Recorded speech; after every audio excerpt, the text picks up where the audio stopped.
best part of the day. Another Unstoppable Streletsy Cast of Games live stream at Wars of Liberty. I know it's the most important part of the day for everyone, you know? It's even more important than your breakfast, probably, you know? Breakfast, the most important meal of the day. Well, Unstoppable Streletsy's Wars of Liberty Cast of Games live streams are the most important thing in the day. So before you even eat your scrambled eggs and your bacon, watch an Unstoppable Streletsy live stream. Trust me, it will change your life.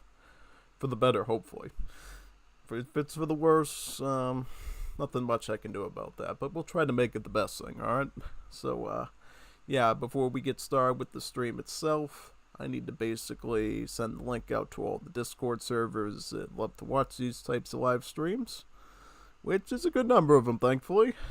I'll just share that around everywhere. And I do mean everywhere. I'll start down here and work my way up the ladder, you know. You don't want to start at the top of the ladder and work your way down, then it's unsafe. So let's start at the bottom of the ground and climb our way up. It just seems a little easier that way. Yeah.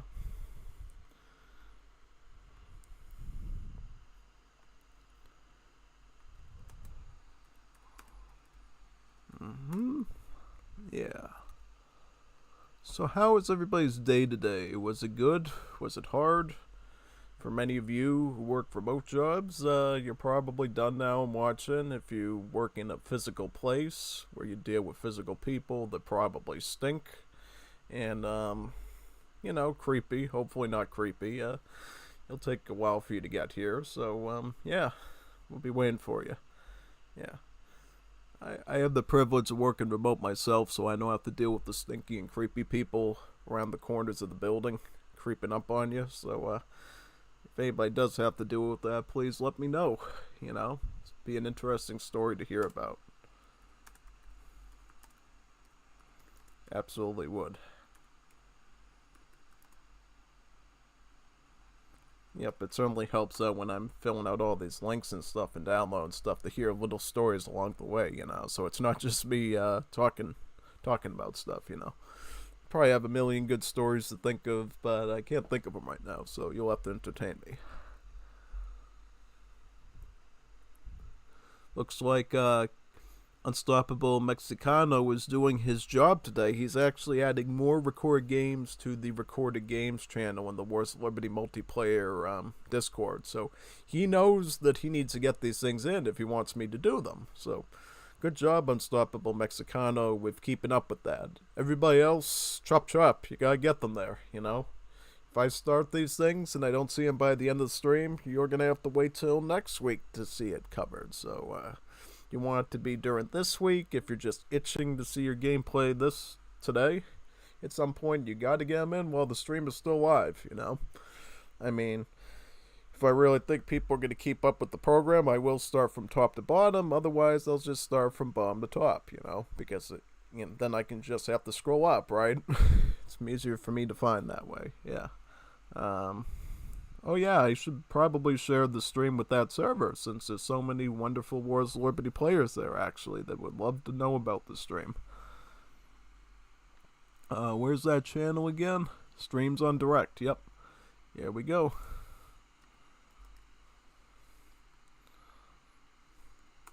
Here we go. Everybody's coming.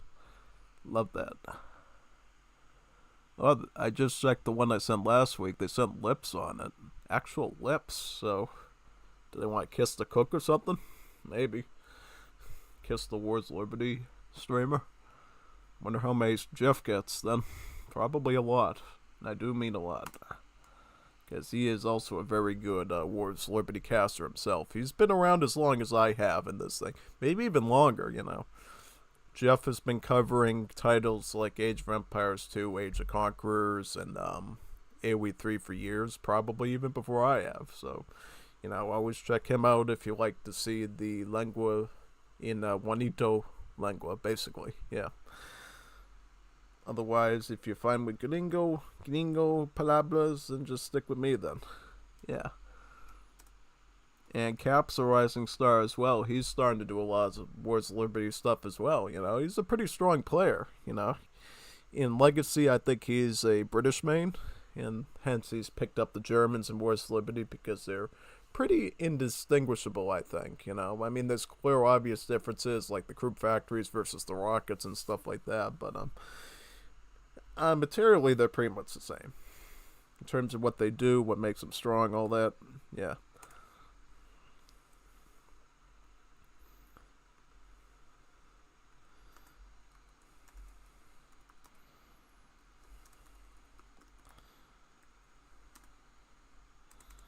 Just got put on the official AoE server. They love that sort of thing.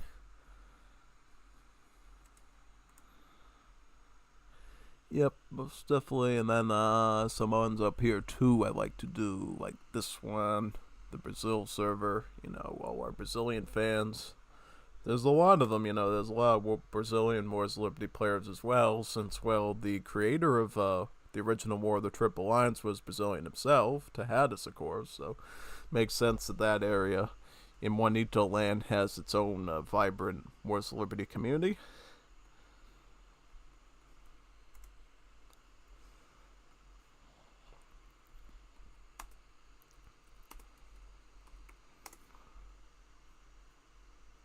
And let me see here.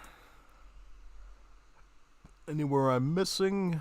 I think there's only one more server I really have to do up here, which would be this one, the German one. Yeah, then I should be good. There we go. I think I did it. I think I did the job perfectly, or as perfectly as I can get it. Yeah. So, let me see. So it's already giving me warnings about stream bits or whatever. Why is it always complain? Why is Google complain so much about warning? What are you warning me about? It's fine. It's totally fine. The stream looks okay in OBS. Stop worrying about it, Google. It looks totally okay. And they don't see any drop frames either. So I mean, we're cooking pretty well right now. Cooking a pretty good burrito right now. A Wars of Liberty burrito. Because a lot of the Wars of Liberty community loves burritos. Lots and lots of burritos. See. So how many games do we have today for me to actually do? So we have... Let me see, what day was that?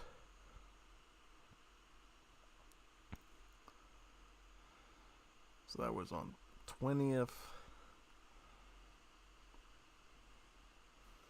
So we have Uno.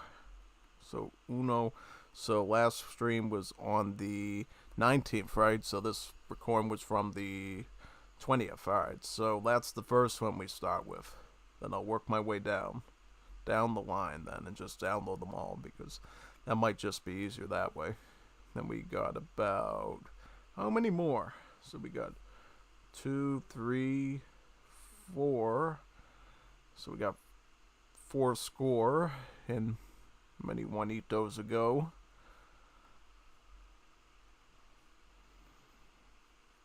And then we have 6, 7, 8, 9. So right now we have 9 games to do today. 9 of them.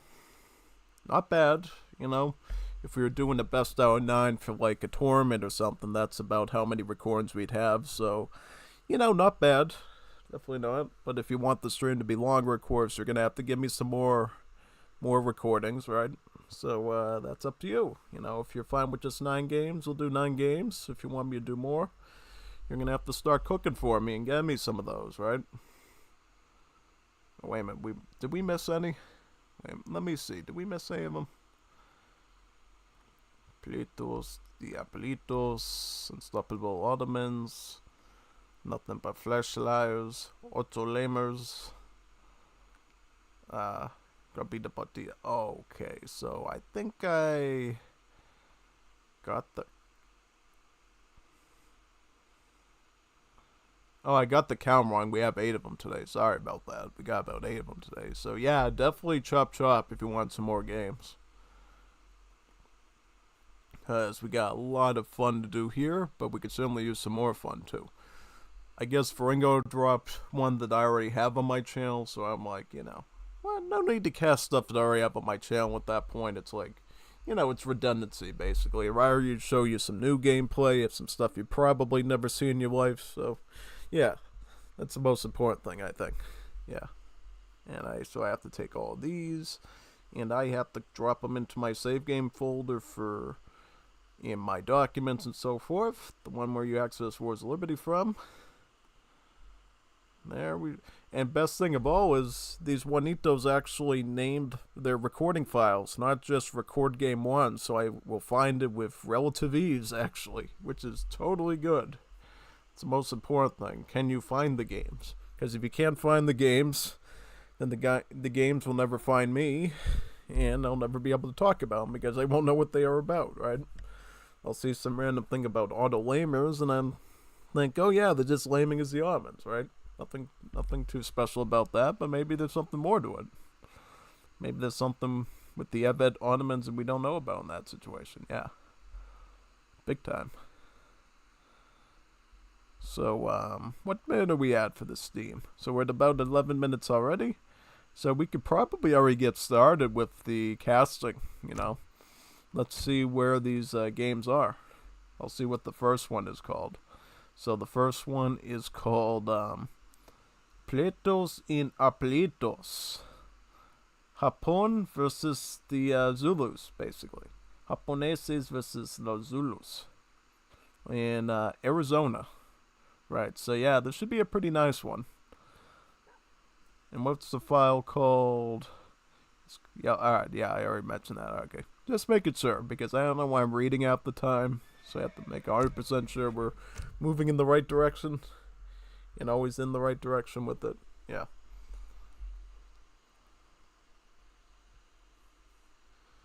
Let's see what we got.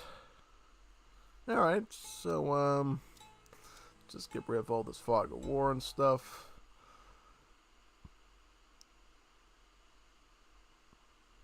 Posted in Facebook Wars of Liberty group. Awesome. Good for you, Cap, doing that. I don't think I have access to the Facebook on any of my current accounts there, so for you to put it on Facebook for me is a really good way to get more viewers here. So good on that one, Yeah, definitely. But getting back to this game, it looks like it's going to be a pretty classic matchup here of Japan versus the Zulus. Who's Zulu? Oh, Saska's doing Zulu today. Is that right? Very nice, because I remember the other day I saw Sask fielding a Zulu home city. So this was a Civ he wanted to try. I think Sask might do pretty good with the Civ, He's been a pretty solid Japan lately. He's been a pretty okay Germany as well. So I wouldn't be surprised if Sask does really well with the Zulu Civ, I think certainly the newer Zulu Civ in Wars of Liberty is a little bit more lax, I think, in the micro requirements, just a little bit. So maybe he'll figure it out, Can't be 100% certain, but I think he's got it. So the map we got here today is Arizona. Well, it takes place in the wonderful United States state of Arizona. This is really the Grand Canyon, but not really because it's how small it is. But, yeah. Basically, the main idea of this map is you got a trade route that's a bit windy with about 4 trade sockets on it. 2 on each side of this little canyon thing here. It acts as a bit of a barrier, right? Because it doesn't let you go straight towards your enemy. You have to go around this thing, right? But on the sides of the map, you get some pretty good natives here. You get the Apache for your Dragoons, and you got the Navajo as your sort of skirmishers. So, some decent gunpowder natives if you want to add them to your ranks, potentially. And it's not out of the realm of possibility, actually, for Zulu to go natives. We've seen Shaka Zulu, for instance, do it a lot in the World Jamborees back in the day. So it definitely is something we'll have to watch out for here. But we should get started. Because I'm really looking forward to this matchup of Zulu versus Japan. Up here, you got Japan. Japan is one of those civs that is a real pain to deal with, They're just so good at turtling, and their economy grows really quickly. Very quickly, I should say. Basically, the way it works is you get these cherry orchards, right? You know how it works from Legacy, right? instead of having to dwell out on the map and, herd these hunts that could get you easily raided, you get to sit at home and gather a bunch of cherries, from these cherry trees, right? It acts as big giant berry bushes, right? And then what you do with all those hunts is basically take your monks around here around the map, pretty much, and build shrines, which are houses that give you population, but they also can house up to 4 of these animals that will add to the trickle rate of that shrine, which can trickle any resin you want. Food, wood, coin, doesn't matter, It's just there for your convenience, pretty much.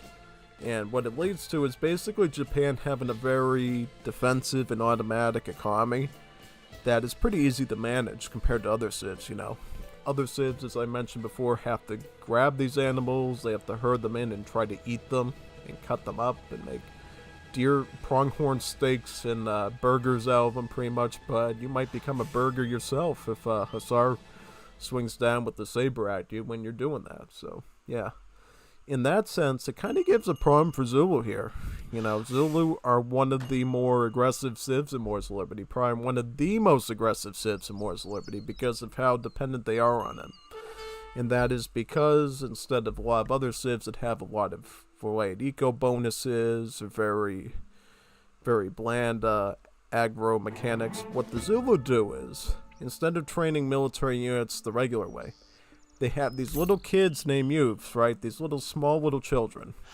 And the little kids can grow up to be anything that they really want, instead of normal jobs, though, of working at a gas station at McDonald's or, I don't know, maybe becoming a software engineer or something. They'll just become an archer, a bowman, a spearman, or a impy, throw spears, basically. So, little kid things, what every kid dreams of becoming. And what makes that system much stronger for aggression is basically you can mature multiple of these children at the same time, of course. And for most of the units that they can turn into, just simply selecting them all and then clicking on white icon will turn them all into that same unit at the same time, making it very quick and easy to do. One tap of that finger and it's already done.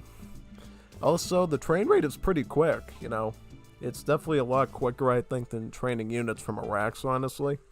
And guess what? Since you're not using production buildings like barracks, stable, foundry, there's nothing for your opponent to siege that can stop your production, right? As long as the kids are safe, your army is safe, basically. That's it. Safe family, safe spearmen and bowmen production forever. In order to get that system going, though, you're required to get your first red library tech, which for the Zulu would be called the King's Weaponry. And getting the red library level 1 here will basically give you about 4 youths, right? Which you won't get until you get to age 2, actually. And then you'll be able to start plugging and chugging with some military right away, because you'll already have 4 youth available right out of the gate to start making stuff. And after that point, where you get your additional use is basically through these houses here called Ikandas. These Ikandas not only act as your upgrade building, housing all the upgrades for your basic military units, but also will spawn youths over time. Here's some of those youths right now. Look at how cute these little kids look. But they don't want to stay cute forever. They want to turn into some big ferocious warriors that will beat Japan and expand the Zulu Empire beyond continents.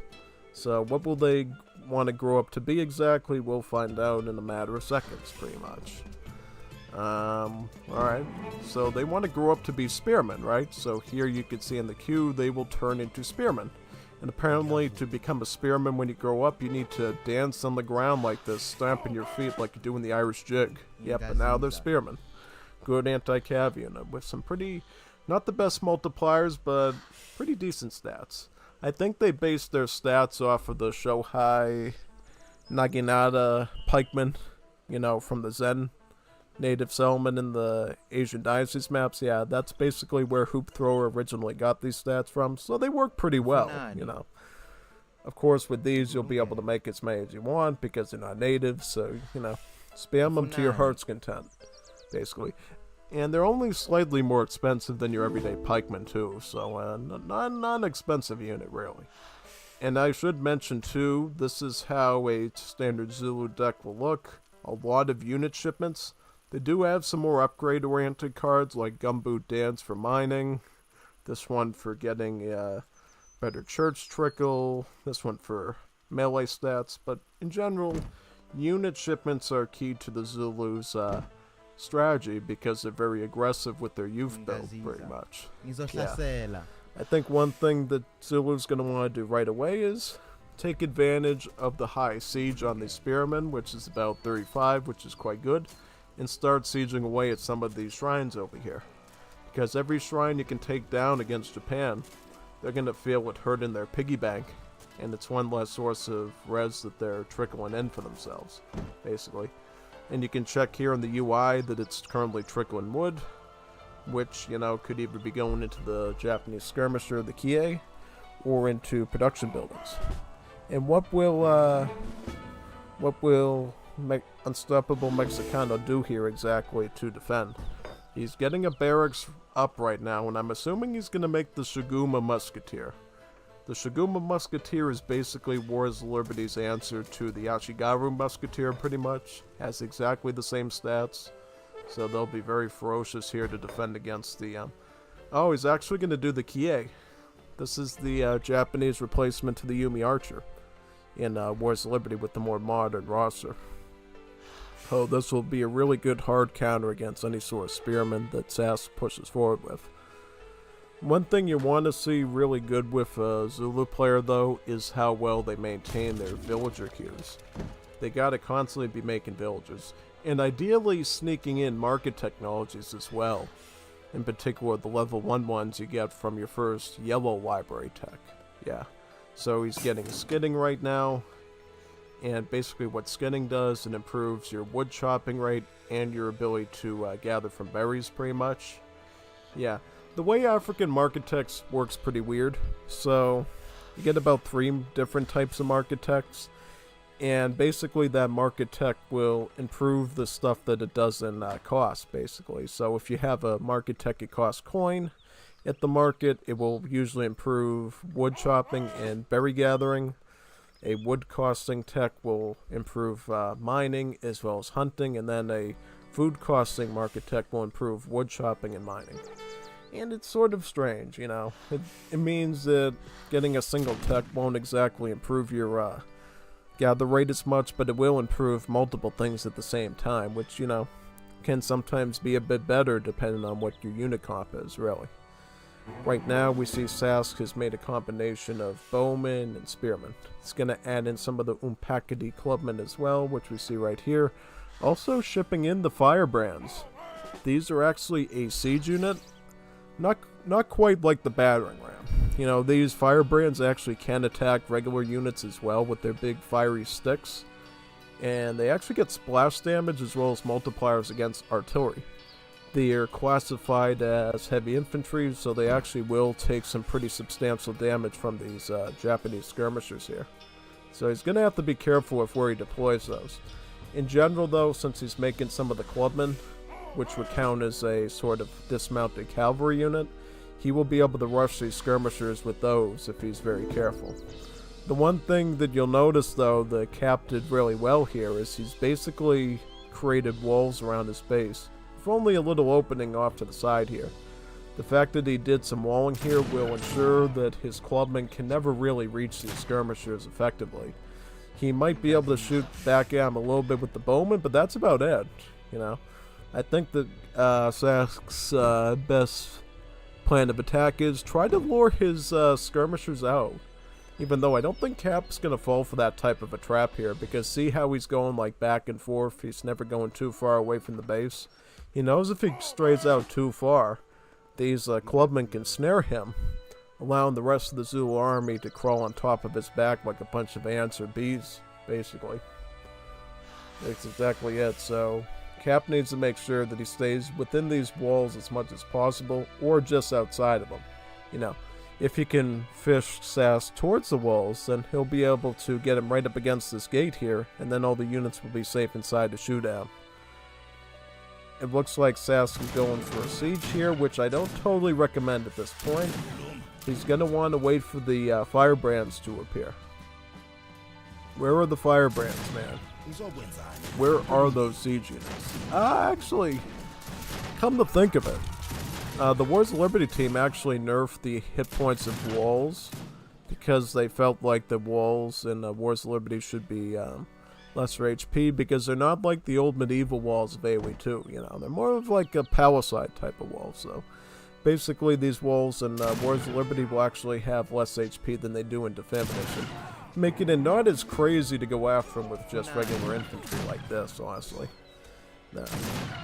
We got more clubmen coming in, but will they be enough, though? Because it looks like a lot of these clubmen were taken out.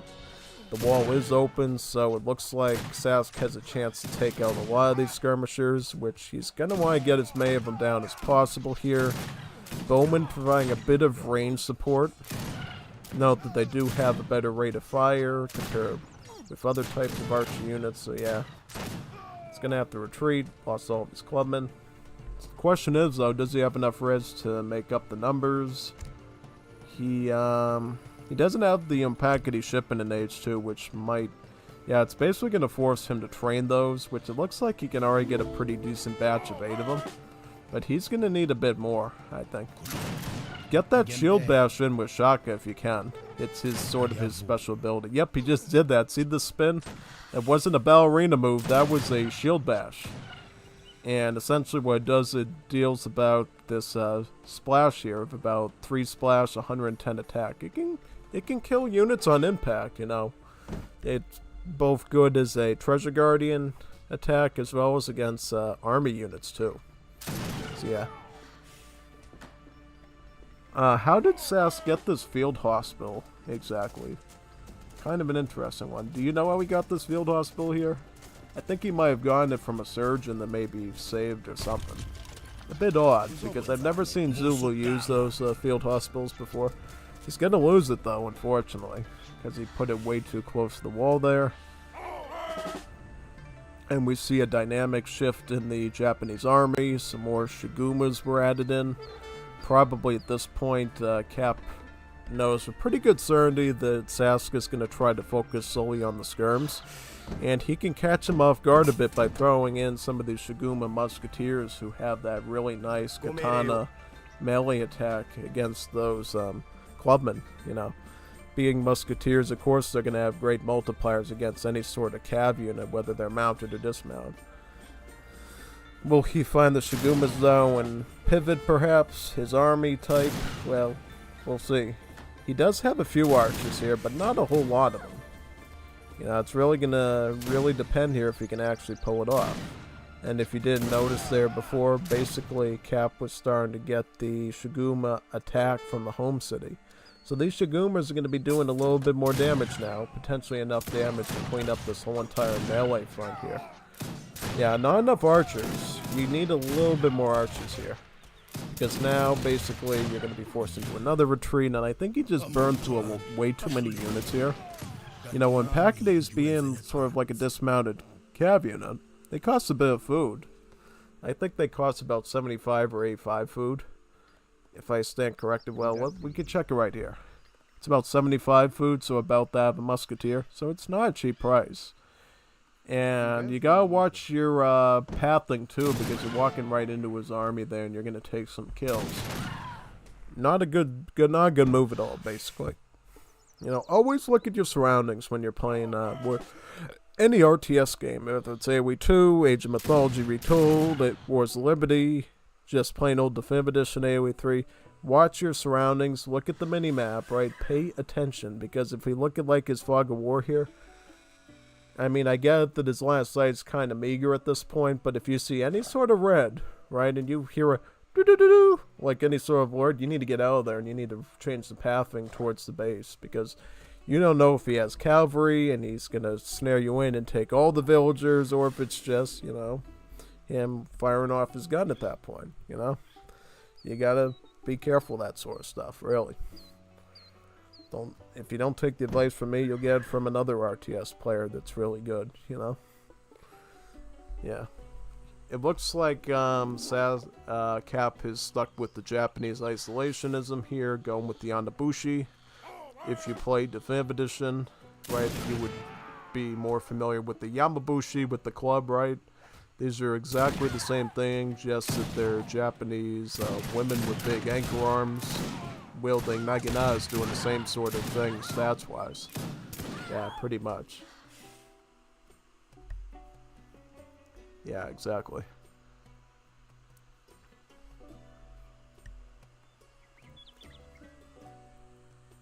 Got some clubmen here. Pretty good contingent of them, actually. Yeah, about 14 of the clubmen. Got about a couple spearmen. Spearmen in this matchup, by the way, are going to be utterly useless. We have not seen any sword cap from Cap, so the insistence on the spearmen, he got it from a ship and probably, yeah, he should have gone this one first and then maybe this one second, you know, because one of the things you notice with Zulu setups is you'll often ship units just for the sake of shipping units, because Zulu's just really good at swarming up big numbers between their youths and the home city cards. So yeah, maybe you don't have a particular unit in mind the spearmen will counter, but you'll just add it into the swarm just to make Zulu more imposing, pretty much. Sometimes it works pretty good in ways you wouldn't expect, because sometimes those spearmen can be used in like sieging and stuff and they'll do okay, and other times they'll be utter rubbish in that matchup and you'll not regret because it was free technically, but yeah, you'll just wish that you had some better stuff to work with there. These are spearmen, so he's making way too many spearmen. This is about the time you want to go archer, because archers will be great against Ondabushi, being heavy infantry. They'll be great against Shiguma, and they'll trade okay-ish against the skirmishers here, so you're going to want more archers. Right now, though, not a lot of archers here. Not a lot of archers. I mean, the only sort of range thing I see here is the couple of impies here. And here's that surgeon, by the way, who's going to try to put down a field hospital here to help heal up on the front lines here. Will he get it up in time, though, because he is currently being hunted down by Cap. Will he be able to cap on Cap's army there? Probably not. Can't out-cap the Cap. And I think it's the end. Just not enough skirmish, you know, you need some more skirmish units.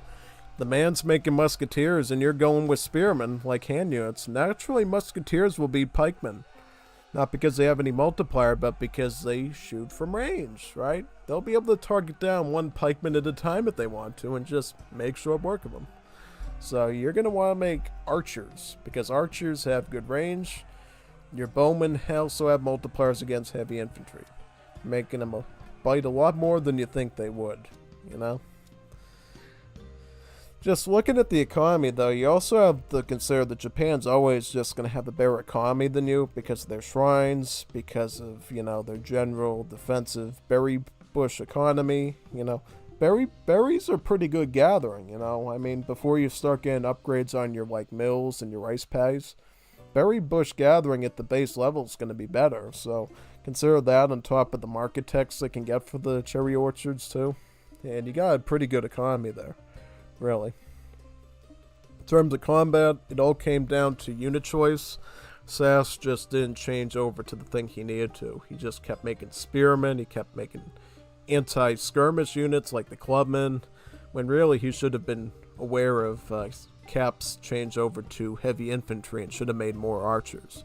I'm not saying he would have won, because bowmen can be pretty squishy too, unless you have some big numbers, but he could have gone the ball rolling, you know.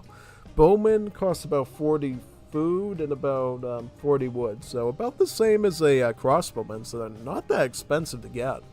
And I think statistically they have the same stats as the Seminole Sharktooth Bowman, so stats-wise not the worst unit either. You know, and he could have kept up with that for a while, but he just didn't make what he needed to do, you know. I mean, look, this is where Zulu does their stuff. They get this big army population-wise, but if you lose it, you really lose the game. Because Cap with this little army compared to this, tanked it, basically, really well. Sass tried to come back a little bit, and then Cap capped on him, and he just messed it up again, and it was total travesty there. Yeah, and you'll notice how I'm using military unit population this stream. I kind of learned that from Saturday's ZSOC TV stream with Julian K, because he seems to say that looking at military population can tell you a whole lot about the post game, because military population goes into more detail than military unit count, because military population will consider the value of the units, right? Like how falconets will have a lot of value compared to infantry, how hussars will have more value than infantry. So looking at military population can actually be quite telling. The only area it won't tell you a lot about is if you're dealing with like a lot of native warriors, because obviously they don't carry any population weights. But if you're talking in terms of like cavalry, artillery, infantry, doing a post game with the military unit population could be a really good idea to give yourself a gauge of how that combat went, pretty much. Yeah. We will be going on to game number 2 now. I'll be reloading the Wars of Liberty right now and going back into the game pretty much. I did not leave my fancy Plants vs. Zombies hero banner on the back this time. I know you're so sad about that, but it's alright, you know. Black screen is cool too. Yeah. So what's the second game going to be called? Second game is going to be called, what's the name of it?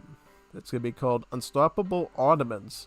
So basically it looks like Cap's going to be going up against SAS Zulus again, but this time as the Ottomans. At least from what I understand.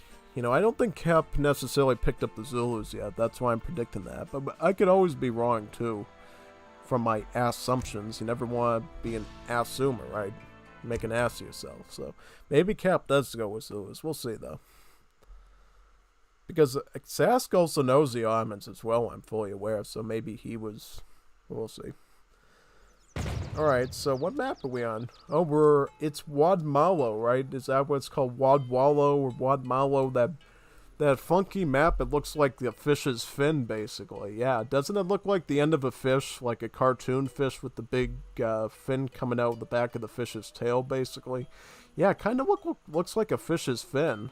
And then you get these weird little islands up here, too. Yeah.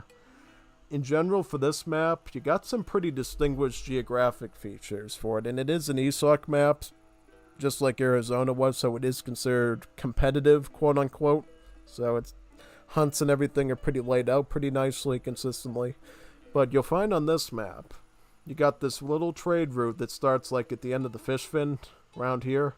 And it goes out to here pretty much. This trade route can be used quite a bit.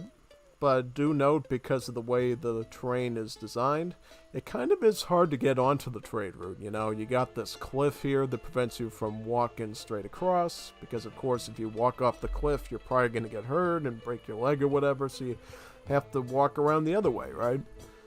And same thing with the enemy side, too. They have the same sort of cliff. So traversing this map can be a little bit weird, you know. You also get some water on this map too that you can use for fishing. You actually start the game with the canoe, which is quite interesting, so you can already start to fish a little bit, which means your economy is probably going to be microscopically better than it normally would on other maps, just because you get that free fishing unit here. There are some natives here too. You got the Cherokee natives, which are a pretty good skirmisher native, if either side wants to use it really. But let's get started. So, looks like Cap is going up against SAS Zulu once again, only this time with the Ottomans. And from what I recall with this matchup, Ottomans will beat Zulu probably like 80% of the time, just because Zulu has a really difficult time dealing with Abyss Janissary play. Yeah, it's kind of an unfortunate problem because, see, the skirmisher unit that the Zulu rely on in early game, the Bowman, is just it's not as strong as you think it would be. You would need a pretty big mass of them, and you're dealing with a unit like the Janissary, which sacrifices a lot of the anti-cav part to just have a lot of tanky HP, like high HP pretty much. And Bowmen just have a really hard time taking down Janissaries with all that HP. And then you get another unit, the Abyss Gunner, you know. It itself has some pretty good ranged armor and some decent range stats. And then they deal the crush damage, which just beats through Bowman very easily. The only way you can really beat Ottomans in H2 with Zulu is just spam a bunch of Bowmen with a bunch of the Clubmen and just hope that the Clubmen connect. Your other avenue, if you can reach it, but will certainly have a higher success rate, is to try to go up to age 3 and mass the revolving cannon. Right, you need to build a gunpowder crawl for it to turn your youths into the cannon, basically. But if you can get that going, those revolving cannons are basically just Gatling guns with some added benefits of culverins with some anti-artillery. So if you can mass up revolving cannons against Ottomans, that's going to usually be a bit better than going the H2 route. But that being said, you're going to have to really tailor your Zulu build around doing that, which we don't always see, I haven't quite mastered the Zulu FF before, so that might be something worth me trying out in an upload or something. I mostly just do the old school Zulu. I'll either do like the old school Zulu, or I will do like a total treaty Zulu, where I mostly focus on getting the Great War Age. Because Zulu Great War Age can actually be a really dangerous thing. And you wouldn't expect it to be, but it actually is, because of that nasty mechanic where Zulu can literally spam infinite cannons, almost infinite cannons beyond their population, because of the way the youth maturing system works with the gunpowder crawls. You've seen it before, haven't you? Like that time I did World War I Zulu. Yeah, you kind of know what that is. And why it's pretty scary is you get so many nice upgrades for artillery in Great War Age that just affects everything with the artillery tag, that there's already powerful heavy artillery units of the Zulu will get a lot of added perks when they hit Great War Age with all those techs. They'll get more hit points. I think they'll get some extra range too. They'll get multipliers against artillery. So yeah, anyone who has really good artillery, like even the Ottomans, once they get to Great War Age, they will find a really nice advantage up there, Cans just will do really well overall, basically. Yep, a nice thing. Yeah, I see sort of the same trajectory of aging up here for the Zulu here. For those that don't know how the library works, you can choose to age up in different ways. You can either get a combination of different colors, or you can just stick to one color, right? So normally the way it works is if you get 2 of one color of library tech, that'll count as an age up, or if you get 1 of each of the other colors, basically. And what Sask has done is he went with 1 red, 1 yellow, and 1 blue. And what it does, it basically, those techs will be some of the more cheaper earlier ones, so it won't be as expensive up front. And it will also be the slowest to do, because you have to wait for more text to research, right? You'll also be more well-rounded, right? Because the yellow texts are economic, meaning things like market texts and so forth. Red is like military, so you'll have some basic army to work with, and then blue is civil, so you'll get, in the case of Zulu, you get some free porters, which you can make into more Wakandas. That will definitely help out your population. Or you can turn into other buildings too. You can turn into like a temple to trickle some experience. You can turn it into a dock, which Sass is going to do here. You can turn into a gunpowder or a horse crawl to make more types of Zulu units later on. With your youth space, basically. Yeah. And what are we seeing from the Ottomans? I'm assuming they're going to go Abbas Janissary here. Yeah, they seem to have the wood for it, or will they go for more of that Ottoman FFFI play? We see barracks coming up right now, so they're getting the Janissary component, but will they get the foundry as well? That will be seen here, and that will probably determine where this match goes.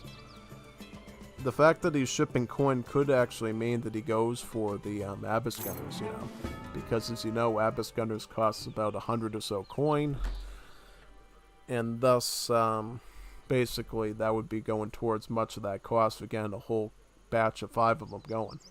We do see something different, though. We see Stagecoach. As you know, Ottomans are a very trade route heavy civ, and they like to have more trading posts than not, usually. And surprisingly, Zulus are also a very heavy trading post civ as well. A lot of builds for the Zulu, not necessarily ones I run a lot, will really depend on building trading posts, just to keep your Zulu unit shipments coming out very quickly, as well as fueling you resources later to get to the later ages, basically, because, you spend so much time microing on the front lines that you can often forget to queue up villagers as Zulu and need something to catch up with, basically. We'll see if... Yep, Saska's at least doing a good job at keeping up with the economy, queuing up villagers. He's also adding in piroques as well. These piroques are a African fishing ship. I think all the African civs get access to the piroques. What makes them a bit different than the normal fishing ship is these have a faster movement speed than average for most of the fishing boats. At least it says in the description here. African fishing boat that gathers food from fish or corn. In the old days, it used to have a faster movement speed. I don't know if they removed that or not. Is 4 movement speed on a fishing boat good, or is it about average? Just let me know. So that'll definitely define a lot here. They definitely look really cool, you know. It's like a whole entire like war canoe with multiple people on it fishing, with their little straw hats and everything. It's design-wise, I like it. And the icon looks so realistic, you know. It doesn't just show it shows the water, the African on top of the boat basically rowing the oar and everything. Pretty cool unit, you know. Seems a little too realistic for an AoE 3 icon, honestly, because, you know, you know what most of the canoe icons look like, right? It looks like an overhead view like this. Whereas this one, it shows it more of a eye view level, basically, there. Like standing from the shoreline, which is a bit different. It's totally fine. Same sort of comp. Well, it looks like this time Saska's gone more bowman, which that is absolutely what you want to do. You're going to want bowman for this.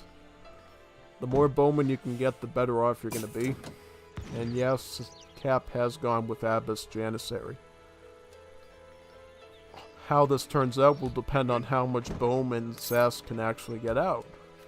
Right, and if he knows what to do, right? If he keeps making bowman, I think he'll probably do a bit better. If he tries to mix in some other things, probably not. He is upgrading his military a bit with infantry mobility. This is library tech number 2 on the red. Basically, library techs have a little bonus for all the African civs when they get them. For the Zulu, every red tech that you get, in addition to unlocking the stuff it normally does, will also improve your infantry's movement speed as well. So actually these bowmen, as you notice here, almost have about 5 movement speed, which is a lot faster than these Janissaries and faster than these Abiskars. This will give Zulu a little bit more hit-and-run viability here at evading some of the shots of these arming units. Just a little bit, you know. So that's definitely something he's going to want to keep up with here. He's also continuing to get piroques to boost up his economy a little bit more, which is totally good. I think, though, he's going to get overwhelmed by this, because it looks like Cap is totally buckled down into going Abyss Gunner and Jans. He already has about 2 full queues of Janissaries. He actually has multiple ones of the Janissaries. He's got 2 queues of the Abyss Gunners going. And Abyss Gunners counters all the Zulu units effectively. I mean, they are somewhat weak to the clubmen here, but you're going to need large groups of these clubmen to make it work. Because as you can see right here, a clubman is a 1-pop cav unit, so its HP is pretty small. You know, something like a Hussar would have a much easier time against Abyss than these lower level melee units here. And in Wars of Liberty, the multipliers for the shock unit, you see it says shock here. It's basically the same for both the Hussars as well as the Coyote Runners, so they use the same tag. Thus, there's no sort of modification, right?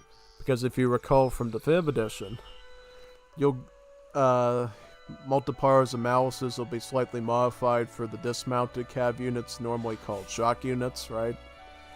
But that's not the case in Wars of Liberty. Everything is a shock unit, whether it's a mounted unit on an elephant, a camel, a horse, a moose. Yes, that's a thing. Or it's dismount. They all use shock tag. The only difference is whether it's a scout unit or like a light melee unit like a Hussar, where it's a heavy cav unit called the assault tag, like a Cuirassier, a Lancer, or something like that. So yeah. Zulu doesn't get any assault unit, so for them it's all scout. The improved Packety would be considered scout, pretty much. But it doesn't matter with the case of the Abiscar, their malice will always be against the shock units. Thus, you know, they'll always do less damage against shock units. It's just the fact that the Impacity has a lot less HP that makes them still very vulnerable to the Abis guns. Volleys, pretty much, regardless of its unit tag affiliation, really. We see Zulu going for some coin here. I would hope that he's going for library number 3. Yep, he's going for red 3 encirclement tactics. Once you get the 3rd red library tech for an African Civ, this will actually start to unlock the age 3 units early. And by early I mean if you still haven't reached age 2 yet, when you send it, you can actually start training the age 3 army and start getting the veteran upgrades on your age 2 units as early as age 2. You don't necessarily have to be in age 3 to be able to get that, you just need library 3 on the red. Yeah, it's kind of a weird mechanic in a way, but it does give players the option of just bypassing yellow and blue and going straight for red and just focusing solely on their military to the point that they'll still be in age 2, but they will have access to the veteran upgrades on these units, and then all the age 3 units like their dragoons, their skirmishers, their artillery will already be trainable for them, basically. Yeah. We see some upgrades on the fishing as well, surrounding nets. This is basically Africa's version of gill nets, pretty much. But will they be able to defend us? Let's see. Oh no, it looks like Cappy has gone for the Mamluks, one of the most infamous shipments of the Ottomans, both in Legacy and in Wars of Liberty. This is one scary shipment indeed. And this is the Legacy game though, so that shipment still contains 5 Mamluks instead of 4. You know, I remember during ESOC TV's stream on Saturday, Julian K was so cringed by the fact that nobody had the Mamluks in their decks. He said, you know, I'm going to have a talk with them about that, because you got to have that in your deck.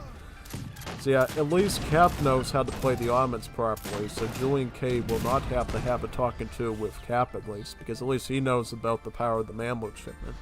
Which is a good sign, you know. It's a good sign. You don't want Julian K to have to make you read his entire guide again on how to play Ottomans. Especially if it's in a Legacy mod. Yeah, capped on the most powerful shipment that the Ottomans probably get, other than the Safahis and the Bombards, of course. So yeah, look at these clubmen, like, barely even pinging the HP on these Mamluks. They get like 40% hack armor. Yeah, I think in Definitive Edition, they get, like 30% pierce armor. Now, in Wars of Liberty, since they're considered assault units or heavy cavalry, they actually get hand armor instead. About 40% hand armor. So look at how little punishment these Mamluks get from these other, like, cav units here. Like, barely nothing. This thing has most of its HP still intact, while the town center area is just getting totally raided here. Doesn't matter if the Sask has a bowman shipment there. His bowmen are going to get cooked at that point. Completely destroyed. Clubmen are going to try to do a bit of a melee, but they're going right into the Janissaries though, so they're going against the one unit they don't want to be going. But then Cap comes with the Safahi shipment as well. Right, here comes the Safahis. They did get a bit of a modified age 3 texture in this mod, so they look a little bit different, you know, but I think that when you get later in the game, then they look more like the Safahis you're used to. Yeah. Either way, though, Sask barely can do anything in this situation, and it's like a total wash at this point. Like, I think he missed his opportunity by the lack of bowman that he was getting. But at that point, what could he do? Cap was just running really OP assault unit cards, both the Safahi and the Mamluks, to the point that even if he made a bunch of bowmen, right, he would still have problems there. He would still have some issues, right? He would get some decent damage in, but not a lot, you know. Because the thing you gotta understand is early skirmishers, like archers and stuff, only get a malice against scout units, like hussars, but they will be able to deal full damage against heavy cav. But for late game skirmishers, it's the opposite. They get malices against the heavy cav, but not the lighter cav, basically. So yeah. So basically, he should have just spammed a bunch of bowmen to try to get at least some damage against not only the infantry threats but also the heavy cavalry. Though it would have been very muddled down at that point. I don't even think Sas could have even won this matchup really, based on the military. Like, yeah, in this case, Zulu actually had a pretty decent economy here. He was doing fishing. Also, researching yellow library text for Zulu will also give you free villagers too. So, Sas was definitely doing everything he could macro-wise. He just couldn't keep up with their military, you know. We do see here he made a lot of clubmen. He was probably doing that for the Abyss Gunners, which would totally be the right move. Just the fact that he has a massive Janissaries, though, totally negated that, as well as the Assault Cav, you know. So probably more Bowmen would have been the response here. Maybe a couple Spearmen to maybe deal a little bit more damage into the Assault units. But then again, you need a lot of Spearmen to really take down Assault. Especially the Safahi with its splash attack, really. Yeah, I mean, this is the villager economy. Like Sas, look at how exceptional this villager economy was from Sas. This was really good. And that still didn't mean anything at all. Look at military population. Yeah, Cap just had a really good military population because he was fielding a bunch of 2-pop Abyss Gunners. And then once those Cav shipments came in, like the pop-heavy Mamelukes and Safais, then you see the divergence off here where Sas goes down here and Cap goes up here, basically. And then shipments, because Cap took the trade route, he was able to coast onto all these shipments very seamlessly too. You know, so maybe Sas should have been a little bit more competitive with the trade route perhaps. You know, Zulu gets their own version of the advanced trading post. You know, it's called the Rhodes Colossus card, so maybe they should have just sent that to get some cheap trading posts on that route to basically chum block against this sort of build that Cap was doing. Even then, it still would have been a problem. It just would have been delayed a bit and given you a little bit more of an opening, really, to be able to handle that. Yeah, so now we're going on to game number 3, loading up Wars of Liberty once again. I just gotta see what that game is going to be called. And if you, of course, have any games you want me to cover this week, add them now, because, you know, you still got time before the stream ends to do that. So now game number 3 is called Nothing But Fresh Alias, which is basically the new German pikeman that uses a war scythe instead of an actual pike. So we're probably going to be seeing some Germany there from Cap. Let me get that one for us. Nothing But Fresh Alias.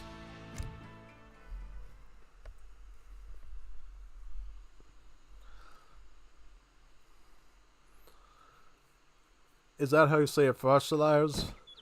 Or is it Fossilizers? I don't know. I don't know enough German to understand that. Looks like we're back on Arizona again, though. With the same players.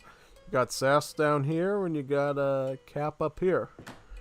It's going to be Germany versus Mapuche. And that should be interesting, you know. Mapuche is always a really strong civ in Wars of Liberty, so I'm definitely going to be looking forward to this one. We can get started right now since we already did a bit of an intro of what Arizona was. But yeah, Mapuche has a really, really interesting mechanic. The thing is, they don't have a home city. Yeah, normally when you look at a player's deck and you see this, you start to question their IQ score heavily. But in the case of Mapuche, it's totally okay because they don't get a home city. You know, they don't get a home city at all. What they do is basically you see each of these war chiefs. Each one of these war chiefs, which by the way you get 5 for a reason, has their own set of cards, right? One has all the, and it's basically based off of how the actual home city works, right? Because like your main chief over here, he's got all the villager cards, all the crate cards, all the ones for the hero stats and all that, town center wagons, just like in a home city. He's got all the infantry and artillery upgrades, basically, and all those shipments that ships you infantry and artillery.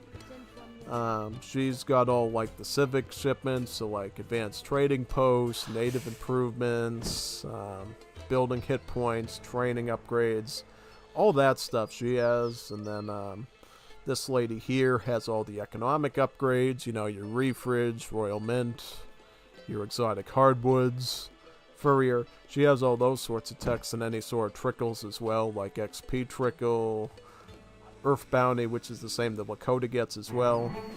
And then he's basically got all your, like, foreign shipments, you know, like your support cards, you know, your native support cards, your Renegade Latin American unit shipments, since it's not like the Aztecs who have like Renegade rods basically. For the Mapuche, they can get some Renegade, basically Argentinian outlaws, you know, they can either get Argentinian outlaws or they can get some Chilean military renegades basically.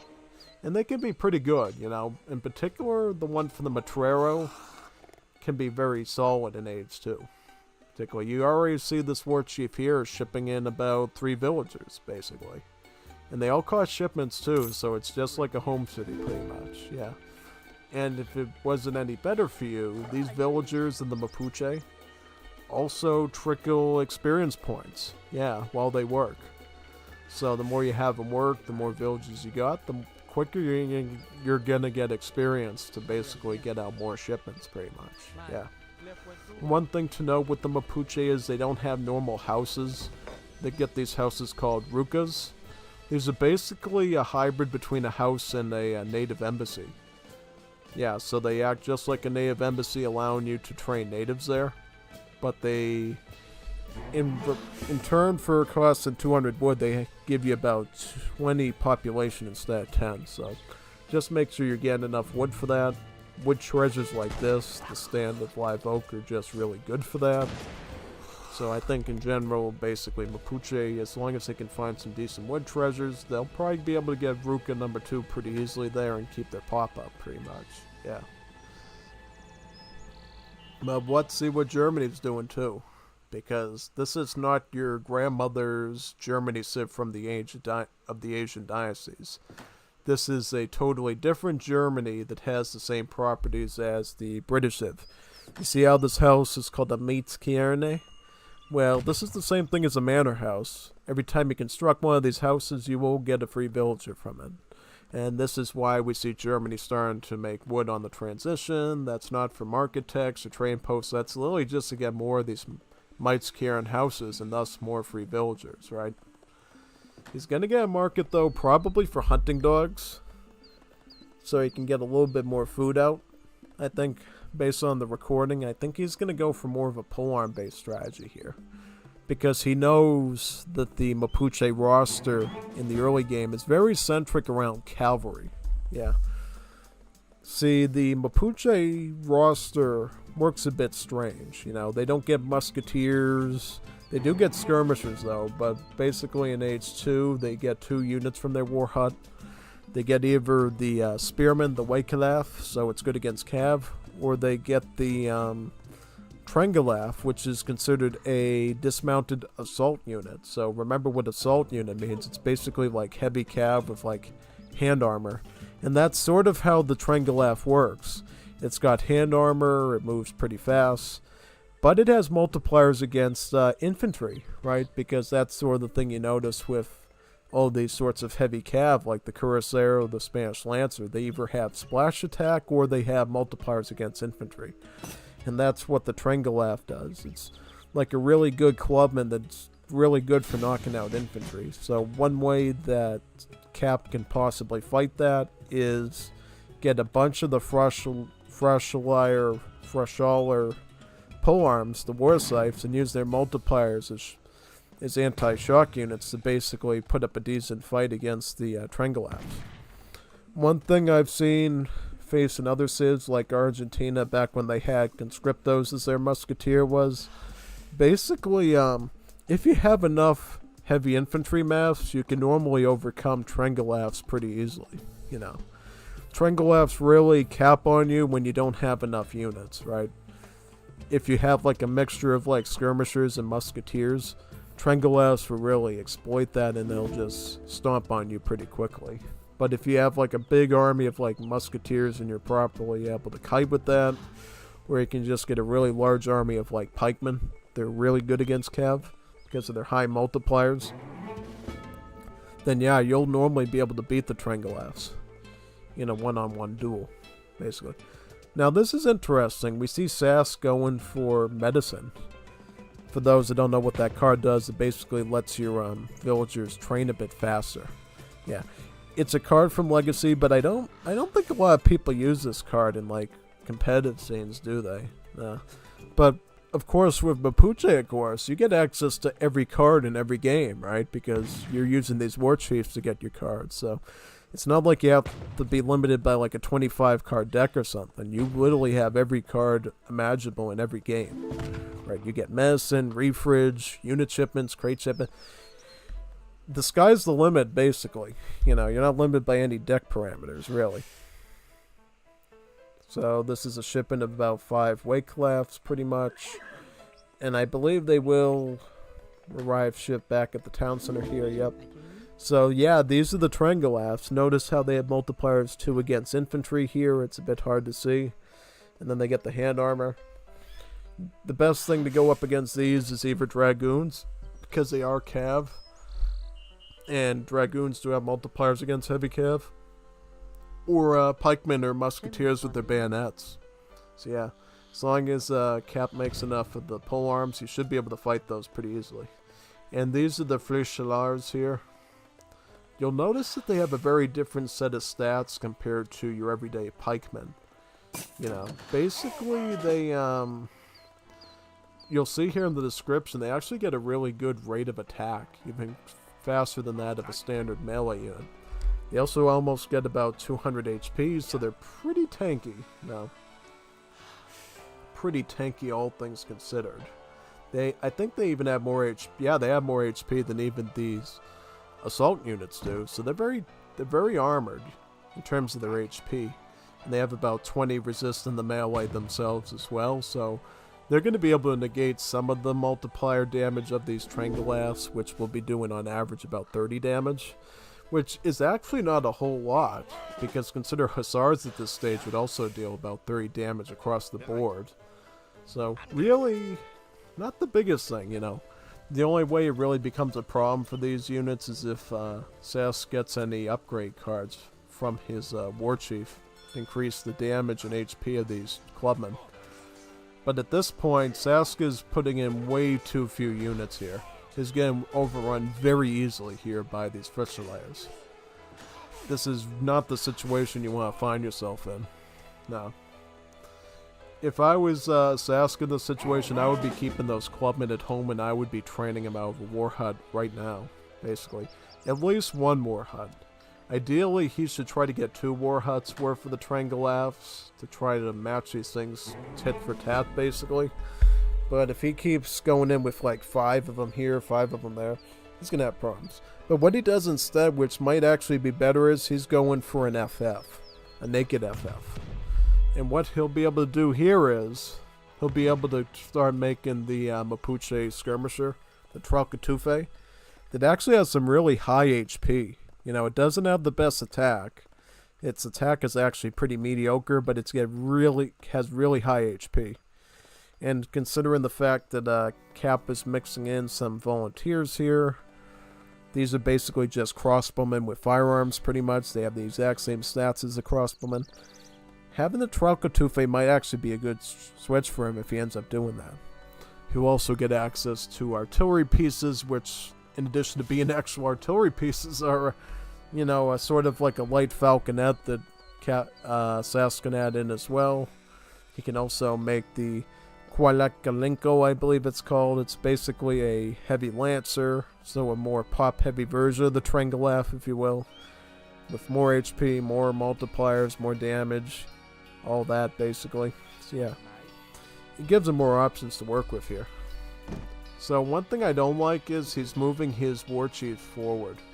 If you lose these war chiefs, you have to rescue them in person, because apparently, I don't know if it's a bug or something, there's no longer a ransom button at the town center here to save him anymore. I don't know why that's the case, I don't know if it's intended or not, but if you do lose one of these war chiefs on the front lines, you're going to have to go down there and grab them yourselves, and that obviously throws a big hole into your strategy because you need these war chiefs to actually get your shipments. So if they're down, you can't get any shipments. You're done. Alright, so it looks like Sask actually goes for a double artillery shipment here. He gets a shipment of about 3 Boca Fuegos. These are Mapuche culverins. And then he gets about 2 of the artillery pieces, which would be Mapuche like light falconets pretty much. So he's got a bit of anti-infantry, a bit of anti-artillery. Now the Boca Fuegos can also be pretty decent siege as well because they have a pretty nice long range and of course crush damage. Has some more Triangulass from the Asia politician as well.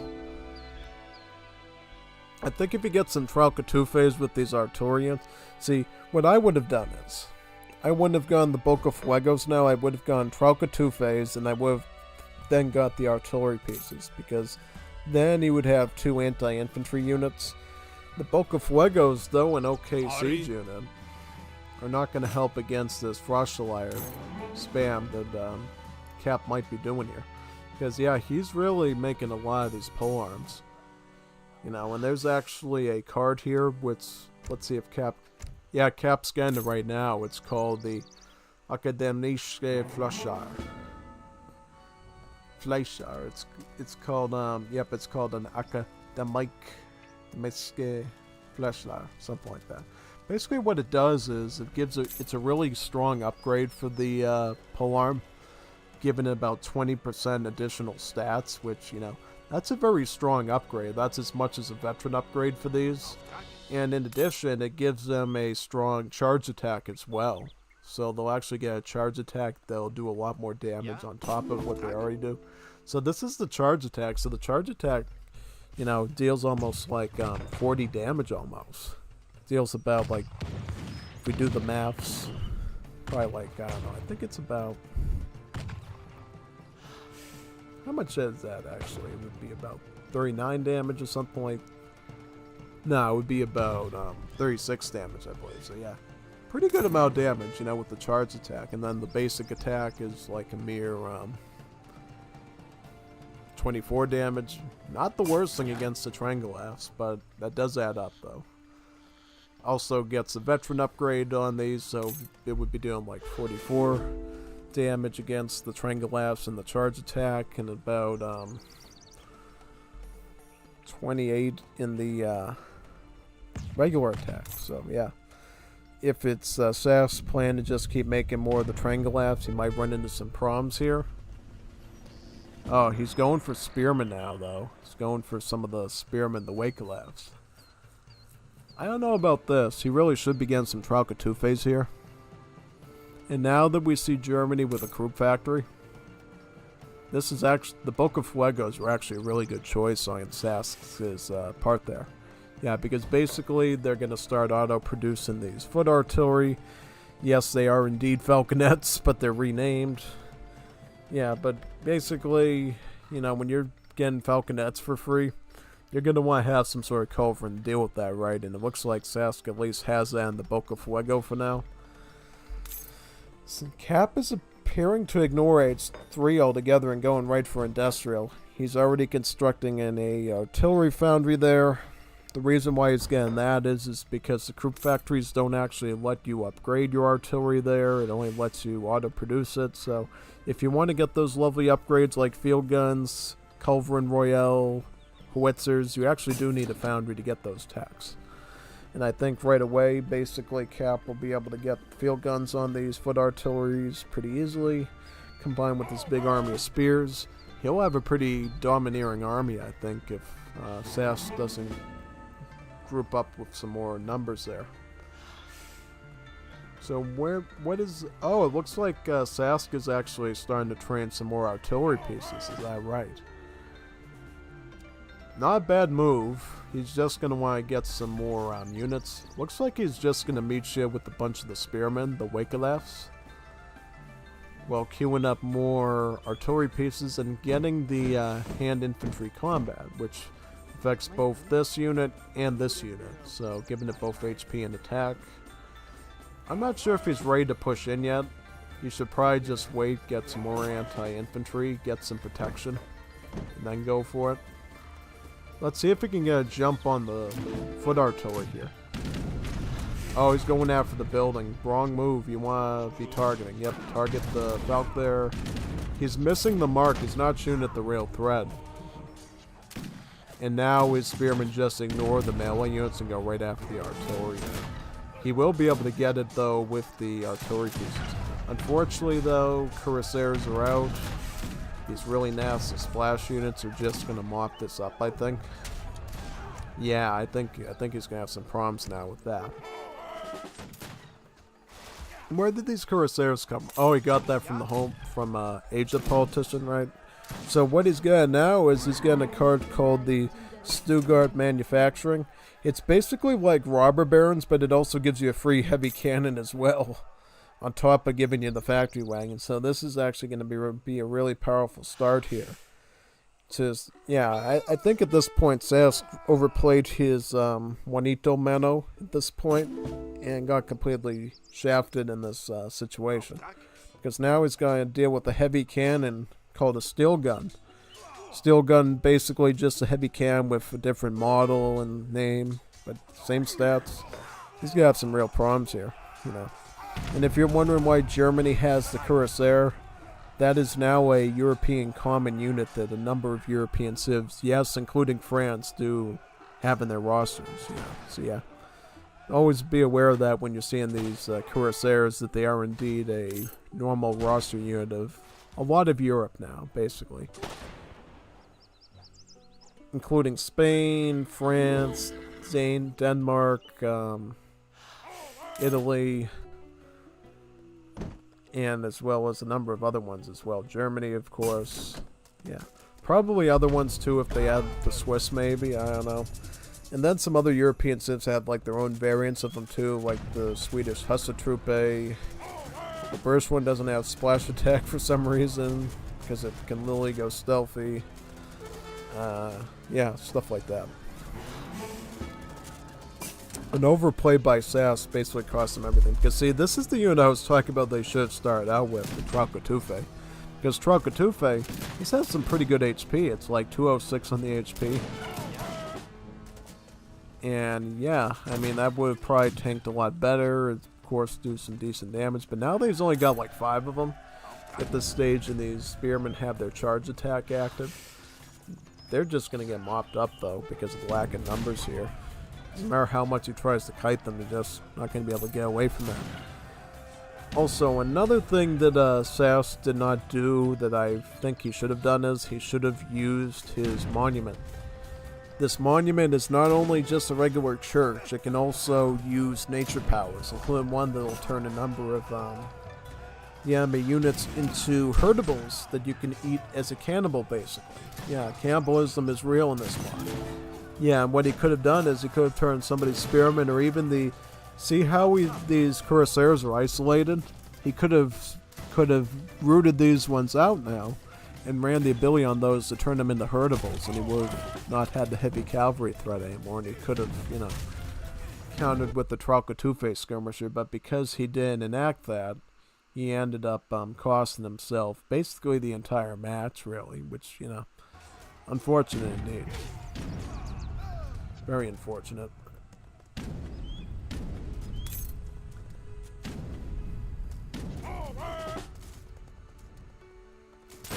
It's going to get Spondo Arsenal, which is basically advanced arsenal, except it makes your arsenal techs half the cost. Pretty nice tech indeed. Yeah. Yep, we'll have to go on to game 4 after this one. I'll check the post game though, just to see like where Sass was in relation to Cap on his post game stats.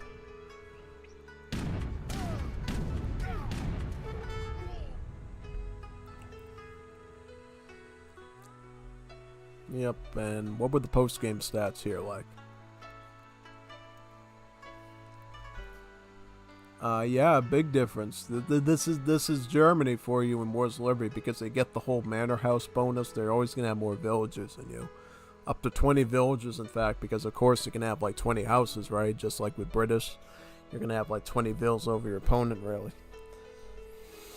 In terms of military, Uh, Not a huge gap here. Just some poor unit choices, lack of numbers. Yeah, I mean, he has some Boca Fuegos on the field that he kind of let them die.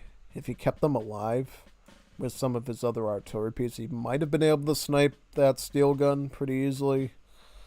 Could have, made it much harder for Cap at least, but he just didn't do that here. Yeah, I mean, look at this Ville difference from Germany here because of the whole manor house mechanic. Sass did catch up quite a bit here, but then of course Cap jumped up again as he started to win the match, In terms of military population, yeah, Sask had some pretty strong units. He was just lacking the numbers here, right? And then when he got to about here, it was actually about even, right? But then because Cap had some, splash cab there, he kind of just lost it at this point. Pretty much, yeah. The one area I think Mapuche is probably going to do, shipments definitely, because their villagers trickle experience points. Yeah, most definitely on that one. Yeah, so now we're going to be going on to game number 4 of the castings, pretty much. So I'm going to load up the game again and go to game number 4 now.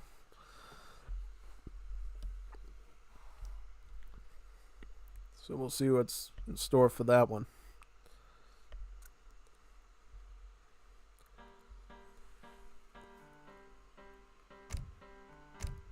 Alright, so what's that one called?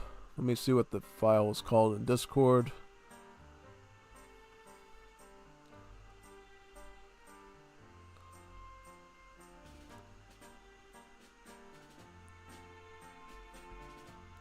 It's called Auto Lamers. Auto Lamers. Is Cap talking about himself, or is he talking about his opponent there? Auto Lamers. It is true, though. Ottomans are one of the easiest, peasiest, lemon squeeziest civs in Legacy. Yeah.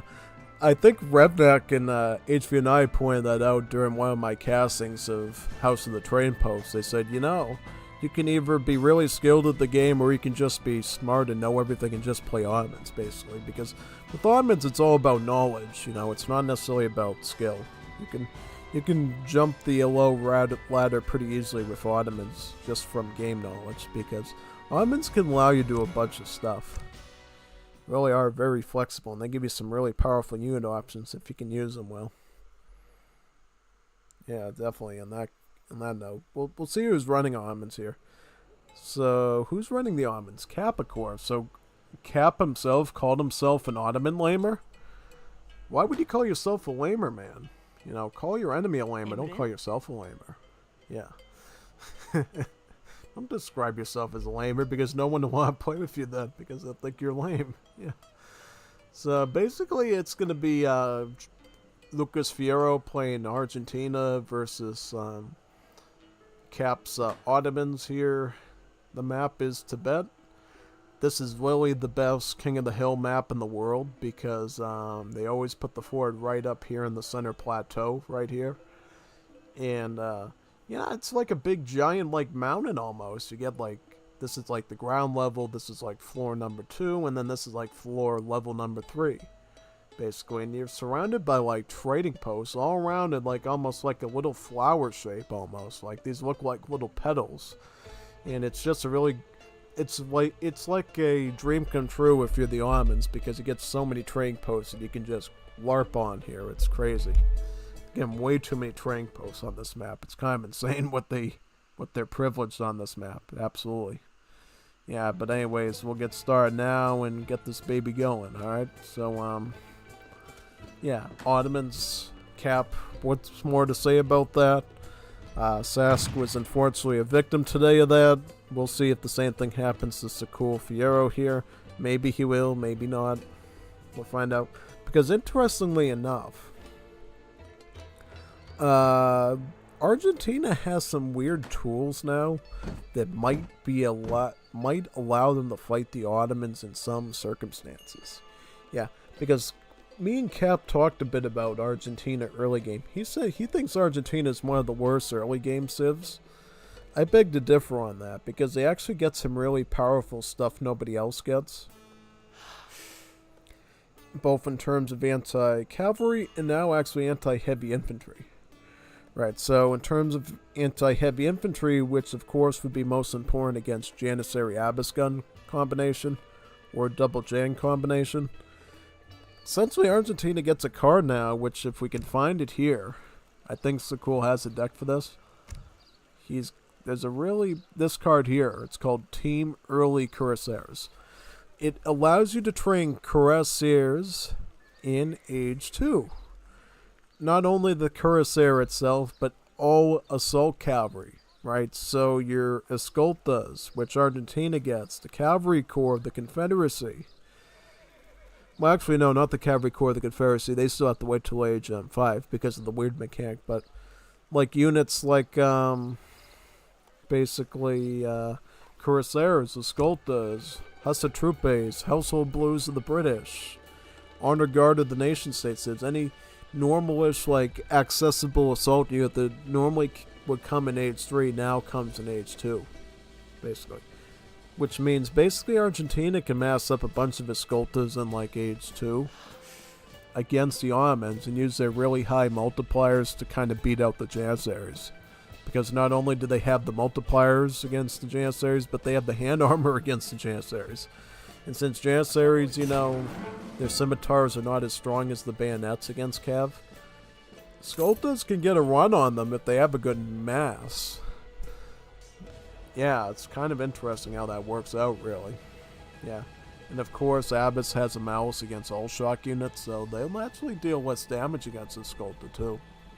With all their HP. Yeah, kind of interesting. We'll see what Sakul does, though. Does he go Escoltas?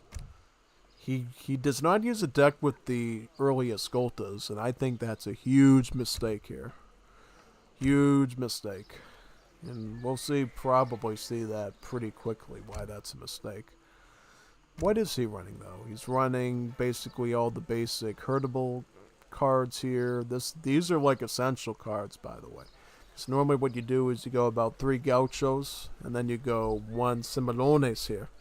The cimilones gives you a pasture wagon, and it allows cows to come out quicker from them. So basically, Argentina doesn't get like normal mills. They get these buildings called the pastures, which can act as a mill, so your mills can gather there. But they can also produce cows for free and fatten them there too. So basically a very early prototype design of like the Hacienda in the Fem edition. Yeah. Just without the other effects like the coin and the soldado train and all that. It's way more simple than that. And then Argentina gets these other cards, like Butchers, that allows your villagers to gather 300% better from the animals. 300% better. And before you say, are the devs on any special stuff? No, they're not, because this is actually a copy of a card called Fulling Mills, which the British get in Legacy. Yeah, it has a sheep on the icon. It does the same exact thing. So that's actually based off of Legacy stats of the card. And then you get Saladeros here, which basically allows all the cows that you get from the pastures to come out as semi-fattened. So they're almost halfway done with, the fattening process when they come out. And that means you're going to be able to eat those cows a lot quicker, really. Another good thing on this map, too, is the fact that you have these yaks on it, which you can also add to your pasture. I'm assuming Sakul's going to get Cimilones here. The only thing you gotta watch out for, though, is the fact that it's competitive 1v1 in this situation. So, Ottomans could go right out of the gate with Janissary-Abbas or Double Jan or Jan Delhi. Yeah, because in this game there are delis instead of hussars, so that's another thing that you see an overlap with in Defam Edition is the existence of delis here. But these delis, instead of having like the faster attack, I think they just have like more HP or something. Slightly less damage. They're a bit different. And they look a lot different too, because they have like a lance instead of a sword and stuff like that.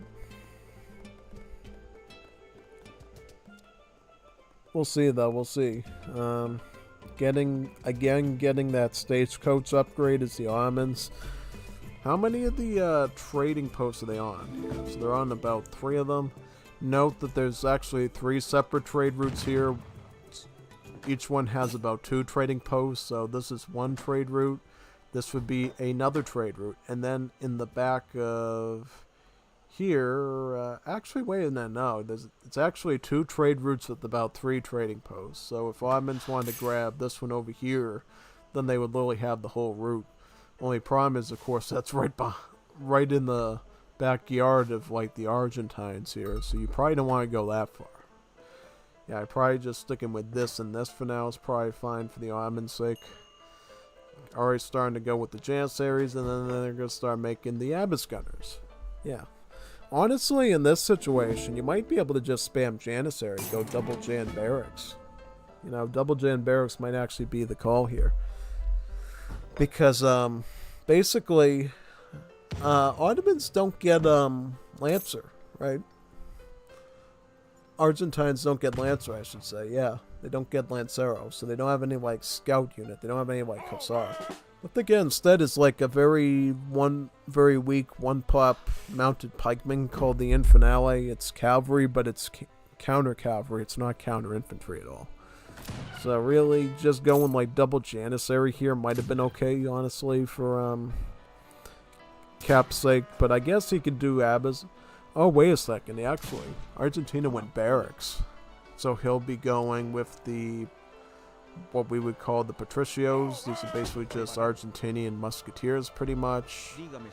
Got a bit different stats than your everyday musketeers, you can see. Their cost is certainly a bit different. Yeah, I mean, they're a little bit tankier, but not as tanky as the Janissaries here. So I think right out of the gate, Lucas Fierro made a really bad mistake here, because now, once these Abbas arrive, it's already game over, I feel like. Game over, like, really is. I mean, like, yeah, he's got a whole batch of them. Like, 5 Abbas just wins this instantly with the Jans. The rate at which he's getting the Patricios out is not enough at this point. I mean, I'm assuming he's going to try to get a battalion of the... no, he's going for the wood. Because he's totally housed at this point. What?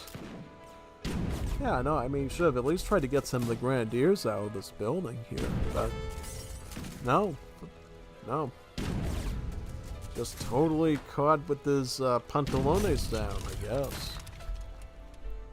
Definitely not the situation you want to find yourself in against Ottomans. Because now he is housed. He's not going to be able to get any more units now, even if he wanted to. You know, because... yeah, he could have gone like 2 batches of the Danube Legion Grenadiers out of this immigrant colony, but now he can't do it. Yeah, because that's basically what this building does. It basically trains battalions of units for like 1 shipment each. And yeah, he could have gone like 2 batches of like free Grenadiers out there with that, you know? But now he doesn't have that, so he's just going for a total musketeer war against a guy that's got like some of the strongest skirmisher units in the game pretty much. In any AoE3 game, not just Wars of Liberty, but even Definitive Edition. You know, Abbas is just a really nasty unit. And he resigns in less than 10 minutes. Wow. Yeah, that was a total beatdown. Way more than I expected. Yeah, I mean, this was bad from the start, I think. This whole plan was just totally off. Yeah, pretty much, you know. Yeah, like, Cap was on a totally different level. Like, Lucas was having a walk in the park, pretty much, looking at the dogs or whatever, and Cap was cooking. That just, yeah, that's all I can say about it, really. I mean, there was a bit of a resource difference here once you start seeing Stagecoach get added into the mix, but still. It's cool. Probably could have won a Sculptor at least here or something with Grenadier or something. I know it's hard to do, but it's kind of the only thing you can do, I think, in this case is Argentina. Unless you want to go like Escopetero spam. Yeah, he could have gone Escopetero too, which is like the Latin American crossbowman type, but it's got like a splash attack, so I mean, yeah, I think he had a missed opportunity there, really. Yeah, and I'm assuming shipments are going to be godlike on Cap's side because of his trade route grabbing. Yes, they are. Absolutely they are. Yep, definitely. So Cap's explaining the Patricios a bit to us. He said Patricios can fight face to face with Jans. The difference here are the Abyss Gunners. Yeah, that is right. That's why I pointed that out. But as you saw there, the Patricios have less HP than the Jans at the cost of being a bit cheaper. So that's sort of where that difference comes in. But yeah, you're totally right. Patricios might be one of the better line units to use against the Janissaries. But the problem that Sakul had was he didn't add artisanal cannon. He didn't add escopetero. There was no equalizer on his side in terms of skirmish or anti-infantry that he was throwing into the fire at that point. And that's what costed him that situation, really. Absolutely. You know, he needed either escopetero or the artisanal cannon to be able to do that. Another mistake Fiero made is placing the barracks in front of the TC. When you are defending, you have to place it behind the TC so you can protect the barracks. Yeah, that's another thing too. You're right, because if you lose to production build, you lose the game. So if he knew he was going to be dealing with Abyss Janissary, he should have put it behind the TC, because the town center is a very tanky building. It has like 6.5 HP on it, so it can be battered for a little bit, you know. But the barracks only has about like 2,000 HP. Like that's like a third of it or less. So yeah, I definitely see where he's going at with that. We're going to be going on to game number 5 now, I believe. Is that right? And that will be called Serbio Tranquillo. This is actually a Rommel game now, so we're a bit of diversions from Cap. Now we're going to be doing some Rommel stuff, it looks like, which should be pretty interesting. So I'm going to look for Serbio Tranquillo, I think. Where's that one? Should be right over here. Yep, this one.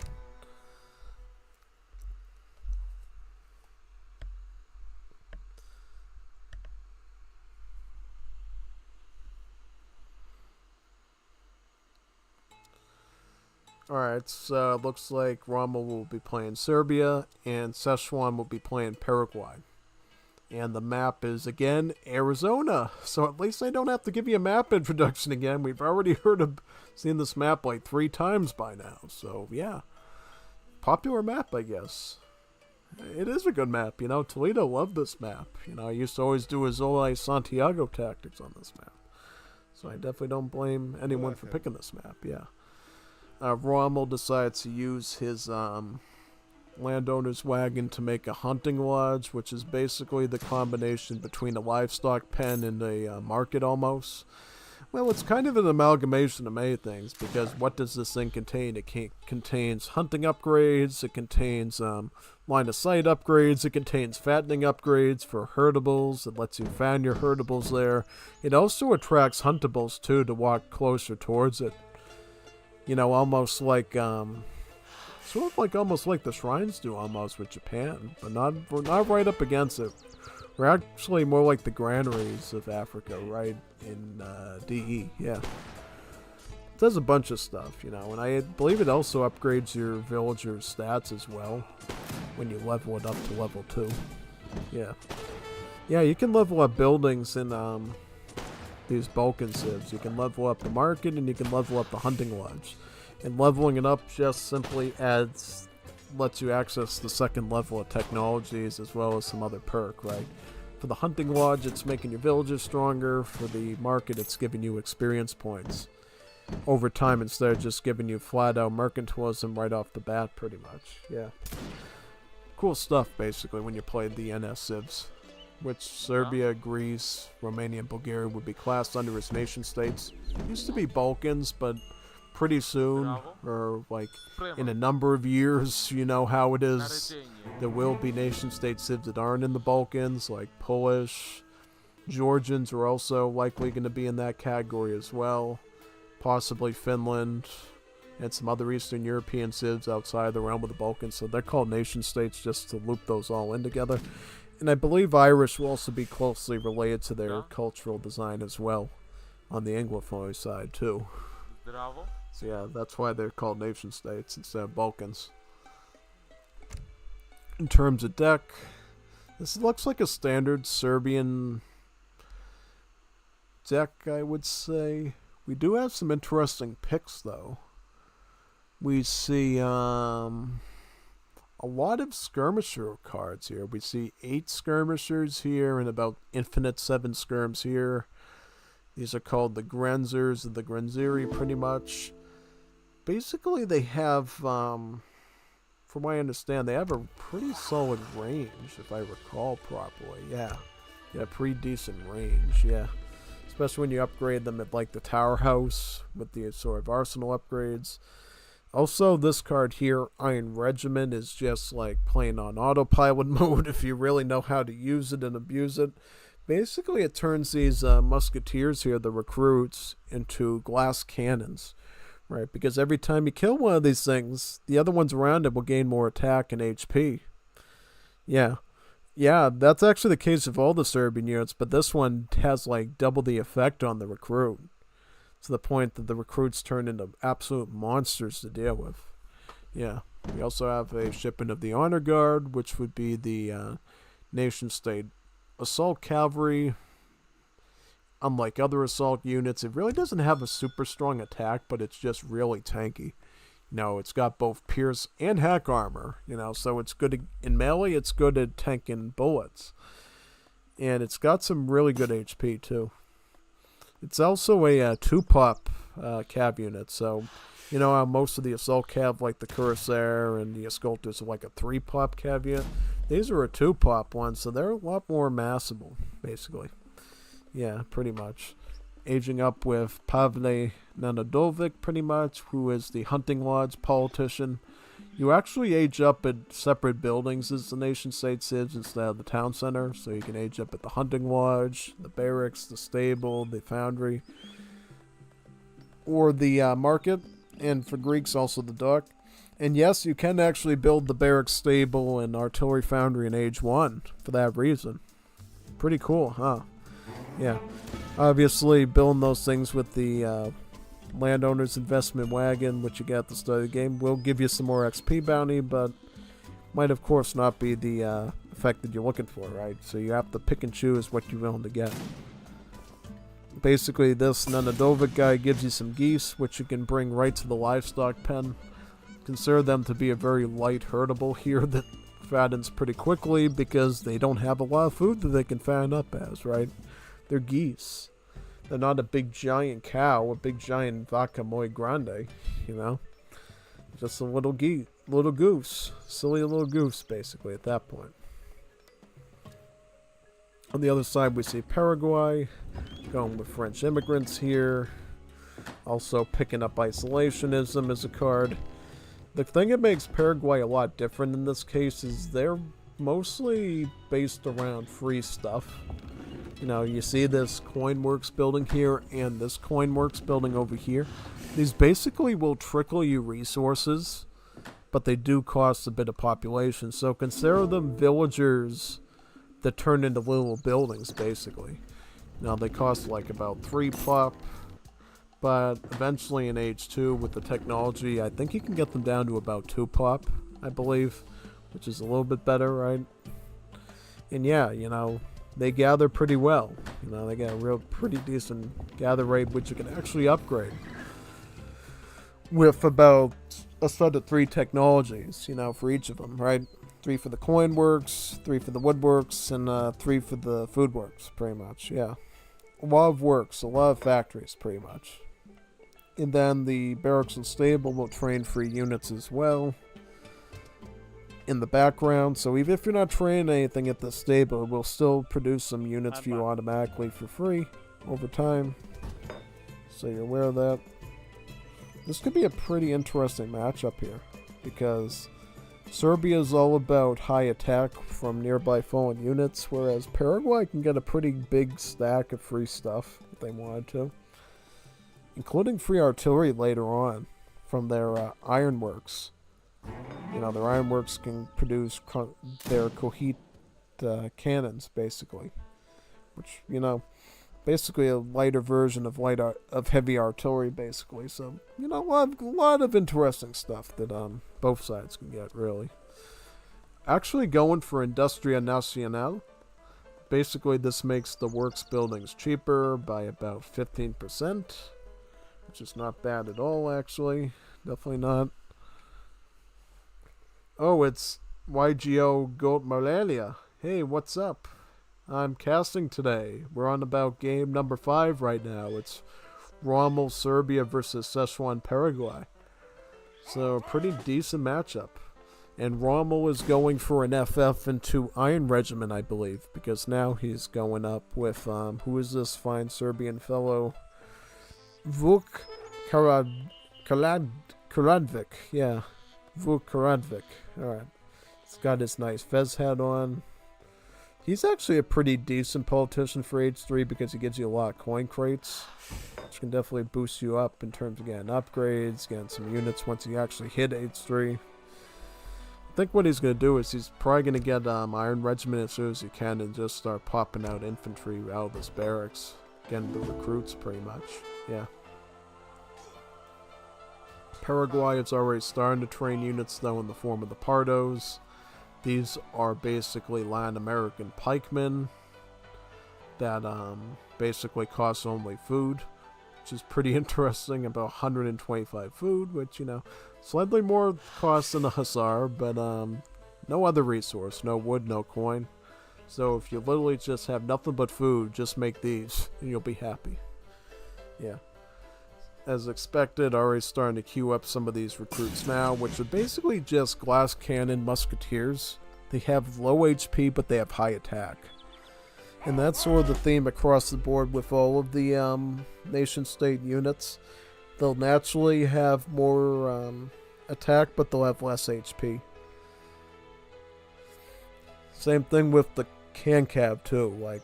I think the Honor Guard is one of the only few exceptions to that rule, honestly, because that sort seems to be a very tanky and low attack unit, whereas the other Cav unit, the Marauder, is literally just a Yulon, basically. So low HP, high attack. Yeah. Yeah, as you can see here, HP is kind of weak, but a 27 range attack, that's not too shabby, You can imagine how big it becomes with Veteran Guard, Imperial Upgrade, as well as some of these upgrade cards, like the Infantry Combat, as well as the Danubian Combat here for him. And of course the effective Iron Regiment and the Serbian bonus as well regarding nearby fallen units, basically. So, Iron Regiment itself only works by nearby fallen recruits. Yeah, so only other recruits will leave that flag behind for the boost to occur to them. So if it's like a Hajusi or a Scytheman or a Marauder, yeah, they'll only give these recruits the standard boost from their nearby and fallen presence. But if you want the full Iron Regiment one, you're going to need to get big stacks of recruits to boost each other up, basically, when they start dying. Just a bit of a thing for mechanic for you to be aware of when you send that up, pretty much, yeah. Gonna start to get loyal recruits, which is just a veteran upgrade. 1k wood as well. Probably looking to get more racks, get some more houses, because you're gonna need some pop space to get a decent stack of these recruits going. But on the Paraguay side, we see just a growth of additional economy, making more works buildings. Can actually start to get, no, he does not have 700 coin, but he's actually going to start to get Hemeroteca right now. This is basically a card that will increase the build limit of works buildings. Yeah, so +1 on all these, so you can have one more food works, one more coin works, one more wood works, pretty much. And also, you will gain additional build limit on your works buildings by aging up as well. So, yeah. At the start of the game, you can have 2 of each works building, and it goes up to, I believe, about 5 by Imperial. By Imperial Age, you can have up to 6, I believe. And then with Hemeroteca, you can have 7 of them. Pretty insane numbers, and those are all trickling resources for you, mind you, too. So, and I also wanted to point out, too, sort of how the free unit system works. So your barracks will produce free Primero de Niñe. Your stable will produce free Akayabotai. basically. This is a very weak but free, how do I describe? Basically like the Sawar. You know how the Sawar works for India, or maybe the Nagi? This is like a very weakened, watered-down version of it, but you get it for free over time from these buildings.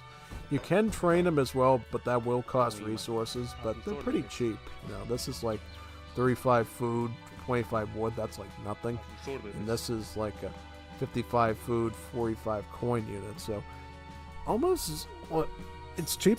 I think it's slightly cheaper than a musketeer, I believe, so it's quite spammable. It's also one pop as well, so it's pretty massable as well. And these are actually assault units, mind you, too. So they're considered like heavy cav. You know how the Trengalath had like multiplier against infantry? So these guys basically just get like a splash attack of like 1. So they'll actually damage multiple units at the same time as long as they're grouped up like this. As you'll see, you know, you're going to start to see some of these Serbian units fall, but as they do, notice how the other recruits will gain more attack as they start falling. And once Iron Regiment is added, that'll be even more extreme, pretty much. Yeah. Because he can start to get Iron Regiment at any point at this time, I think. Yeah. Also getting Loyal Marauders, so basically nation-state Ulans as well. One thing to note, though, that Ulan, like cavalry in Wars of Liberty, only cost 1 pop space. Yeah, because apparently they're such low HP units, the devs decide, hey, let's just make them a 1 pop unit to proportionalize. And it's worked pretty well for them, because it means you can mass up U1 style cav pretty easily now and really get the most out of their damage. He was going to get Iron Regiment, but now he's opting to go with Grenziers instead. Some of these nation-state skirmisher units. I beg to differ. I think you should have gone for Iron Regiment first, because that's, in the end, going to give you a lot more damage output, and it's going to add a lot more value to all these recruits. But that's just me, you know. I definitely like the fact that he's mixing it up a bit with some hand cav and skirmishers. Kind of getting a little bit of everything here. Yeah, probably serve him pretty well. He's basically got Paraguay on a leash at this point, though, because he's really not accumulating a lot of units that he can safely store up together, pretty much. Yeah. And one other thing I should note to you, too, because these Paraguayan buildings produce units for free, that being the barracks and stable, there's a build limit on these, too, to prevent it from getting out of hand, because if they didn't put a build limit on, you'd be basically have like 50 barracks on the map making stuff for free, and that just wouldn't fly, you know. People would not accept that. So yeah, basically they start with a pretty small build limit of like 2. It goes up with each age up, so it goes, I think it goes up to like 3 in age 3, 4 in age 4, and then 5 in age 5 basically, or slightly more. You know, and because you get free units from it, it's not such a bad thing in the end, you know. Interesting. So what you're seeing here is a unit called the Sailor. It has the same stats actually as the Marines from Definitive Edition with the USA Civ. But you normally can only get these guys on naval vessels like your light ships, like, you know, caravels, stuff like that. The only way you can get these sailors on like a barracks building is through this card here. Protocolo Lopez, basically. It allows you to actually train the sailors from the barracks and upgrade them there, and also they'll train faster as well. So this is a bit of an interesting change-up here. You know, basically, you would want to make these sailors if somebody was making something with the siege trooper tag or somebody with artillery. Because they're specialized class of skirmishers. They're particularly good at like sniping artillery and grenadier style units, pretty much. But we don't really see anything there except for these mountain artilleries here. So unless you plan on grouping them up and trying to snipe against these cannons, it's probably not going to get them a lot of usage, pretty much. Definitely not. Yeah, these mountain artillery can be pretty fierce to deal with, you know.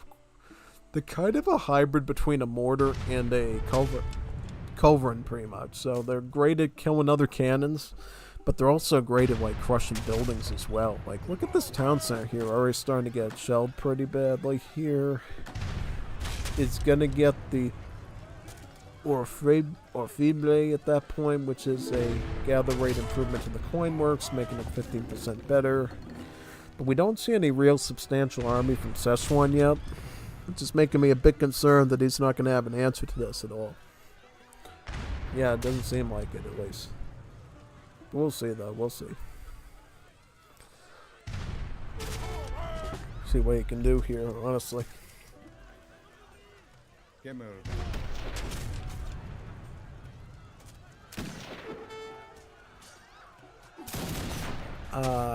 Yeah, that's not going to quite be enough, especially if he has recruits there. Might get the cannons down. Well, the town center went down. That's a pretty big blow. Pretty big blow, honestly. And he's probably going to slowly lose everything at this point for these cannons, like the houses, the production, the works billings here. These are going to be slowly stripped away. And it's going to cost him basically his whole base at this point. Yeah.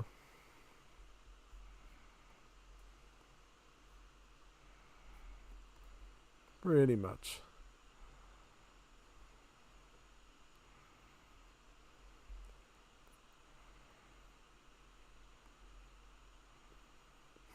Alright. Going for inspired sailors, veteran sailors. Wrong unit, buddy. You want to go Escopetero here because it's got multipliers against heavy infantry, and it's got splash. Because the thing you gotta understand with the Serbs is once they get Iron Regiment, which did they get Iron Regiment yet? It's pretty huge. Yes, they did. So the only way you can decapitate this whole operation very quickly is you gotta kill the recruits as fast as possible. So anything with like a splash attack that's more likely to take multiple ones out at the same time, you want to do that. Because what's going to happen is these recruits are going to have like upwards of like 80, 90 attack. Yeah, they're going to be really hard hitting units pretty much at that point. But I don't even think he's even going to kill any of these recruits now because he's just running kind of garbage against them right now. His units aren't even attacking because he's messing up the pathing too. Just not a good situation in terms of defense. He's gonna start running the Marauders here, looking for free bills to kill at this point. Which I think he's gonna find a lot of them because he's got no town center to hide him in anymore. Oh. Yep, absolutely a total travesty of the situation at this point. Yeah. We'll see if he can mount some sort of a counteroffensive here. No, he's just making more of these sailors, and I'm thinking like, no sailors. Start making Escopeteros.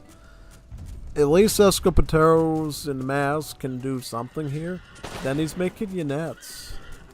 Unets, you're gonna put those in melee if you're gonna make those, because believe it or not, scout units like the Marauder and Hussar, you don't actually, the Dragoons, known as the maneuver class in this mod, do not have multipliers against them at range, so they actually have to go into melee to deal those multipliers. Kind of interesting, you know, their range multipliers only affect artillery and heavy cavalry, so like assault class. Yeah, kind of a weird way Wars of Liberty was able to distinguish like the lighter hand calves from the heavier hand calves pretty much. Basically, lighter hand calves like the Marauder and Hussar have a lot of flexibility to run around the map now because Dragoons don't knock them out of the sky anymore unless they go into like melee or something. You know, and of course you just keep running away from them, and it's mostly going to deal with that pretty quickly, really. Yeah, pretty much.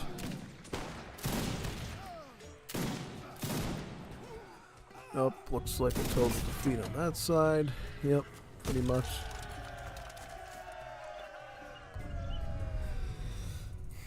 And by the way, the nation-state civs can also make sailors because the Wars of Liberty team set up this wacky system where I guess two cultures will each share a naval unit. So nation-states and Latin Americans get sailors, Europeans and Anglophonies get Marines, and I believe there's a few other ones that are going to be shared among other ones.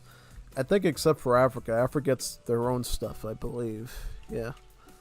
I wonder who shares it with, like, the Native Americans then. Because we haven't even seen naval infantry for really any of the other cultures, really. Not for the Africans, not for the Asians. Mostly just Europe, Latin America, nation states, and Anglophonies, mostly. Yeah. Maybe they should get their own stuff. Who knows? Yeah, like, this is what you get for, like, training 31 sailors to deal with heavy infantry. 20 kills. 20. Wow. And you made, like, 99 units? It's like a 1/5. 1/5 of the pizza pie. How did you mess that one up? Whereas Rommel, 105 kills. More than the units he trained. So, you tell me. If you see a bunch of Iron Regiment recruits, what will you do? Will you stop, duck, and roll and make sailors? Or will you stop, duck, and roll and make escopeteros, vivenderas? You know, the Juanitas muy bonitas. At least they're skirmishers, you know. And they're muy bonitas, so you could have done that. Yeah, I mean, let's look at military population, too. Yeah, like, he wasn't really training anything. He waited to train stuff, and then he started training bad things, like negative things, like things that aren't going to bail you out of that situation, and it just really cost him that situation, yeah. Oh, it's Bruscamania. I never understood why the Primero de Linie don't have a range attack. Matchlocks were a thing here, you know. Really? So the Primero de Linie's actually used firearms? They didn't just go into melee? Very interesting. I think Tejadas in the Wars of Liberty team was representing those soldiers that Solano Lopez stuck on the front lines with, like, actual sticks and stuff. That's what the Primero de Linie's is supposed to represent.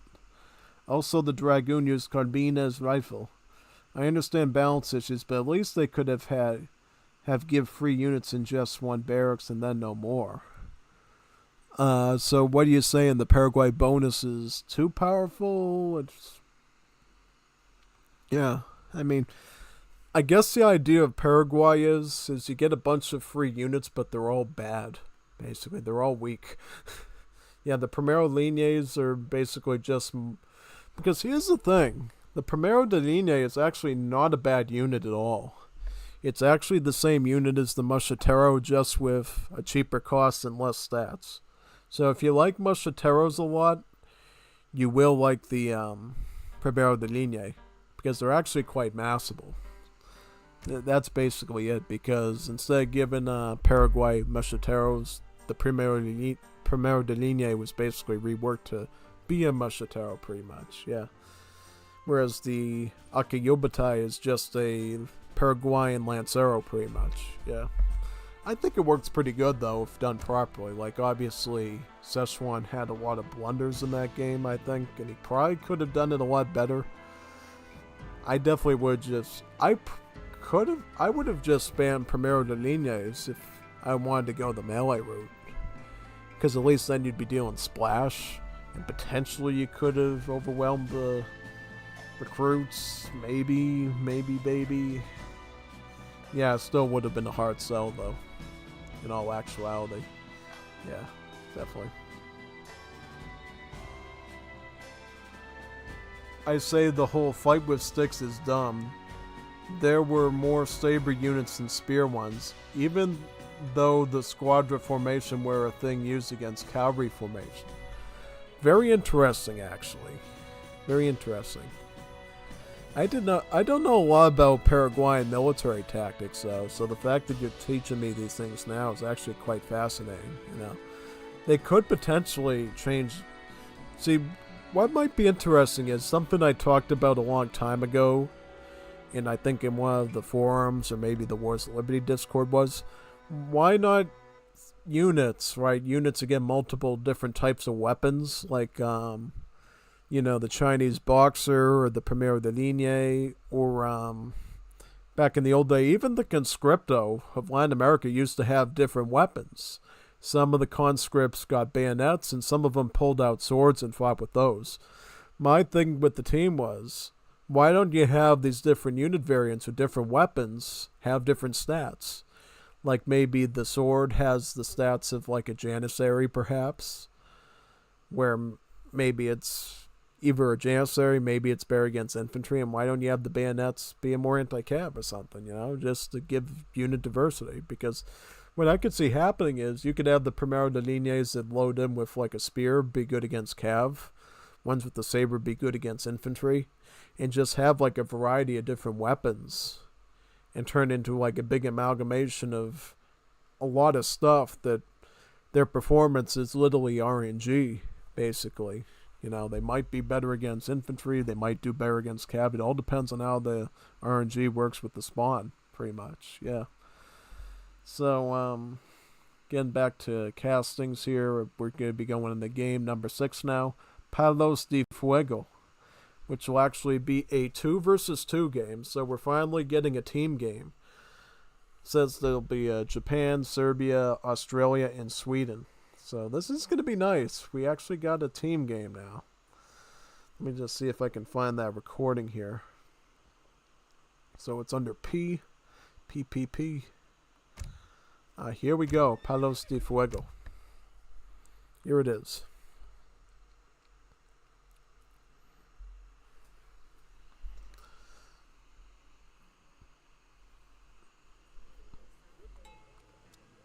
Is this Arizona? It's Arizona again. What's up with Arizona? Is everybody picking Arizona today? People like the Grand Canyon or something? What's up with Arizona? Everybody loves Arizona today. I don't get it. People are in love with Arizona today. I don't quite get it too much. Yeah, so basically we got a Serbia? Is that Serbia? Yeah, that's Serbia. They are teamed up with Szechuan as the Swedes. Then they're facing off against Cap as Japan and Kaiser as Australia. Well, this could be very bad for Rommel's team, potentially. Yeah. We'll get started right away with it, though. My problem is that Cap's Japan is one of the most legendary ones we've ever seen in, like, Wars of Liberty history. He will be a very ferocious force here.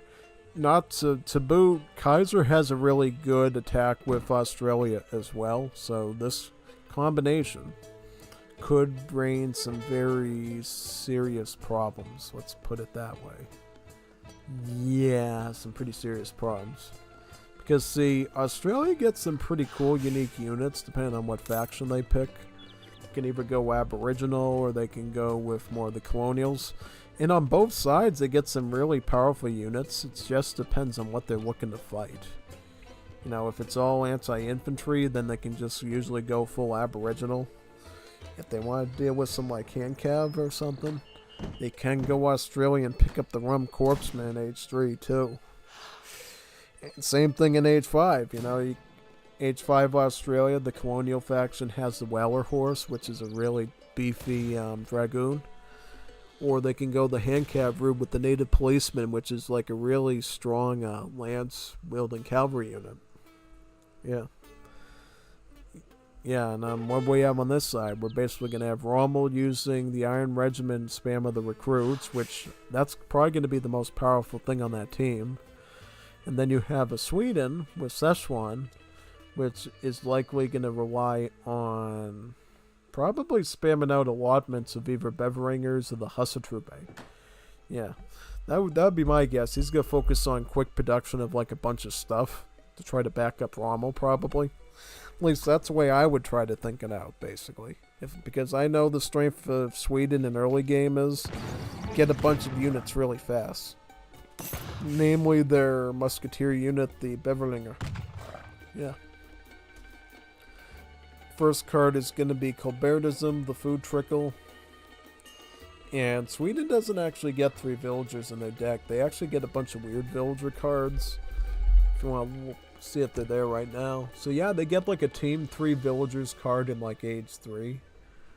And then they actually get like a Team 8 villagers in like Age 4. So Sweden's villager situation is pretty strange. They do get a weird card in like Age 1 called the Land Mana Party that will actually grant them free villagers for each market tech that they research. Kind of reminiscent to what you see in the 5th edition with the Italian Civ almost. But we don't see that there, so it looks like Sweden, of course, is going to be a little bit behind the villagers, but that's okay. Because they have another card here called the Norland Logging. It basically allows the sawmill to be cheaper and gives them a +1 build limit on it, having up to 2 sawmills. What is a sawmill? What is that thing? I don't know what that thing is. Well, I know what it is. It's, you know how banks work, right? They trickle coin. Well, guess what a sawmill trickles? It trickles wood because it deals with wood. Yeah. So it will trickle some wood. It will also drop off some wood crates around the building too that your villagers can pretty easily pick up as well. There's also a series of big bun techs at the sawmill that will increase the hit points of all your buildings except for the walls. Pretty neat, yeah. So I believe they're called renovations pretty much. And it shows some Swedish guy on top of a saw pretty much trying to cut the wood and, you know, get it ready to make a renovation with pretty much. Yeah. Going to be aging up with who? The statesman. That's basically the same politician as the governor general pretty much in the 5th edition. So it gives you like a tower wagon and some coin too. Rommel's, yep, going with the hunting lodge age up like you did in the 1v1. Same deck, right? Yep, same deck. Nothing too different there. Cap, what's Cap doing? Cap is playing pretty standard Japan 2v2, I think. Lots of crate cards. The basic unit ones. Does have the cherry orchards. Starts up with Heavenly Kami, just to make these shrines cheaper and make their gather rate just a little bit better too. Got the real basic upgrades too for Age 3 in terms of military. You know, Bloody Harvest, Gunto HP, Close Combat, as well as Way of the Marksman. Yep, all that. Then, what is Kaiser running? So Kaiser will be going with Aboriginal units, yeah. Because we see Mao Rakau, we see the Empowering, the Mere, as well as Dreamtime. These are all Aboriginal faction unit upgrades, pretty much. Yeah. Yeah, they get a lot of like combat cards, the Aboriginals, so it's really favorable for you to go with them usually just to get all those upgrades. Yeah, definitely. Looks like Australia, I believe, will be going with Boomerang at the start, potentially. Yeah, we see 700 wood coming in. That's definitely what you need to start training the Boomerang. Boomerangs are basically just like a really specialized type of like archer unit, really. But they're very weird because their boomerangs actually deal melee damage instead of pierce damage. So, like, let's say their boomerangs are going up against, like, crossbowmen. The boomerang will actually ignore their armor. But if they're going up against something like a musketeer, their hand armor will actually protect them a bit from the boomerang. But boomerangs do get multipliers against both dragoons and musketeers, so they are considered to be a skirmisher unit. And, he goes up with Tukikino. He's instead going to go for fire sticks, it looks like. Very powerful. Basically, the fire stick is like a siege unit that the Australians can get on the Aboriginal faction in Age 3. And it's basically just an Aboriginal man with a fiery stick that's good at siege, and he also deals splash attack too. It's actually not too different than the firebrand we saw with the Zulu earlier today, only now the fire stick's a little bit more combat oriented, you know. He can be really good against infantry, especially after getting all the cards you get from this thing here, pretty much. Mary in particular can give him a multiplier of +1 against the infantry tag. This is a decent combat card too. This one as well. Yeah, basically all these are pretty decent combat cards overall, I would say, definitely. And it scales pretty nicely as you get up in the ages too. Also picking up the crosscut saw. This is basically the Anglophonies version of the gang saw upgrade. Only it costs about 100 coin instead of 100 food. That's the only difference. But it has the same gather rate improvement to wood chopping. This is going to allow Australia to get a big army of the Aboriginal fire sticks out, I think. You can go right to town with that, pretty much. Yeah, essentially. We'll see, though. We'll see.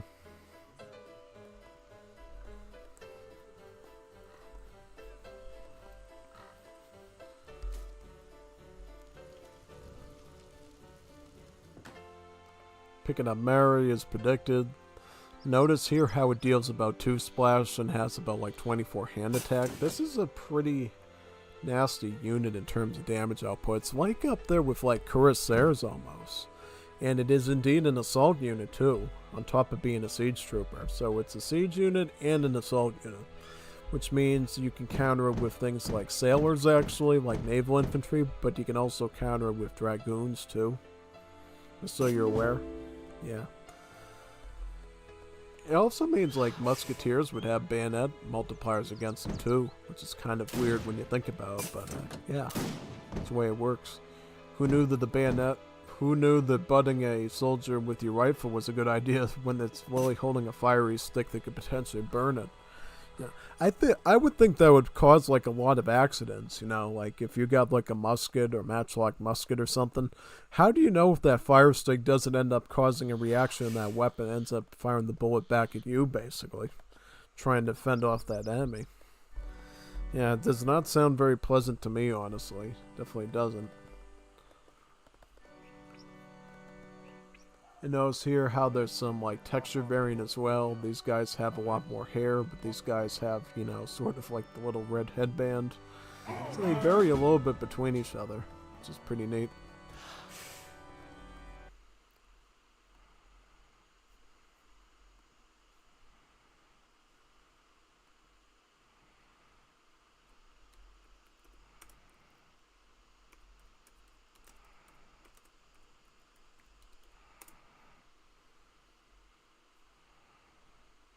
I was checking something in the Discord there.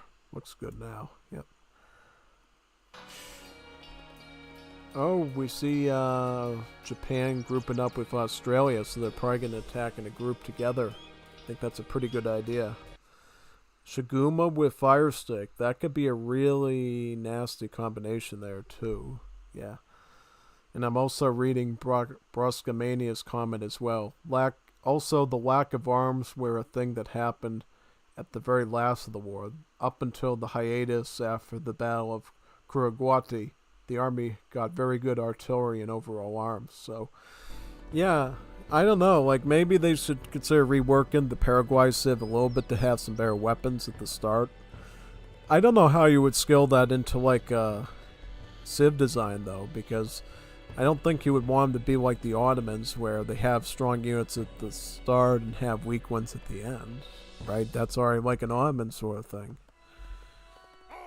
So, I don't know. Maybe they'll find a way to make that work, because maybe they could have like a more standard army and it just gets weaker over time, and they're sort of like the militia units get stronger over time. I don't know.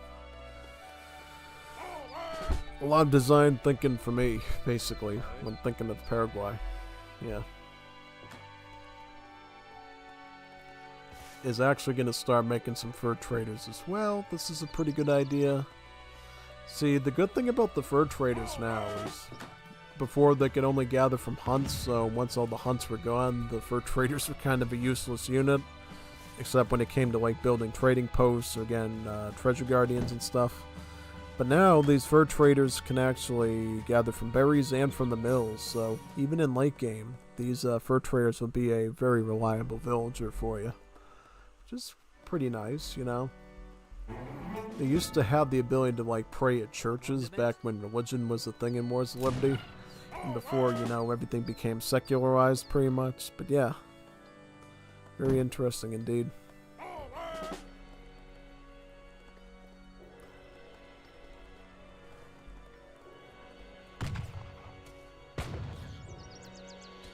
Looks like you got Master Shigumas here.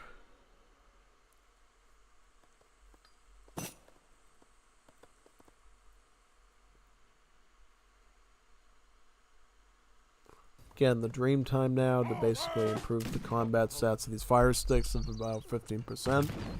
The way dream time works is the earlier the aboriginal unit was available, the more it gets affected by it. So boomerangs get like 20% improvement, fire stick gets 15%, and then the later ones like the aboriginal tracker and the native place would obviously get lesser effect from it pretty much. Yeah. But honestly, the native place is such a strong unit that even a 5% improvement from a card like that probably going to do some pretty good stuff. I'm surprised he didn't get the koala fur card in Age 1. Yeah, I should have gotten the koala fur card, because that would actually give him some additional HP to these fire sticks as well. So he's technically missing an upgrade here in this deck.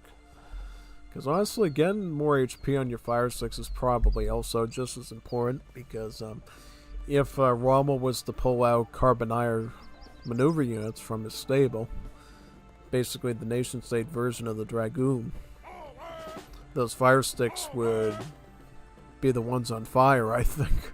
And they'd be fired upon. Yeah, fired upon, and they'd be on fire, pretty much. So yeah, any HP boost you could get to these fire sticks is probably recommended. Especially considering this loyal recruit spam is getting pretty fierce at this point.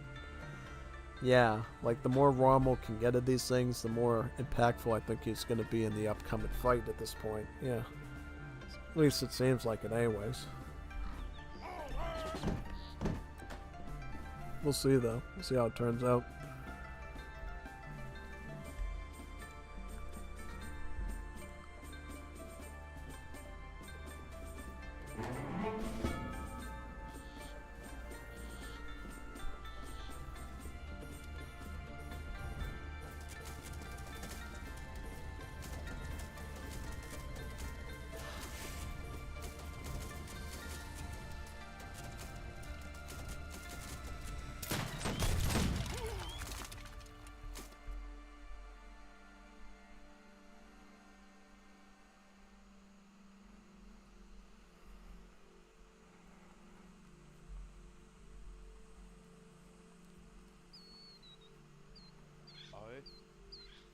Also picking up the Aboriginal Combat card here as well, Warrior Combat.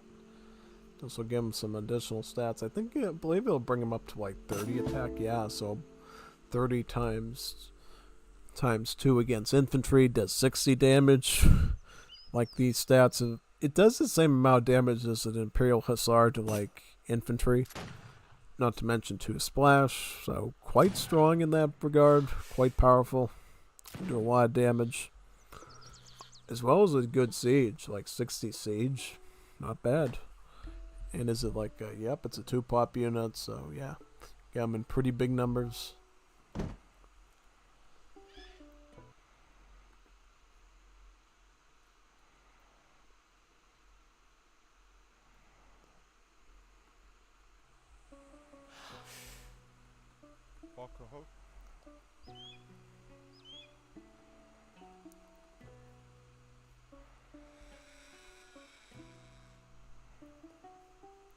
Oh, you got the Daimyo, the Junsui. Nagawaka Gaishi. Yeah. Yep, ship the canal cannons right to him. But he's gonna have to back up though, because one thing that could totally go wrong in this case, since the Gensuis are an assault unit with only hand armor, if you get all these recruits like boosted up from each other's deaths, they could go after this Gensui here and like snipe him dead pretty easily. So you kind of have to be careful of that, really. Yeah, it can be a bit of a risk if you're not careful with it.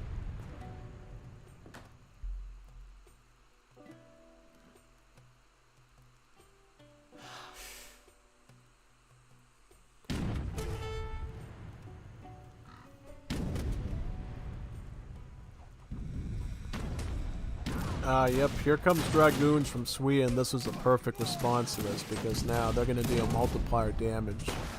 And yeah, they'll basically be dealing like almost like 80 damage per shot against these. And yeah, they'll be... Why is he going after this? He's going after the artillery. He should just be going after these fire sticks. Fire sticks are actually more of a threat, believe it or not, you know. Cannons, yeah, they're good against like infantry and stuff, but these fire sticks, they deal splash damage. He really should have been in the back with the Dragoon shooting at those things, which he seems to be doing a little bit now of, which is good. Yeah, I don't know. Like, look at these recruits. Look at how much they scale up when nearby ones die. Like 73 attack. Like way more than like an Imperial Musketeer. Even with like all the cards and everything. And then of course the National Statue comes up because this is what happens when your nation state explorer dies. Your explorer actually will die and turn into a statue. Yeah, and the statue actually improves your allied units' movement speed and their rate of fire as well. So these guys will actually start shooting slightly faster around that national statue, which is pretty neat, you know. And then after a number of seconds, the statue will indeed die. It will go down because people will forget about the man that used to be on that horse. And yeah, basically that.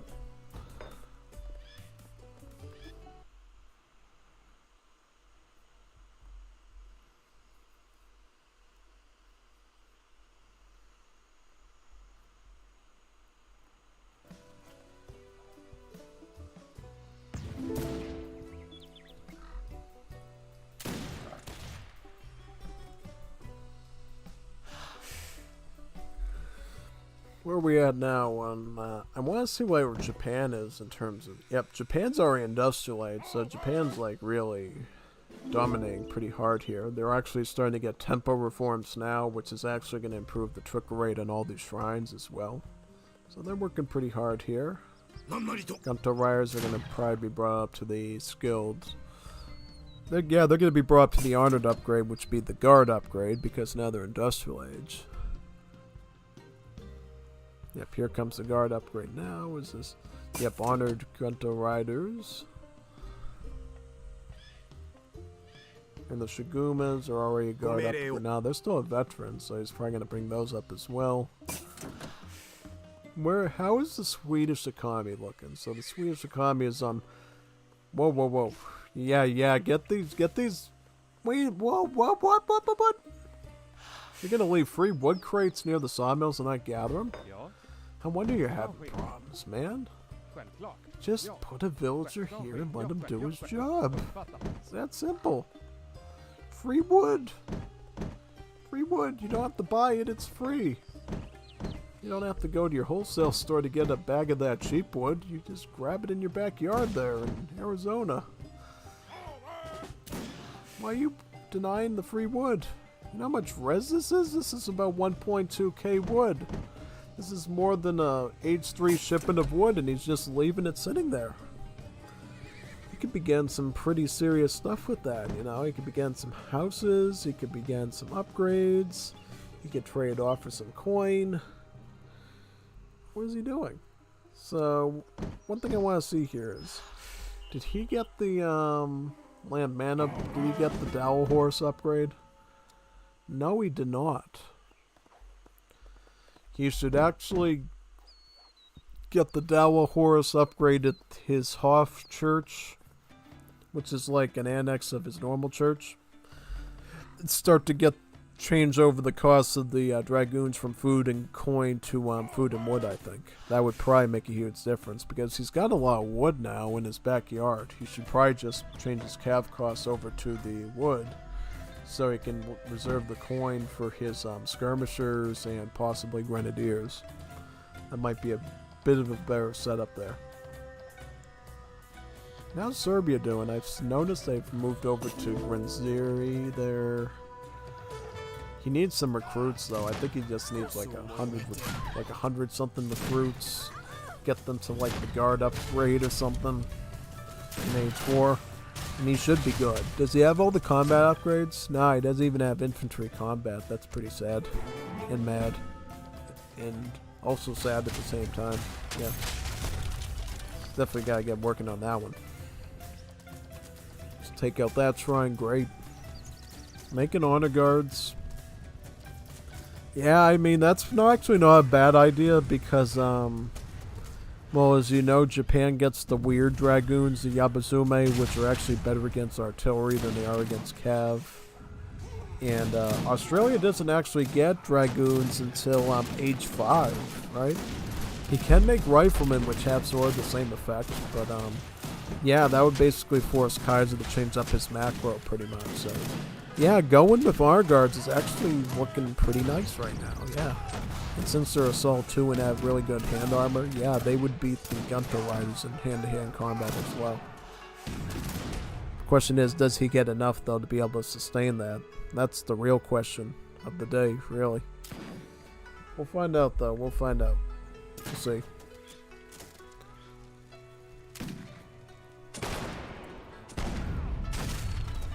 We'll see in this case which one he ends up going with there. Right now, only about like 4 honor guards, is that right? Could ship some more in. What I notice here, I might be wrong about this. This man is floating a lot of resources and just not spending them. This is a really bad idea. They know they got a guy who's actually both opponents are an age ahead of you. They're not even training units. They're not trying to age up or anything. Look at all these floating resources. They're literally so bogged down in the micro that they're not making anything. Like, yeah, he's making a few dragoons, great. They'd be the perfect counter to this if you have like 20 of them, 30 of them. You're not training anything though. You should have like 2 stables and like 2 racks, or maybe even more. Now, like, let's look at Sweden's wood. Yeah, they got a lot of wood here.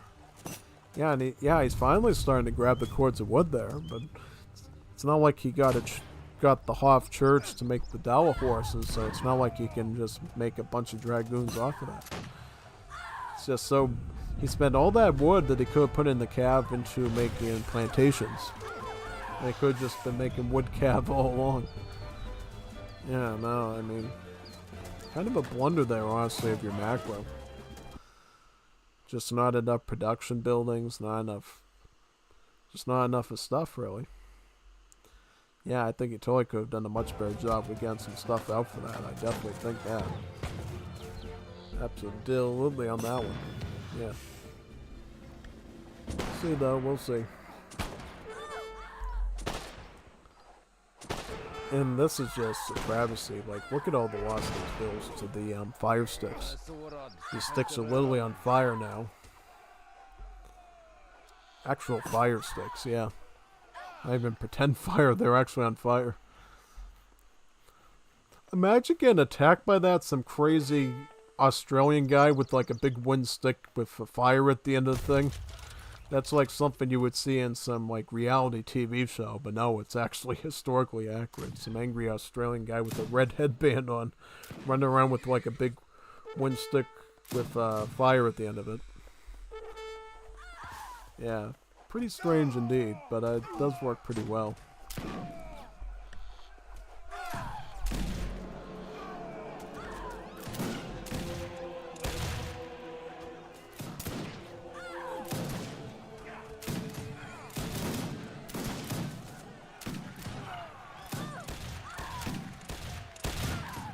Rommel's still in the game for some reason. You can design now. Yeah. How much is he? Whoa, whoa, whoa, whoa, whoa. Look how much he's floating here. This is a huge amount of resources that he's floating. All because he lacked production buildings? Wait a minute, he had 4 barracks, he had 4 stables, and he still couldn't keep something coming out of that? Imagine how much pressure they could have put down earlier if he was making that type of economy. Like, Rommel, he had more resources in Australia and he wasn't using them. Not too far away from Japan. He only made like 120. He could have had like double the units here and made a huge impact. Could have overwhelmed Australia.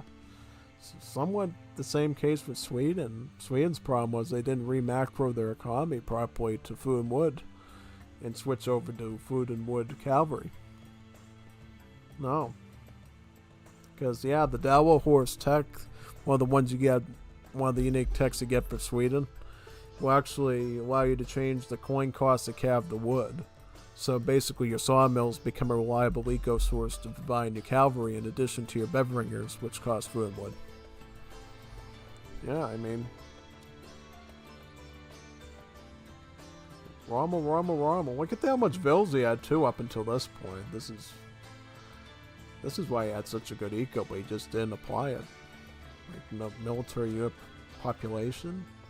Japan was on top of it, and then Australia, of course, just built the momentum up. But Rommel down here with that much res, and he was the worst one here for a big chunk of this graph in terms of his overall army population. Definitely is going to cost you quite a bit, you know. Yeah, I mean, just doesn't make any sense. Not at all. I'll look at like res gathered. Yeah, Japan always going to be good in that. What about like shipments and stuff? Kind of all over the place on that one. It's kind of like spaghetti to look at. So I don't know about that one. But anyways, we're going to boot into game number 7 now. Got about 8 games. If anybody wants me to do any other additional games beyond the 2 ones we're going to be doing, you got to send me the recordings like right now or within the next number of minutes. That will be, yeah. Because how long are these games going to be? I mean, I could already look right now to kind of give you a timeline of how long you have to get any additional recs to me. Let's see. So, I'm assuming... they're going to probably be like 20-minute games maybe or something, 20, 18 minutes. So you have like a half hour probably to get me any additional recs that you want. We'll get into game number 7 now, Inca Pressure. Germans versus Japanese. So literally just spamming Inca natives. Oh, that's pretty nice. Inca's got some pretty powerful natives in Legacy. You know. Of course, in Definitive Edition and Wars of Liberty, both places, mind you, both Wars of Liberty and Definitive Edition, they changed the Inca natives to the Kishwa natives. Yeah, so they actually have a different name now. The only place they'll still be called Incas is in old Asian dynasties. And Napoleonic era, too. Yeah, Napoleonic era. Does anybody still play that? I like Napoleonic era. Basically, Definitive Edition was turned into Napoleonic era by Talanus, basically. So many ways, pretty much.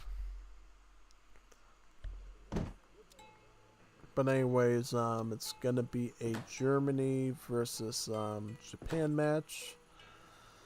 SAS versus Cap. This one should be pretty even, I think, because Sask is actually really strong Japan, at least compared to a lot of people. He's kind of playing his best Civ, and Cap is really playing his best Civ, because Germany is like his main, he said, because he likes the British from Legacy, and since Germany literally is just that, then he's basically mained it, really. The map is, I believe it's called Pampa Sierras.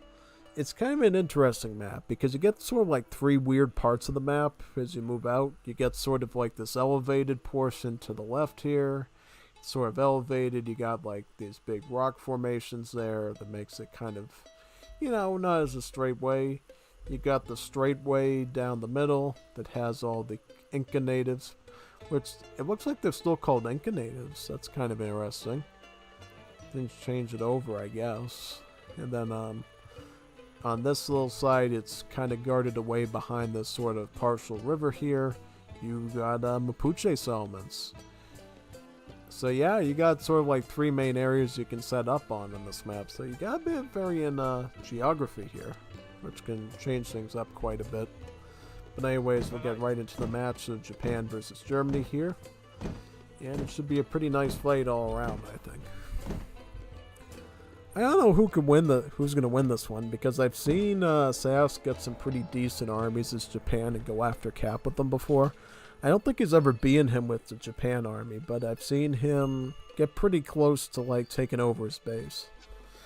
This is going to have to be really observed pretty closely here, I think. Just going around with his cherry orchard wagon, pretty good idea. Just going to grab this food treasure here, also putting up his consulate. So we know right away that Sask is going to do the Portuguese allies, yeah. Because Portuguese allies make your buildings cheaper, which, surprise, surprise, your wonders are actually buildings. So it actually makes their food costs cheaper, and thus your Egypt's cheaper. Yeah. Doesn't make the coin cost cheaper, just the food costs. Yeah. So yeah, could either be a Torii Gate Rush, or it could be a greedy Toshugu Shrine setup too. So we'll have to see. We'll have to see which one SAS actually goes with here. We'll find out pretty shortly. Let's find out pretty soon. Germany's explorers scout that area as well. Germany's getting free villagers from their manor houses, of course, called Leitskernens. Yep, here we go. So, how far is Sass from getting like his first wonder? Probably pretty close. But where's the wood? He needs a shrine. Oh, he's getting a shrine over here. Okay. I was a little bit worried for a second, like, oh no, did he forget to not get house? But nah, he's got a shrine. Everything's good. This is starting to look like greedy shrine setup to me, because he's going with the heavenly kami to make it cheaper, get the bear gathering, and then I'm assuming because he's got the Portuguese consulate, he's going for that special Toshugu shrine build with it, which gets you a lot of resources. Really, a lot of resources, pretty much. Yeah. Oh, YGO Gold Malalia. Yeah, the good old Pampas Sierras. Yeah, it's a good map, you know. It's another one of those Toledo-friendly maps that I was introduced to, and it's been the one we've done a lot in team games as well. So I definitely can't complain about. It's got a lot of interesting features to it. This should be an interesting fight of the Treasure Guardians. One of them's currently stunned. Will he be able to get all the blowgunners out, though? I think he'll be able to kill off that one, maybe? Did his HP regenerate? No. Why is he going after that one for? Kill that one. Can he stun it? Oh no, he just aggroed him. No, he's gonna lose it. Smoke bomb. Good thinking, soldier. Smoke bomb. Thankfully they don't aggro that far, so that's good. Yeah, that could have been a disaster if you didn't have smoke bomb. Pretty much. Yep, it's going to turn that last cherry orchard into, well, a cherry orchard, now that he's done scouting with it. Again, Japan's pretty good at, like, staying defensive around the base. You know, the cherry orchards you can place pretty close to the town center. Safety. Going with the Toshugu Shrine for greed. It's going to boost up all the other shrines, as well as acting as a big giant shrine itself. And I think these monks better be running around that map looking for more animals to build the shrines around, pretty much. Yeah.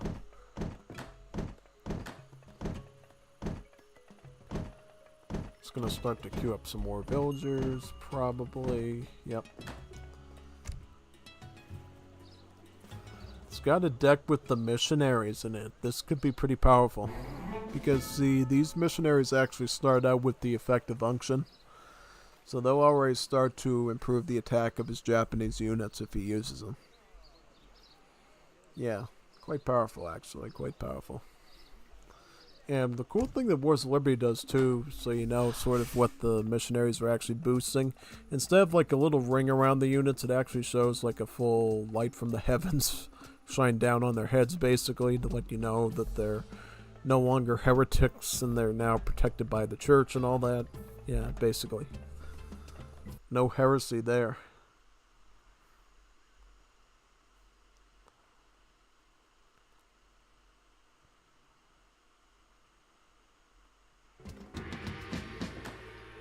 Gonna ship in about 600 wood.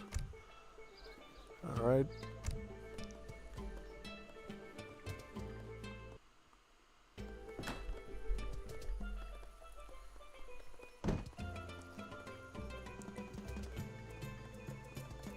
Alright, so what's gonna be the plan here, I think? Is he going like Super Greed, or is he gonna go Gensui with Siago Takamori? Who is Sako Takamori? That's this guy here. Siago Takamori is the first Gensui you can get. And you can get Yagamada Aritomo in age 4 as well. So different ones basically. Oh, so Cap is gonna go Inca natives. He's got the Huamakas right now. Yeah, let's see what that's all about. Yeah, he's starting to spam out Huamakas. These units are very dangerous. They get a lot of siege, like 48 siege, without any upgrades, mind you. They can do some damage. You know, if he can take out like a consulate with these things, that's gonna hurt Sass so much. He's gonna get super Sasky about it. Super Sasky about it. Is Sass gonna get like his emergency units? He's gonna get, oh, he's gonna get the Geisha girls. Oh, that's a good counter to it. See, these Geisha girls, these are actually Japanese spies you can get at the town centers, or the shrine, at the temple actually, yeah. So yeah, as you can see here, they get a multiplier of like 10x against mercenaries. They do about 80 damage. And the best thing of all is, they can go in... Oh no, because he's got the Explorer there, they can't go into stealth mode. That's sad. Because what these guys or girls can do is they can attack in stealth mode. To the point the Huamakas can't see them. Unfortunately, because the Explorer exposed them, now the Huamakas are going to be able to keep continuing. Oh, they're going to take down this consulate now. And I'm assuming he's going to go after the church now to try to stop the Geisha girls from coming out. Oh, this is pretty scary. Look at this. Look at this. He's going to go after this church now. But then the Shigumas arrive with the emergency units and he has to retreat. Quite a big change in things. Yeah. And 2 Geisha girls right there too. So he's got to retreat now. Yep, they're going into stealth though. So I think they're going to try to pursue these Huamakas though. In stealth mode to the point that they can't fight back basically.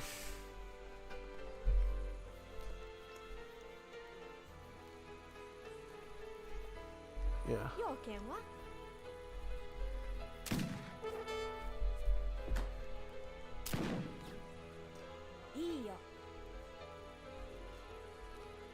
Yep, they're gonna retreat back in that direction.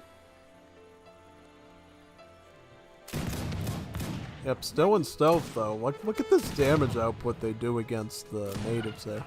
Because believe it or not, if you didn't know in Legacy, spies actually deal multipliers against native warriors too, which is pretty interesting. You know, so they deal about 4x multipliers against natives compared to the 10x they do against mercenaries, which is pretty cool. And they actually deal multipliers against other spies as well, so they're really good at fighting each other too, basically. If I stand corrected, that means if they have this level of multipliers, they would actually instantly kill another spy. Another Geisha girl. If it was Geisha versus Geisha, they would actually kill each other in one hit. But against these Huamakas, they still do pretty well, like 40 damage. Like more than like a veteran Hussar almost. Unfortunately though, not enough mass, and the Inca natives will end up winning in that engagement. The Shigumas are still alive though. Will he pursue? Yes, he will pursue. It's no trivial pursuit. It's gonna ship in some more Shigumas though, and some more Geishas in stealth. So yeah, you're gonna want to keep Tony Cruz near you, just so he can detect these Geisha girls, basically.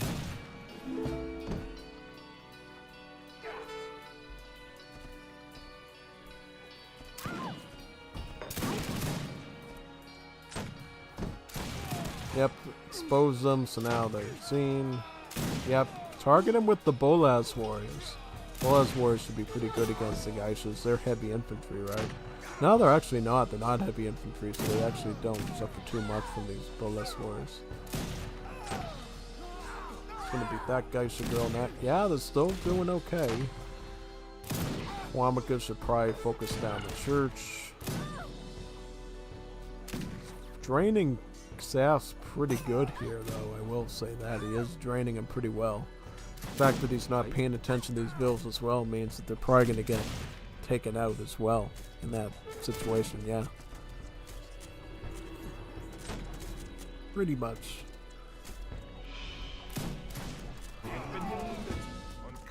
Geisha girls are going for the kill once again. Basically, yep.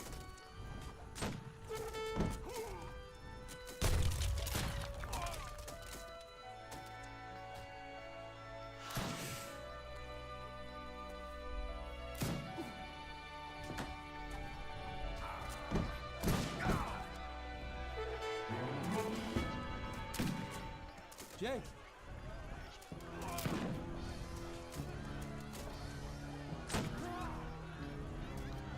Is that enough Wamakas to take out that TC?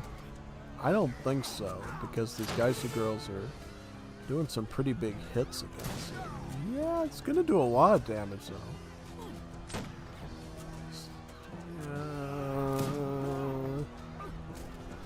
It's over halfway damage.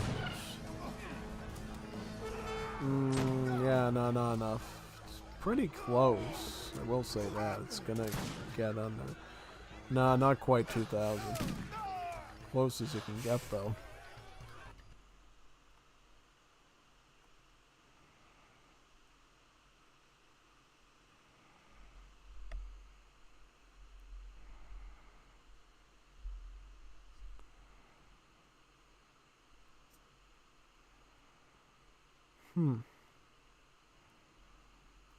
Yeah, I mean, this is...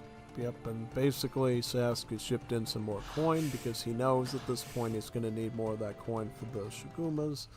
He's also going to start training Panders. Very interesting, actually. Yeah, he's going to start training the Panders. You remember these guys, right? They used to be the Habsburg Musketeer unit, right? Back when the Habsburgs were a civ. Now they're basically just your everyday mercenaries you can make from saloons, pretty much, yeah. Frail but fast training heavy infantry mercenary from Oltenia. As you can see, it's got the stats of like an Imperial Musketeer pretty much, so they will, be a decent defense against the Inca units, at least a little bit. But at this point, since Cap has done his damage, he can start to go to age 3. He's going up with the city planner, which, it's the same as the bishop in Defam Edition, as it gives you a covered wagon. And basically he'll be able to ship 8 skirms, 3 cuirassiers. He'll be able to round out his army pretty well there to go up against his panders, I think. So, I mean, I don't think Cap is going to have any issues going in here. He hasn't even grabbed, like, the Inca side nearest to his base at all, so if he gets that involved as well, I think it's going to be a pretty good lethal hit there overall, I think, honestly. Yeah, most definitely in that case. Yeah.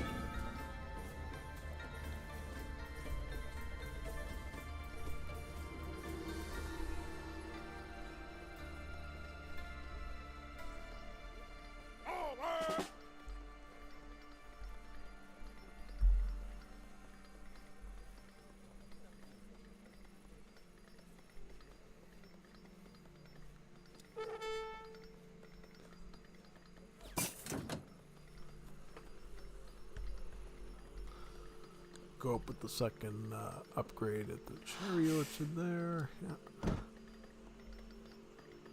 Nani? Yonda?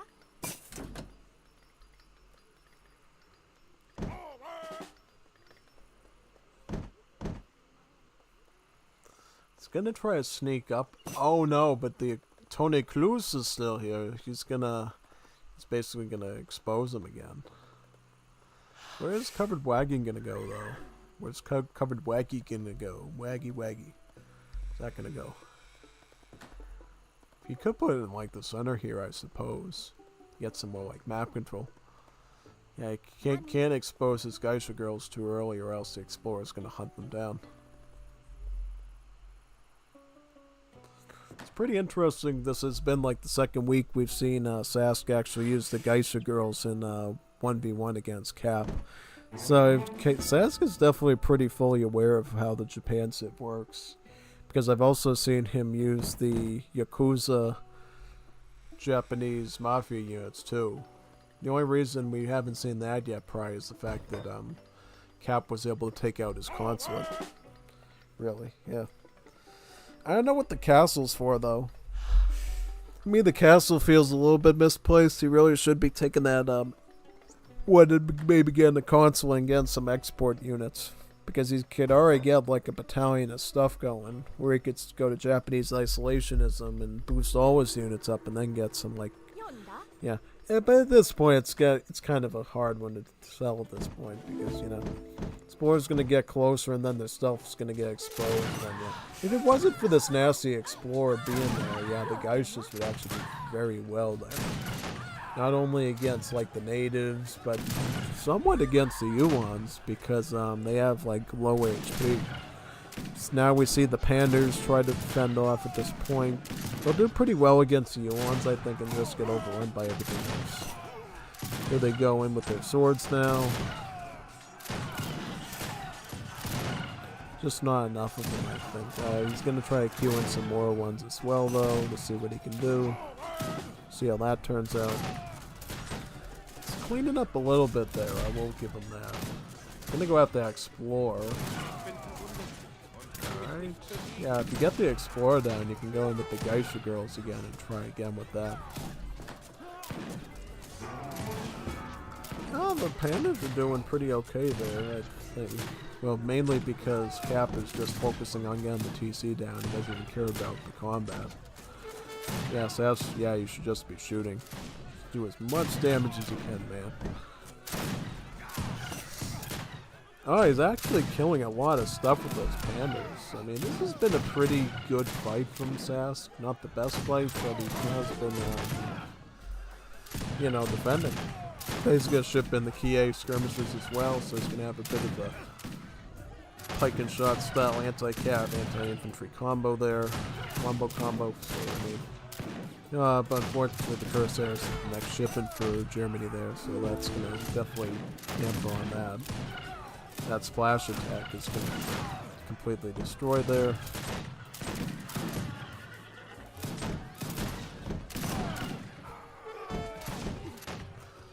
Yep, completely stomped.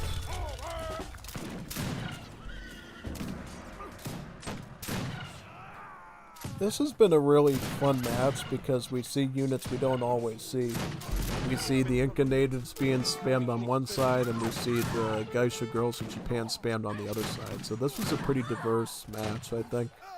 It definitely had a bit of variety to it, so I'm definitely liking that part, I think anybody else who ran in that situation with the Incas probably would have done worse. But Sass held on pretty good with his special plans. I just wish you could have gone some of those Yakuzas out with them too, because those can actually be pretty decent fighters as well.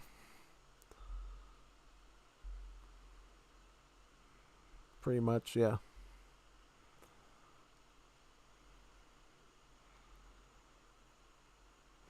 Yeah. Let's look at the post game though, see what we can find on there.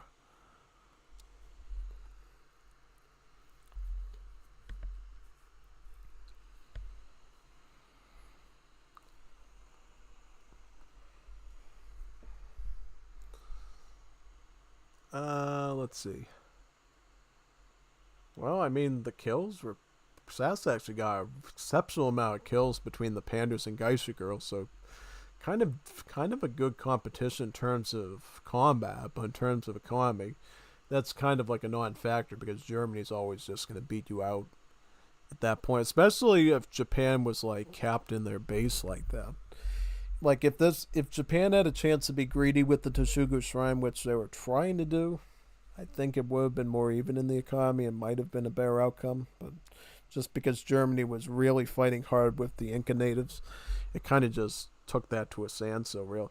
And this is kind of the fight thing of when you want to use military unit count instead of pop, because here you'll see, this is like the real way the battle went. But if you look at population, yeah, it kind of looks like Cap doesn't have anything here because he was running natives, and you see Sass army clearly here. But if we put it in the perspective of the unit count, yeah, you can definitely see where Cap was really capping hard here.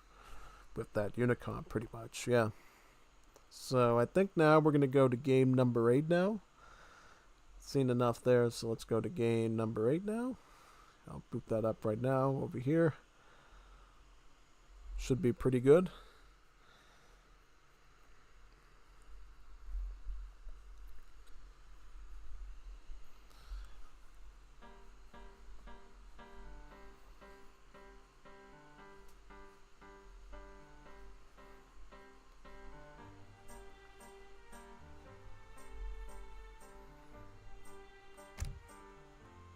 So what's the game actually called? Let me check the Discord out.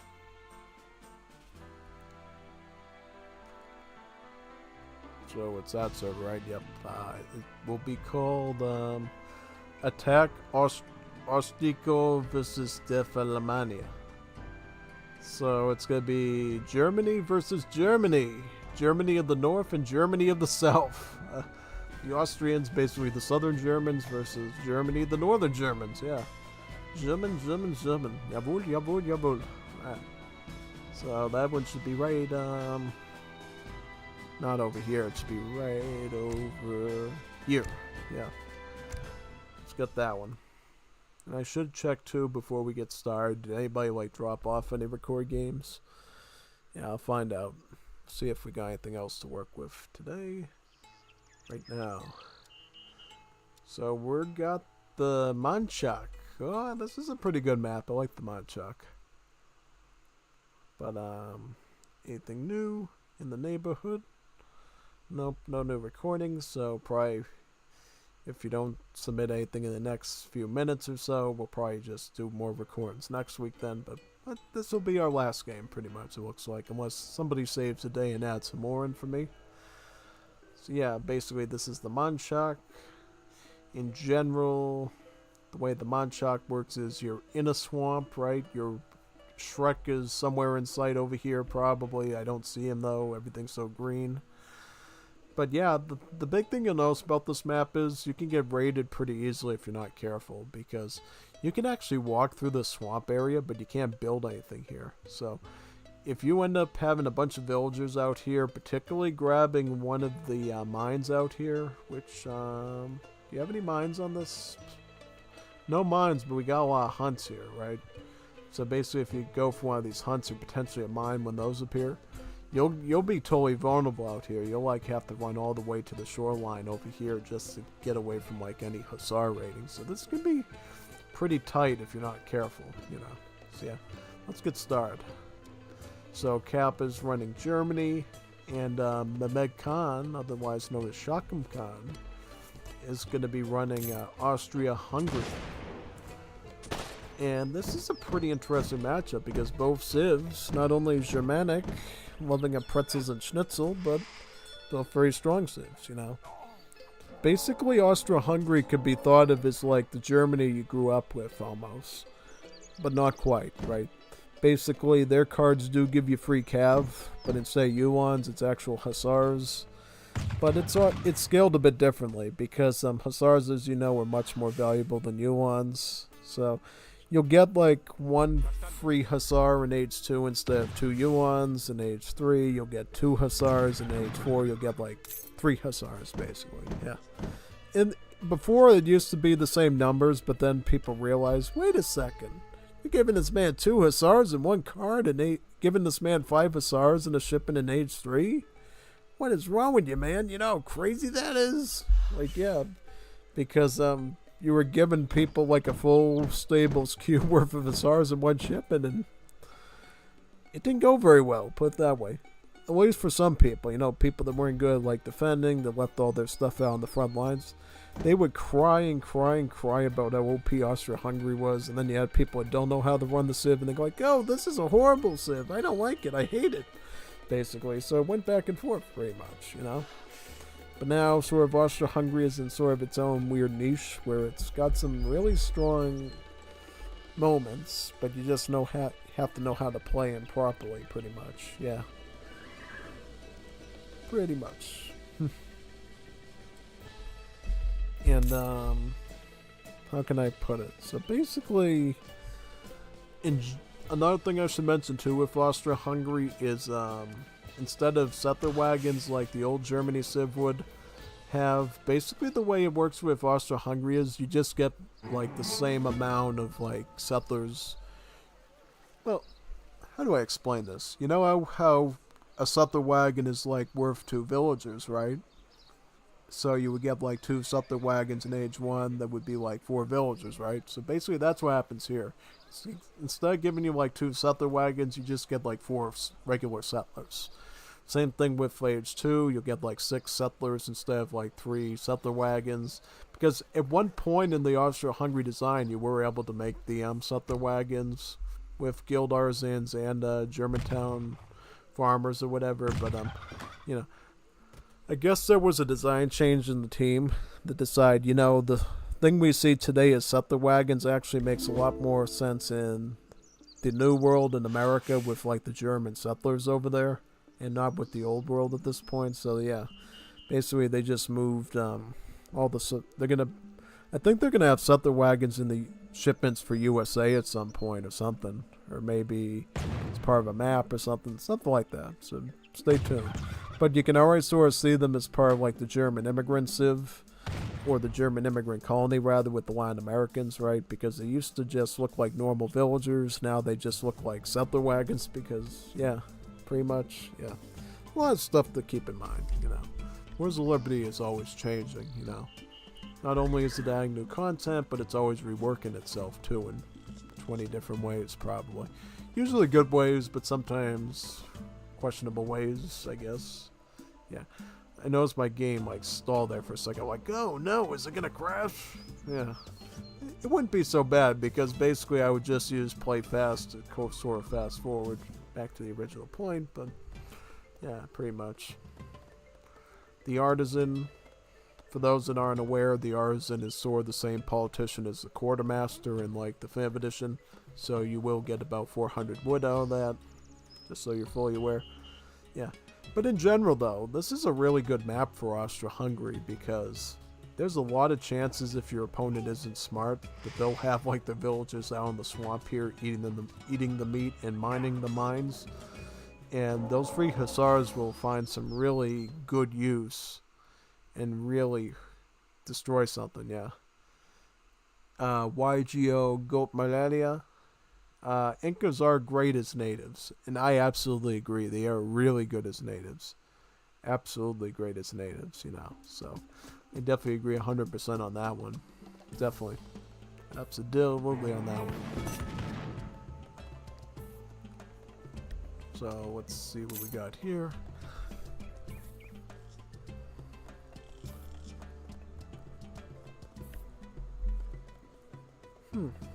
Very interesting.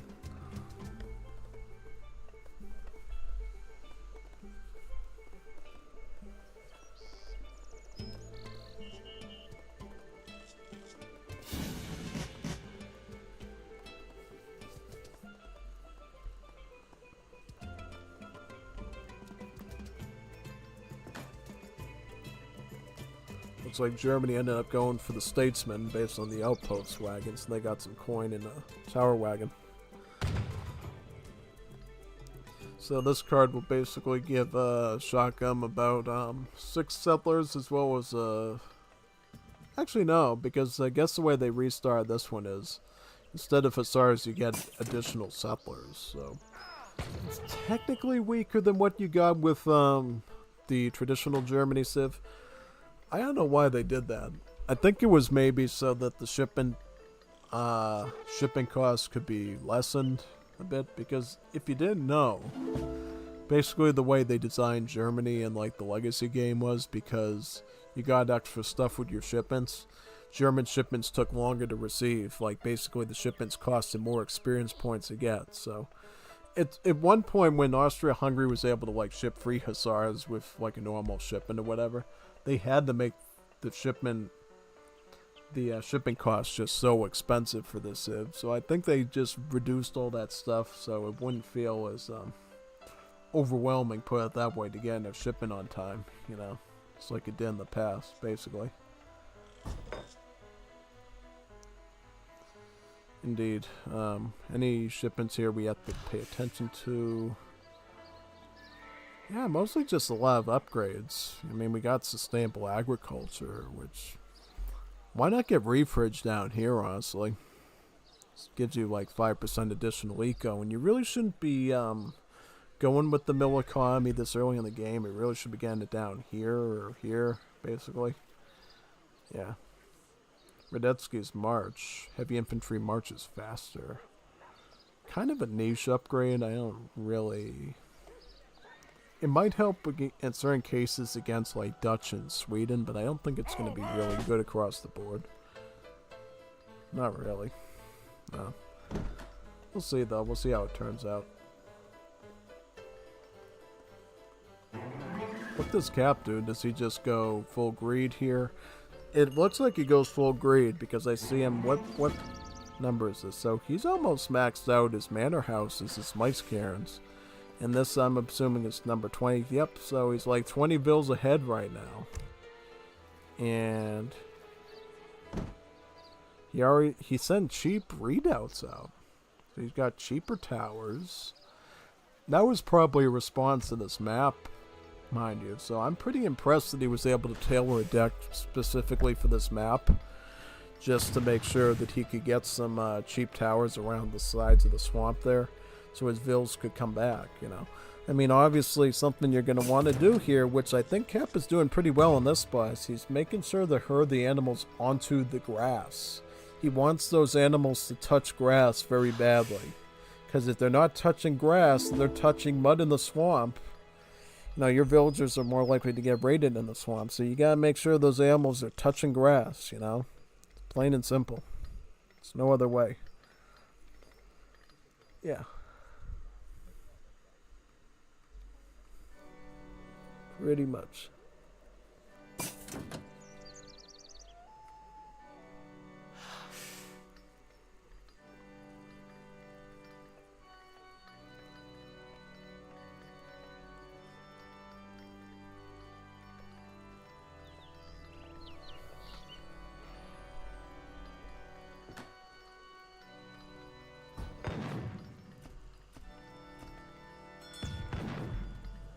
Orion Towers number 2 and 3. Could afford another one too. So it looks like he's going greed and turtling up here. And believe it or not, this is actually a pretty good strategy here for Germany because they can actually send levies of emergency units from their outposts instead of their town center. So yeah, basically with Germany you can get what's called Landwehren. So they have like a Landwehr infantry and a Landwehr cavalry. And those Landwehr are of course emergency units, so they will lose HP over time, but they will have some pretty good rolls. You know, the Landwehr infantry is statistically similar to the Minuteman, whereas the Landwehr cavalry is basically like a emergency lancer, so it has some multipliers against like skirmishers and has some decent attack against them, you know. But there is a way you can actually make the Landwehren better for the late game. And that's through this, basically. There is the Bismarck model, which allows your Landwehren to no longer lose HP over time. And this here, this Royal Decree, and you see a tech here called Weltpolitik. They'll allow you to train and upgrade Landwehren at your barracks stables and telegraph troop bay, basically. So, essentially you'll end up turning the Landwehren into, like, official parts of your army that, you know, you can train and upgrade pretty much, in addition to them no longer losing HP. It's an arduous process, but it can be good because, you know, Landwehr infantry actually don't have the heavy or the skirmisher tags. So they actually don't suffer from any like skirmisher multipliers or any sort of like Sawar multipliers. They're actually pretty reasonable units, especially when you upgrade them. And then, of course, the Landwehr cavalry, you know, it's like a lancer, so like a Sawar lancer, you know, like a Nagy, not like a Spanish lancer. So it's actually not too bad, like taking out skirmishers with, really. Can get some pretty good engagements with them. So yeah, it's just a different way of doing things, you know. In the old days, Bismarck model was an age 3, but after some people were using some OP builds with the Landwehren, shipping them through the trade route and stuff, they had to move it to like age 4 to make it a little bit more nuanced and fairer to the opponents, because Germany already had so much stuff going for them at that point. That was like one more nail in the coffin for anyone sort of dealing with them at that point. Yeah, pretty much. Yeah. We'll see, though. We'll see.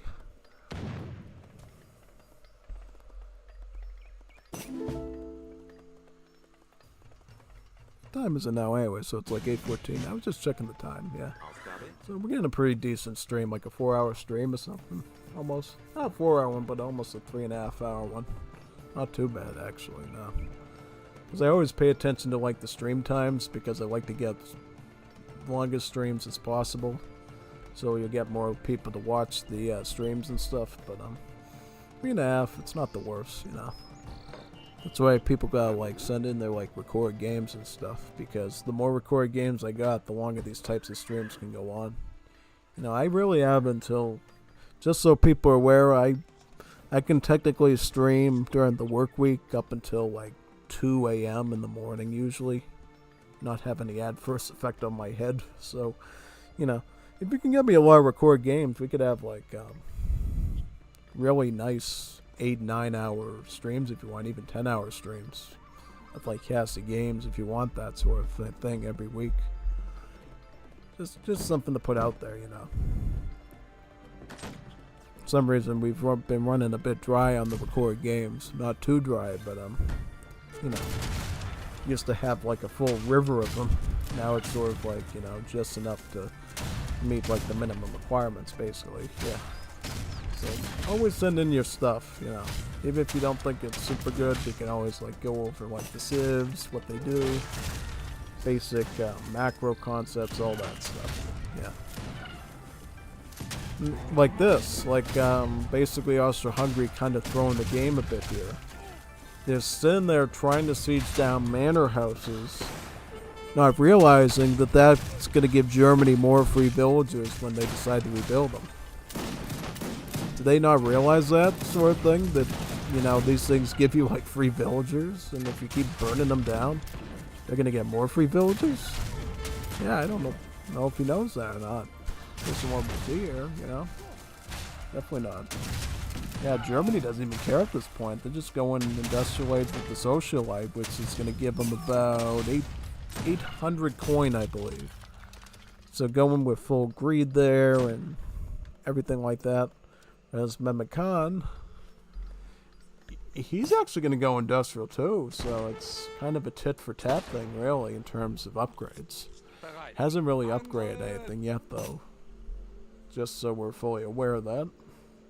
Yeah, I think he's going to go industrial too. It's going to be like a touche style setup there. Touche! I can go industrial age too. Yeah. Now, the interesting thing with Austria-Hungary is they get their Royal Guard upgrades in age 3 instead of age 4. So instead of like getting like a normal veteran upgrade on their line infantry and hussars, they get like a Royal Guard veteran Radetzky.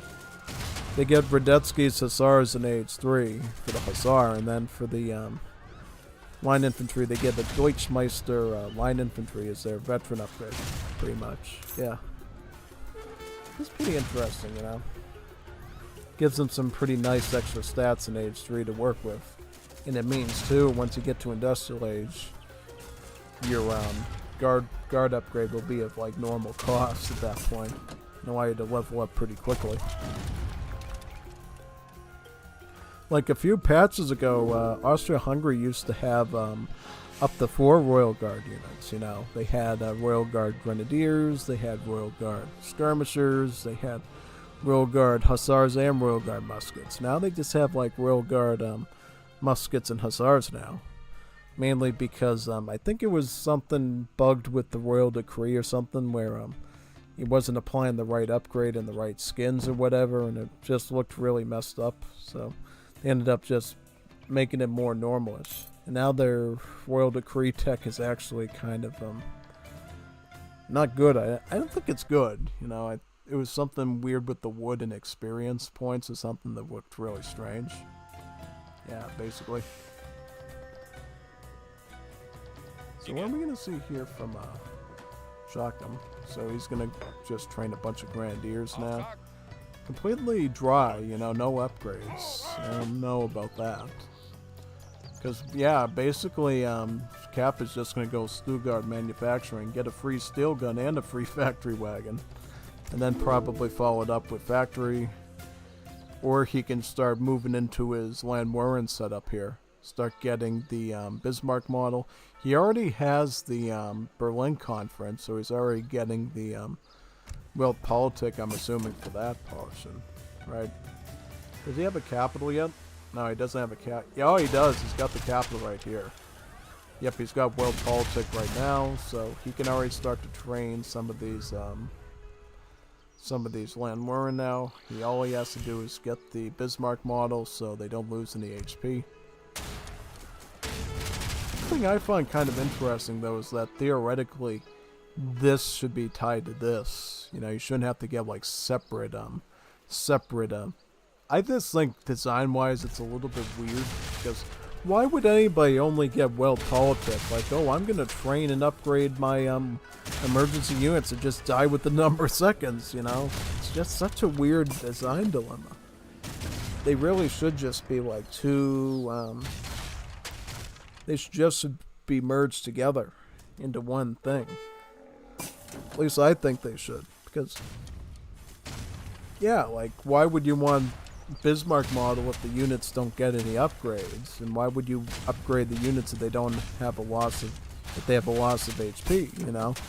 It's like you're literally turning a mechanic that could be put into like one card into like two cards for, I don't know what reason. But I guess it's got its advantages too for balance, so I'm not too sure about that one. Yeah. We'll see, though. I'm assuming he's going to go Landwehr Infantry here. Oh, actually, Landwehr Infantry is going to be a really nice counter here because these Grenadiers get Siege Trooper tag, right? And guess what the Landwehr Infantry get because they're like a Minuteman? They get anti-Siege Trooper multipliers of like 2x. And he's already, yep, he's getting Guard Landwehr Infantry right now, so he's just going to start spamming these out. And to boot, he's got an infinite shipment here called Large Landwehr Infantry Muster for the infantry one and the cavalry one. And what this does is it basically musters a group of them up at every tower, basically. You know, a batch of them, pretty much. Yeah, so you can get a pretty nice spam of them going, really. But one thing I learned, just so you're aware, so you don't mess up, do not get another muster until one of them is finished. Because what I did one time was I accidentally sent like another muster of the other unit when the other one was still queued up. And what it ended up doing was it canceled out the muster of that unit. And I lost the shipment for nothing. It was a total wash. And I could not believe that I did that. And it, you know, I didn't even think the game finished though. It just out of synced. So it wasn't a total wash, I guess. But still. Yeah. One thing you gotta realize too with this training thing is basically these Landwehr units, when you train them, are under the same rules as like the old Australia Civ. Where basically the more of them you have on the map, the more expensive they become. But they only cost like one resource, so that's like only like food. Basically, so if you want to get like a whole army of like Landwehr infantry, it will actually cost you quite a bit to do that. But as you can see here with like Guard, they already doing like over 50 damage to these Grenadiers right now. Right, and they don't have any like tag other than infantry, so it's not like they're dealing with any sort of like multiplier from these skirmishers. The only multiplier they would probably get hurt by is probably that of the Grenadiers though, because it is an all infantry multiplier. But here comes the Radetzky Hussars, pretty much.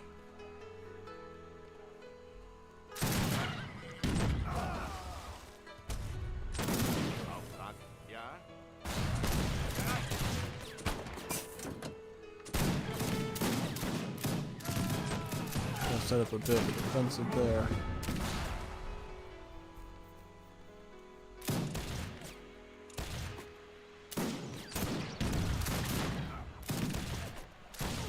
Yeah, kind of getting a bit overwhelmed there by the Royal Guard Hussars of Austria-Hungary. But I think with enough mass, might be able to defend that. We'll see.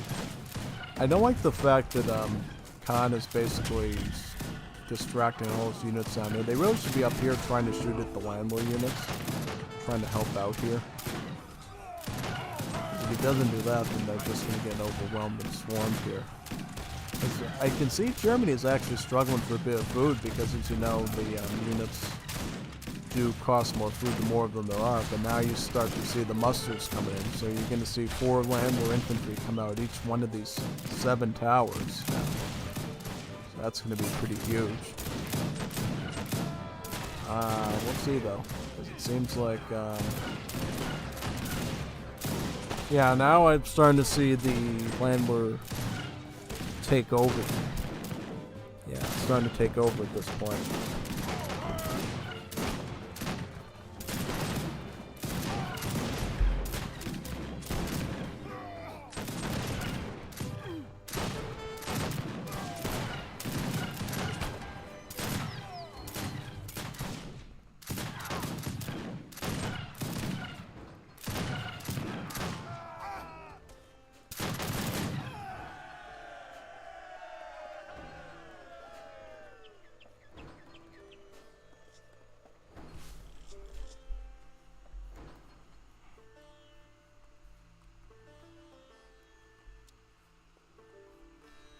Gonna get the Magyar combat. This basically improves both Hussars and Grenadiers, whereas the Austrian combat will improve line infantry and skirmishers, basically. Yeah.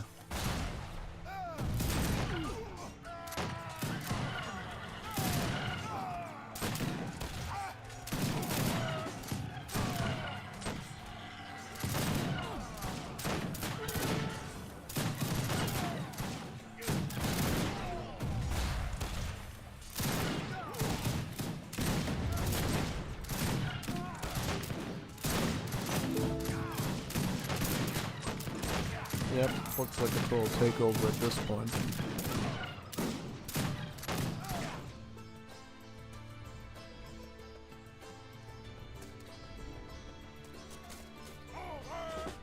Big time there.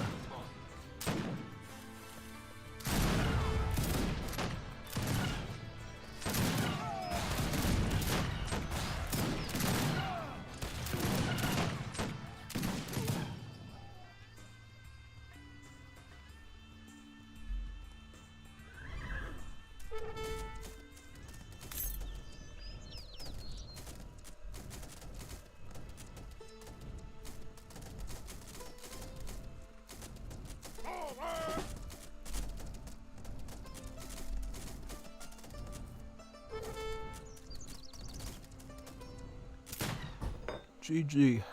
Well played on that one. Khan gave it his all, but I just think he fell into the trap of Cap at that point with the land war. And seems like it, you know. Wasn't too far behind in the economy either, which you might have expected there. Yeah, definitely not. I mean, if we look at like the graph, in terms of military unit population, yeah, like look, he had a big peak here, and then land wars just humbled him very hard here. Super humbled there. Yep, of course, the Germany village advantage is always going to be there, but of course with like Austria-Hungary, if you play your cards right, you could actually catch up pretty well with the extra settlers from the cards. A little bit anyways, so it wasn't as big of a gap as it usually is. Yep, and I'm assuming... Yep. How did he do on, like, trading posts here? Yeah, he did use the trade route really well here. So, I mean, that was another thing that Khan did pretty well. Yeah, pretty much at this point. Yeah, definitely. So, the moment of truth, I guess. Let's look at Discord one more time. Let's see, is there any more, like, recorded games that we got here? Nope, doesn't look like anybody's produced anything yet. Has anybody got anything, though? Does everybody know if we got anything? Because, if we don't have any recorded games, I guess that means, stream is over, right? Yeah. So, if you can't get anything to me super duper soon, then maybe we'll have to wait till next week to do some more casting games, huh? Yeah, I guess. But any questions about today's games, any of the units, any of the mechanics, any questions you have in general for the channel or anything? Anything interesting? Yeah, I got some time to talk here, I guess, Got anything interesting that you want me to go over for you in Wars Liberty or DE or AOM or whatever, I'll happily do it now, Because we've gone over all the record games I got so far now. Yeah. Give you a few seconds. Check on some stuff in the meantime. Why don't you play a live game? Would be interesting. You know what? Let's try that. Let's see. Is there a live game open right now? Let me reboot it and see if there is. If there is, we'll do that. Let's try that. We got time. Got the time for it, so let's try it. If there's a live game open, I'll join it. If not, well, I don't know. Let's see. No live games. Let's. Yeah. I could try pinging, seeing what we can get. Good idea, though. Maybe we could... Other dynamics to the stream. Yeah, good idea. Maybe that's something we should try doing.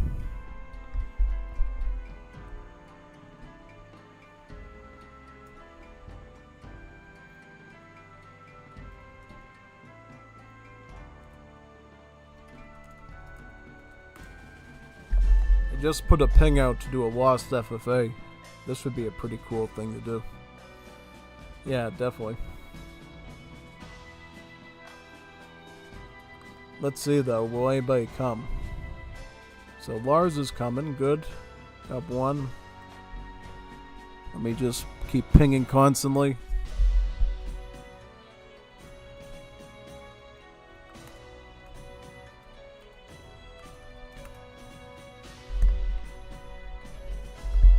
Let's see.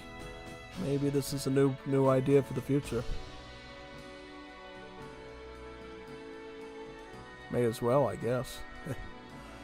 I don't think it could be something we could do for every stream, but certainly if a stream is too small, maybe doing like a live game or two might bring up the time a bit, rack up the clock, as they say. So yeah, not a bad idea. Maybe I might even change my title a bit to say that we might actually play some games too after the casting's done. Or maybe we can start playing some games and then do casting afterwards. Make it diverse, I could do the same in DE, Maybe. Anything's possible. But maybe not for DE, because the thing with DE is not enough people come to that stream, I think, to really extend it super duper long if you don't see like a big improvement. But for Wars of Liberty, certainly, we could definitely extend the viewership of it a little bit by doing some live stuff. Would like to get some more players here other than Lars, though. Make it a little bit more competitive. Because if I go in with just Lars, unless I play like a nation state civ, it's going to be too one-sided. So either we get more people in here, or I'm going to play on like hard mode and play like Bulgaria or something, where it's like a pain in the neck to try to win. Because I could do that too.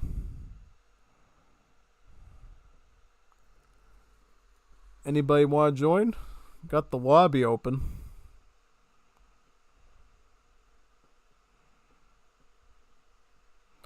Got the lobby up. Mehmet Khan's joining. We got 3.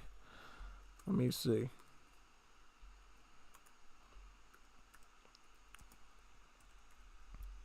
That's good. 3 people.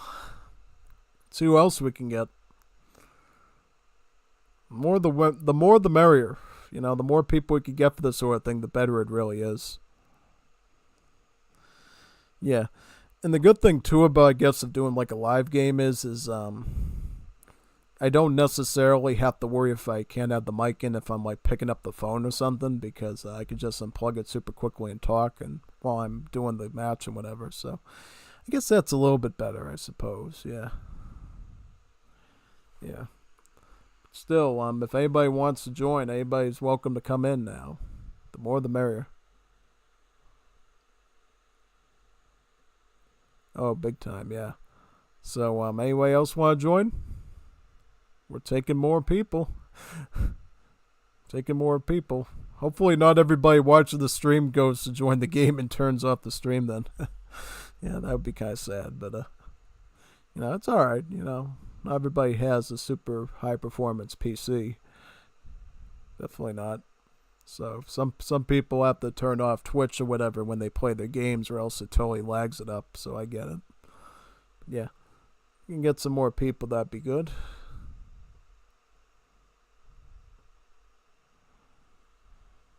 I'm sure other people. Who do we have online now?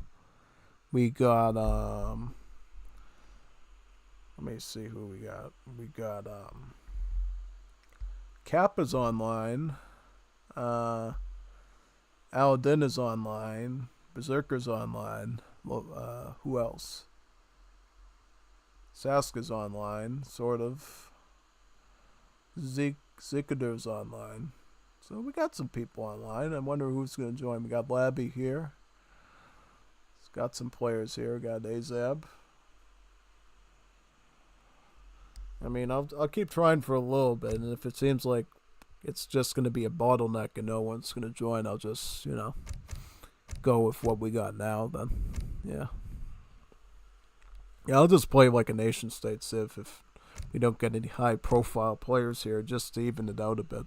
Because the thing with nation states it's like playing on hard mode basically, because your explorer has very low HP as nation state civ, so it's very easy for him to die and for you to lose the game. So that'll be the challenge for me, I guess. I'll let them play whatever they want to play, but I'll play as like the hard I'll play the hard explorer to win with.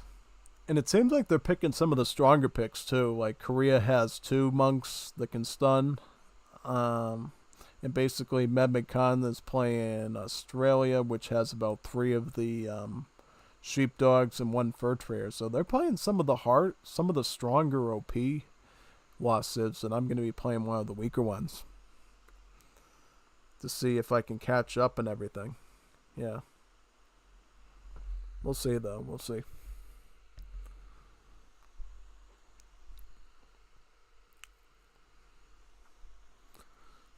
Yeah, let's see what we can do.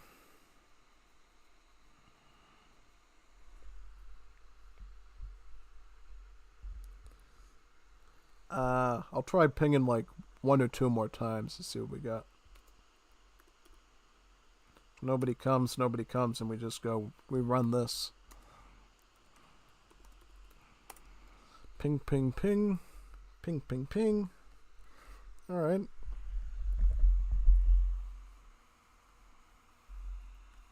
Hopefully it fills up.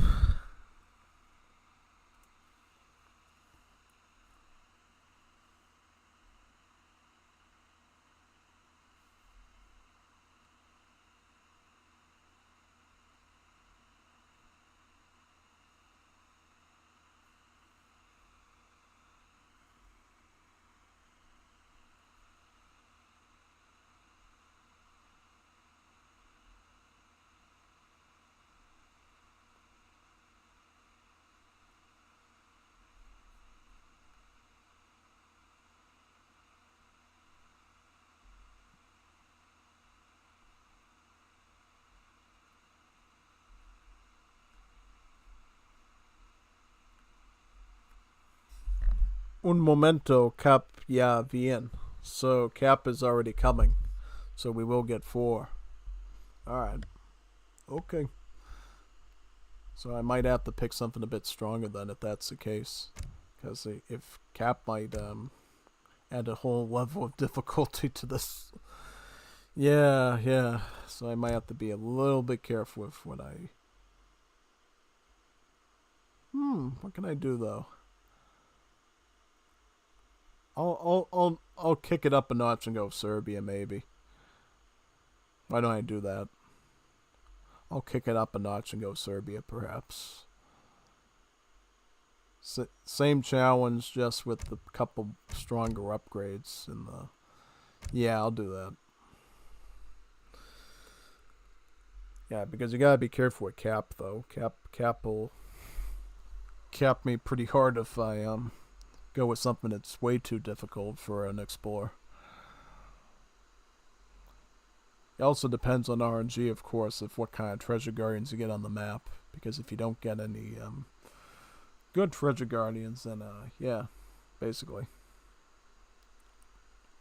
pretty much.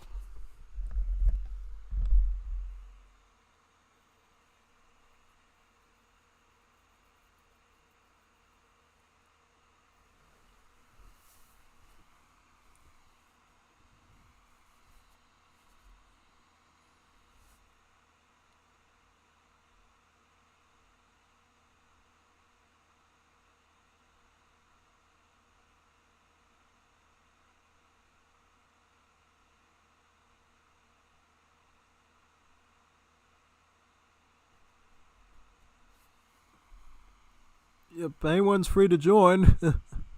Come. We need people. We need all our wonderful Wars of Liberty players to join us in our match.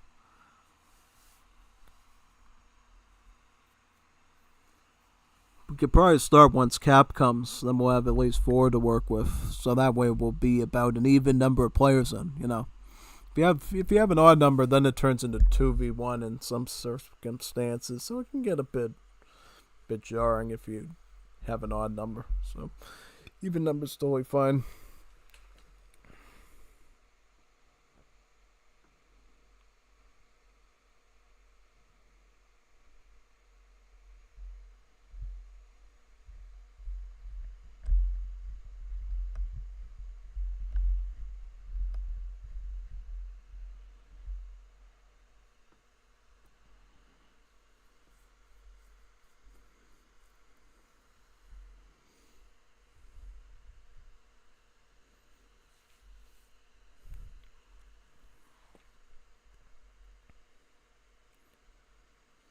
Yeah, it's only been like a week or two we started to play Lost again, you know.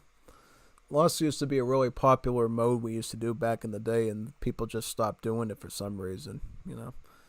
I don't know, maybe it's because I was just really bad at the treasure collection or something, or I didn't feel like, you know, there were enough civs that could get us.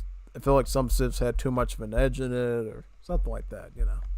But I've been trying to get back into Lost a little bit, you know. And it's certainly a fun mode when you're playing into Fam Edition as well. I've done it a couple of times there as Indian stuff.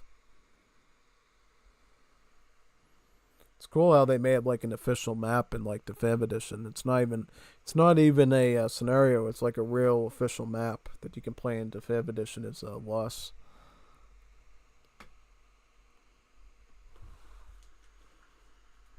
Hmm.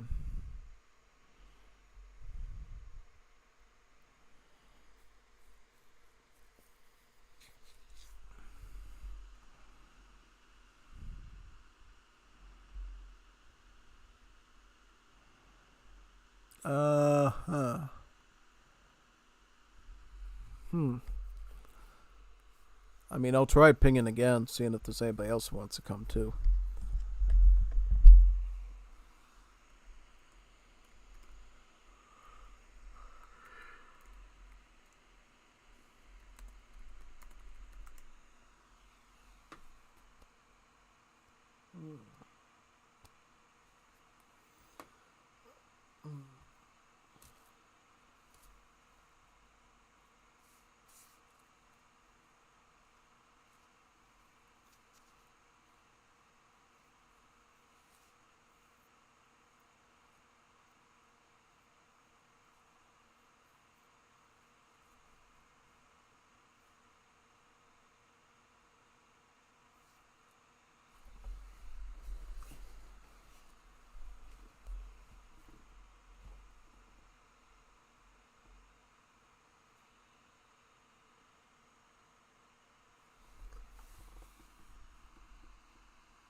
Cap is here, so I'm guessing we're gonna go 4 players then.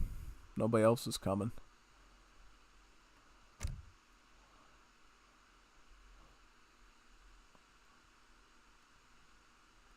Alright, so let's do it. Are you ready? Are you ready? Are you ready? Are you ready? Yeah, basically just spam 1-1. Yeah. Yes.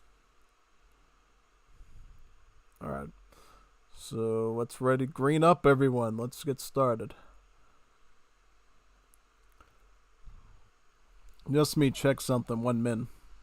So he's either gonna check his deck or does he have to check out bonito bonito? Oh, he's gonna check his deck out. He's gotta make sure he has the right to hit this. Alright.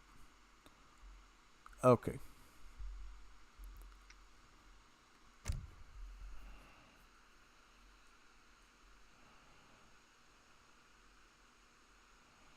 Oh, he's gonna go Germany. Jawohl. Jawohl.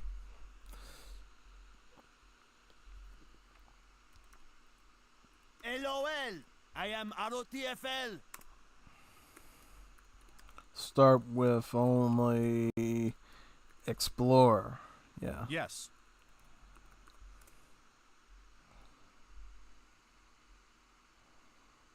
Yeah. Yep. Alright. Let me deck and roll. Lars always has to be stoned when he's doing this. Just so you're aware, Lars always plays with a bit of edibles or whatever he can find. So, yeah. Are you ready? Yep, Lars always needs the good stuff to play his Wars of Liberty matches. He's actually not the only one, too. There was a American female that used to come. I think it was a female. I thought it was a female or something. I don't know if it was a man or woman, basically. Who used to, roll stuff when playing Wars of Liberty and used to get super high and stuff. I don't know what happened to all that, but Yes. I don't know what happened to him, though. Maybe it was Lars in disguise or something. Who knows? Yep, he's rolling it right now. Okay. Get rolling. We want to get rolling, so you better start rolling your rolling, then. Rolling deck 1 min. How good is his deck gonna be if he's under the influence of special stuff, then? That's a good question.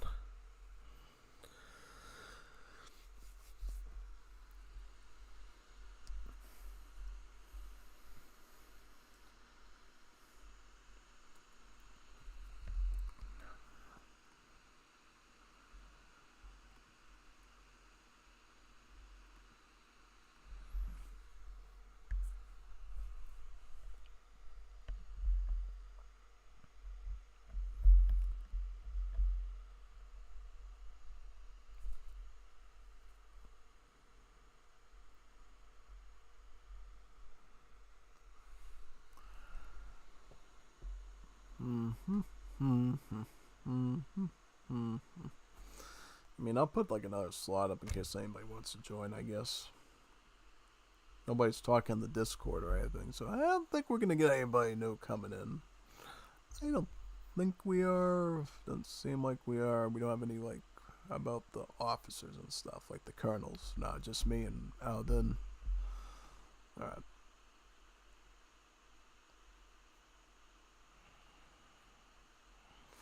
Yeah, I just opened a slot up because we may as well, since we're waiting for Lars. If anybody else wants to come in. Yeah, basically. Basically. Yep. The clock is ticking, Lars. Get over here. Had your fun rolling your special sauce. So get your special sauce and let's begin.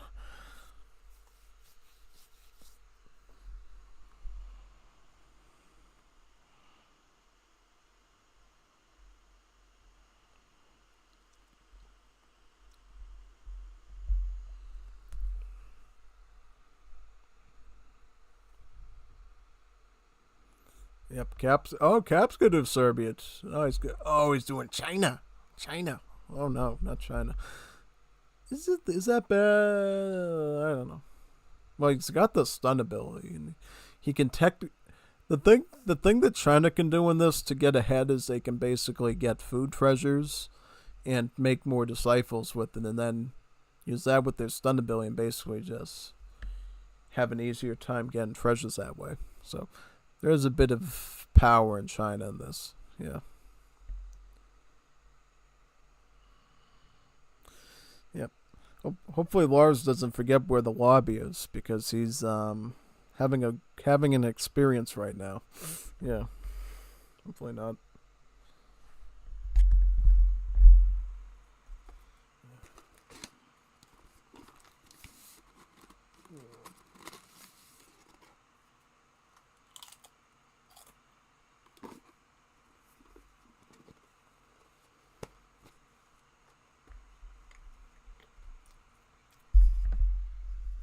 Oh, here he is. All right, let's. I certainly will. I certainly will teach you how to do it.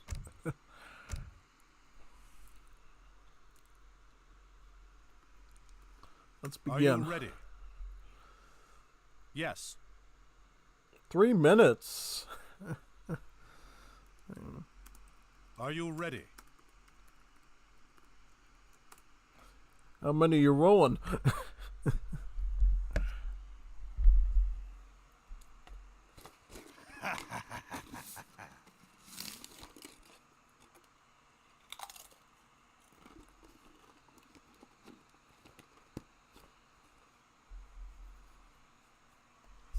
Wish I had one.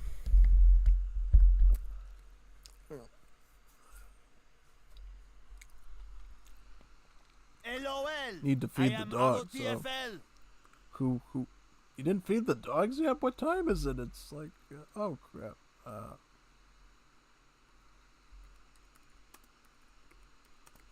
Oh, somebody's coming. Open slot.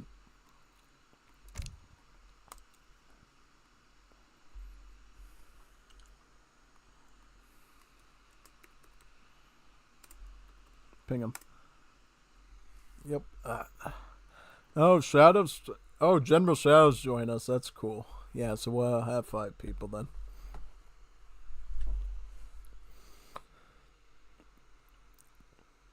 Hungry. Hey, Shadow.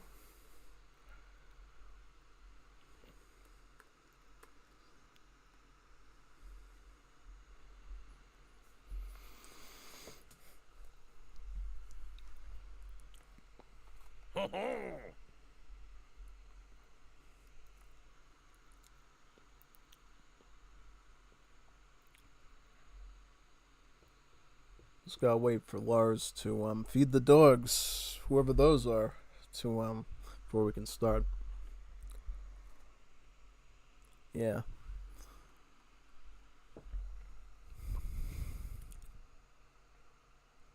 So why is he called General Shadow? Is it like a special character from an anime, or does he want to be edgy or something? What's up with that?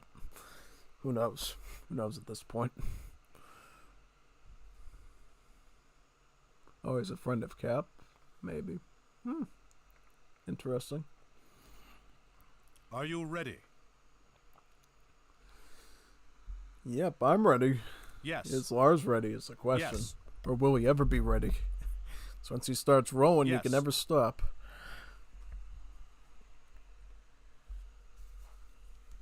I'll take that trade.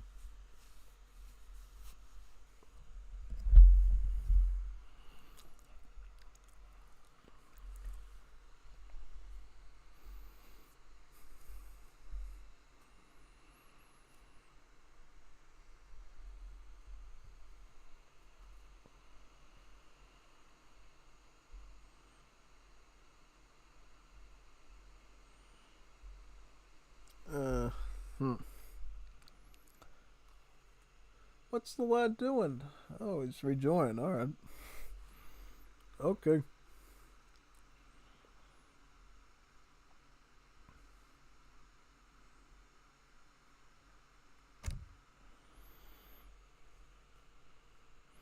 Just wait on Lars to feed his dogs. Rule number 1: feed your dogs before you join the lobby. Oh.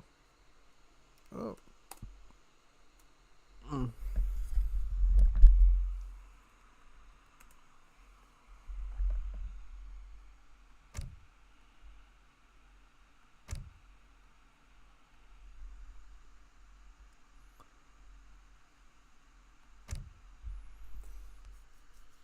Yeah, I basically read the map so he can maybe download properly this time.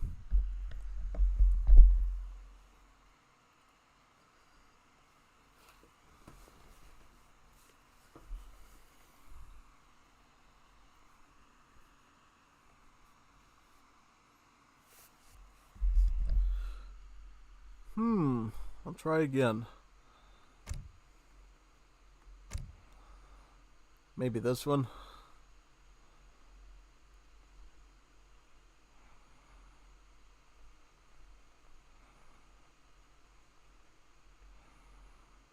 Yes. Yep. Yes. Yes, it is. Yeah.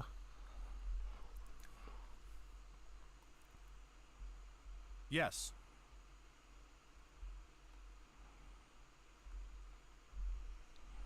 So what's the difference between that and not? I have to download the file.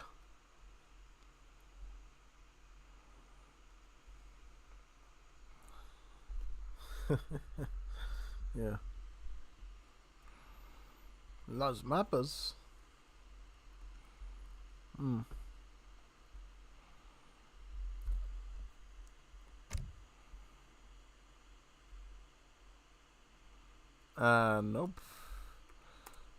Try Google.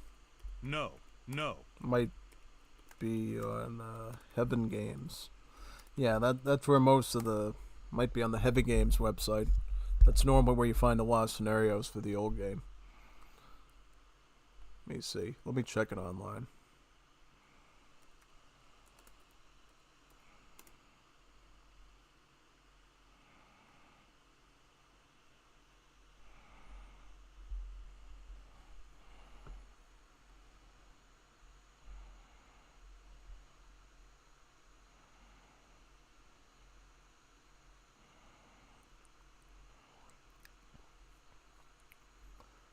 Let me see. I see a forum post on the ESOC website, but nothing about the download. How deer lost 4.3% body fat in 60 days? I don't think that's the type of loss that we're talking about. How to play Lost Riches 4.3. It's not the loss that we want.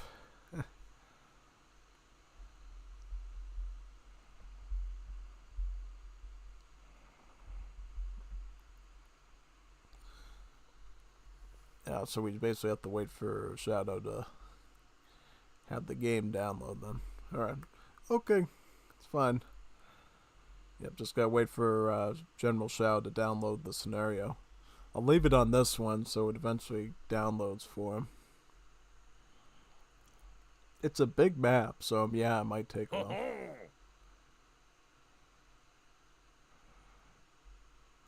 Oh, he's Egyptian. Ooh, very interesting. Yeah. Egyptian internet. As ancient as the pyramids themselves. Yep. Probably could find inside of a sarcophagus somewhere his Wi-Fi router. Yeah, probably. Wouldn't surprise me.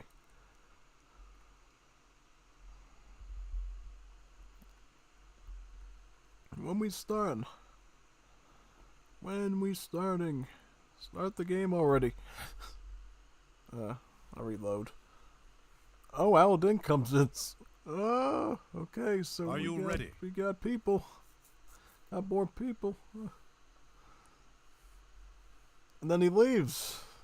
Come on, man. Join. We need you.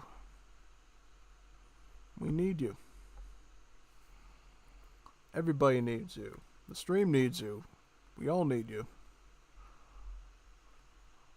Yep, General Shaw's coming in again. I'm gonna ping Alden to see if he's coming.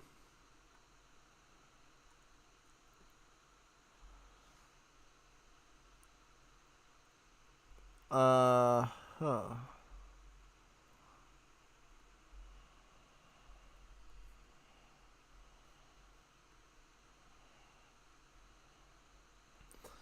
5.02?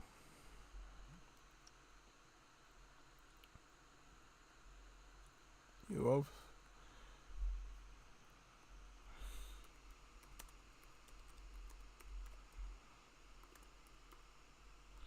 I asked him if he wants to host it then.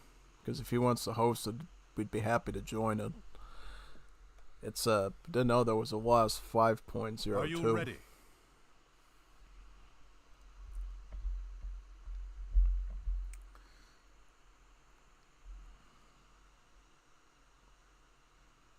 Alright. Actually, no, I can see him green now, so we might be fine. Alright. Are you ready? Yeah. Alright.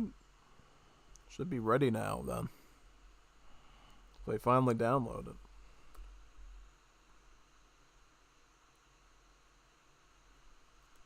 Yes.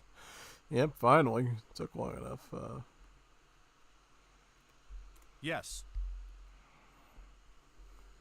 Just gotta wait on Cappy now. Hopefully Cappy isn't rolling Yes. one now.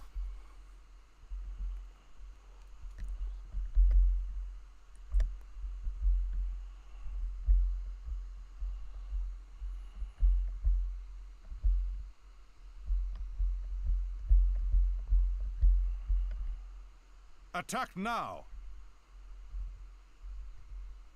Here we go. Here we go. Hopefully I don't mess this up. Because if I do, it's going to be a long... It's going to be another casted game, I guess. Hey, I didn't think of it that way. If you die here, wouldn't that be just like another casted game? Yeah, basically. Pretty much.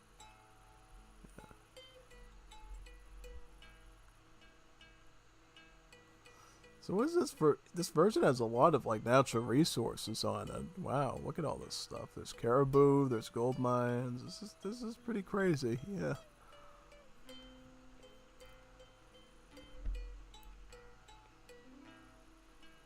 How long does it take to load though? It's got all these assets in it. Probably takes a pretty long time to load in.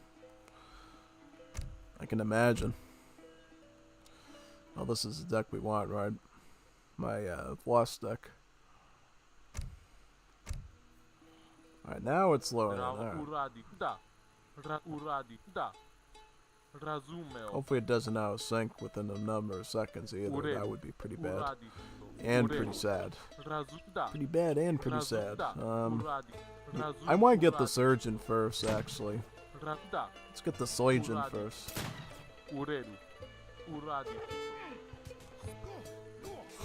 Yep, and then just try to get these guardians as much as possible. I could kill that one, right? Good, yep. I want to get the surgeon first, so I can basically try to... Oop. Up. Yes. I could probably still get this treasure pretty quickly, right, if I wanted to, yeah. I just need to make sure I don't die. I can get that. I can get it. I'm just gonna be low HP, but it's fine. Yep, alright. Let's get the surgeon. Let's get the surgeon. The PhD. We got villagers here, right, or something? Yeah, we do have villagers. So I could get this. I could get this villager here actually. So this one's not as bad. All right. And Lars quit for some reason. But we're not coming for you, son. We're not coming for you. You die, you die. Yeah, waited long enough for this. It's alright. We got a pretty good colorful crew here anyways. You know, you got me, you got Cap, you got Memekan, you got General Shao here. So yeah, we got a pretty good colorful cast.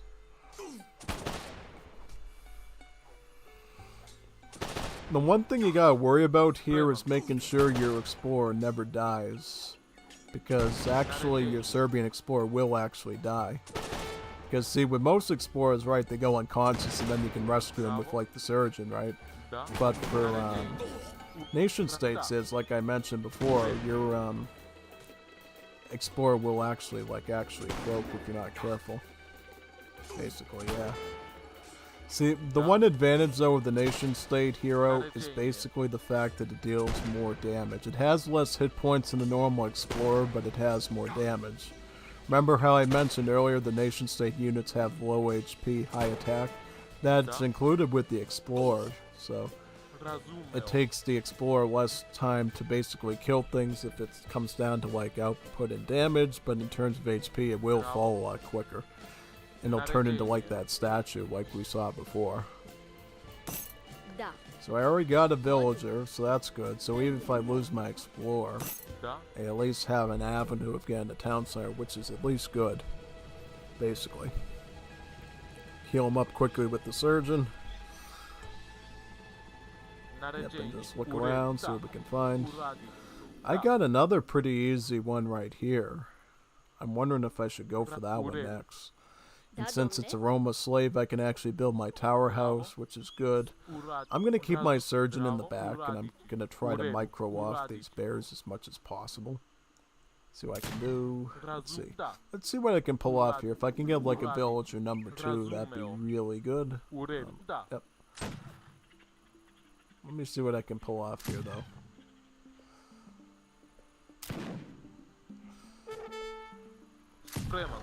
Yeah, good. Good. Very good. Now we basically have to try to get one of these guys. Yep. I'll go after this one now. I'll bring the surgeon in and just take them out together. And then we can take this barrel down pretty quickly here. So we're doing fairly okay right now. I mean, all things considered. So yeah.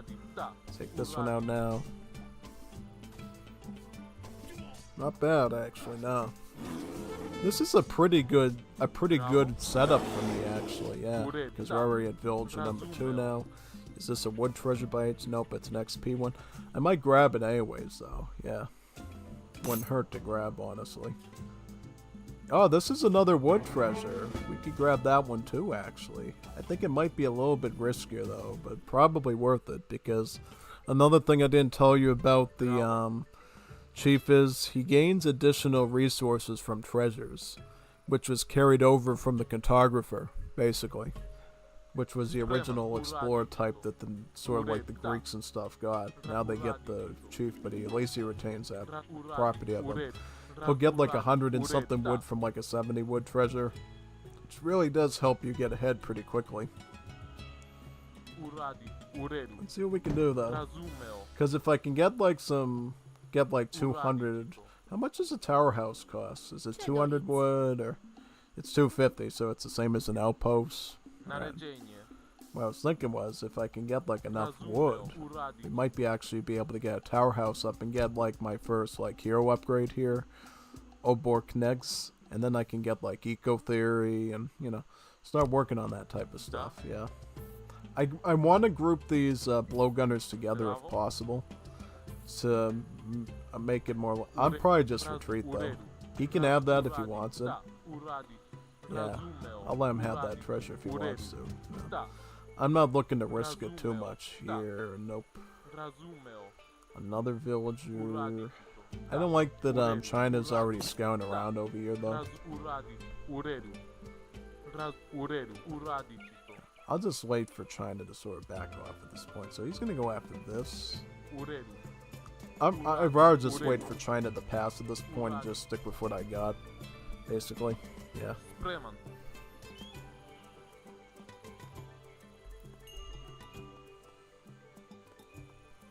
I would love to get either this or this next, possibly, but I gotta have the area cleared though. If I don't have the area cleared, it's not gonna help me out too much, honestly.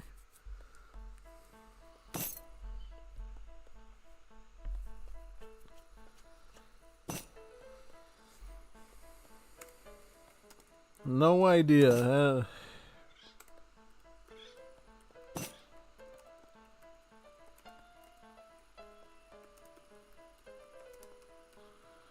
Probably rolled the Muy Grande one. Da. LOL. I am ROTFL. Yeah, I would guarantee that with Lars. He rolled. You know how they say you bite off more than you can chew? Well, Lars rolled off more than he could roll at that point in terms of you know what. So yeah, basically. Sheep.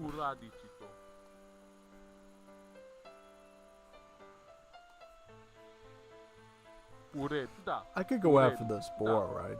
Yeah, this boar should be pretty easy pickings. Yeah, I'll get the boar next. As long as China doesn't interfere, this should be pretty good.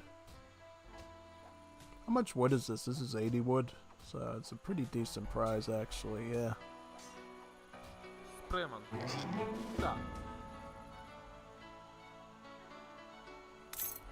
120, so that was a pretty big booster there. I might just go for the full 600 wood and not make any pit stops. I think that's fine, yeah.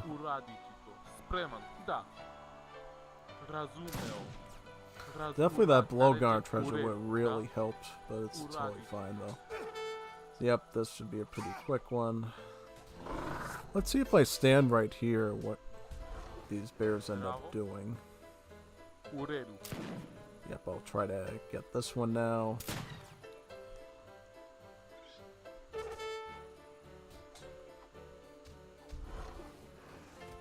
Then they'll come back probably, I would assume. So yeah, I'm doing pretty good here in luring them in.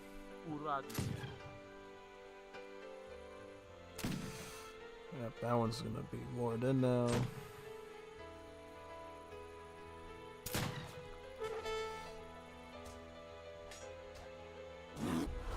Get this one now, yeah, so we're doing very well. This is like really fortunate. This is a really good spread of treasures for me. I've been pretty fortunate here, but I think the surgeon in particular has really helped out a whole lot. But you gotta get this one right away. Yeah. And they'll probably get the XP one next, yeah. Yeah, the XP one should be pretty easy. Because the thing about these occultists is they have the ability to instantly condemn your unit to hell.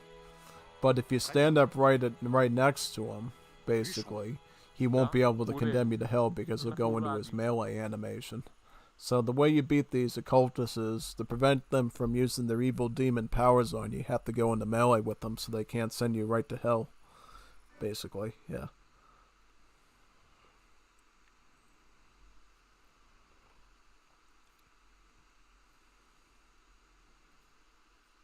Oh, Lars is pinging the restarted. Nah, we're not restarting it. Waited for too long for him to roll a you know what. So I mean, if you leave or disconnect, I'm not taking anyone back. Got enough people to do this, and it's honestly probably better that we do it an even number. Yeah, basically.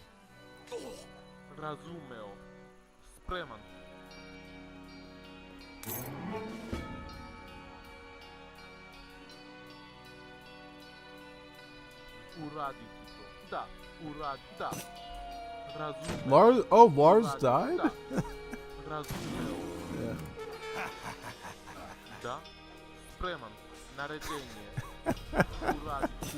Yeah. Yeah.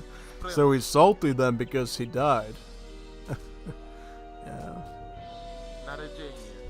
Yep,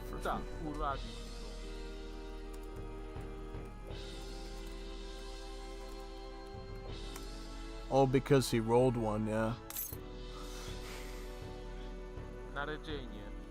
Yeah, he was having a euphoric episode and he wasn't able to concentrate. Yeah, he might have been a little bit too lax when it came to saving his explorer. That's right. Yeah.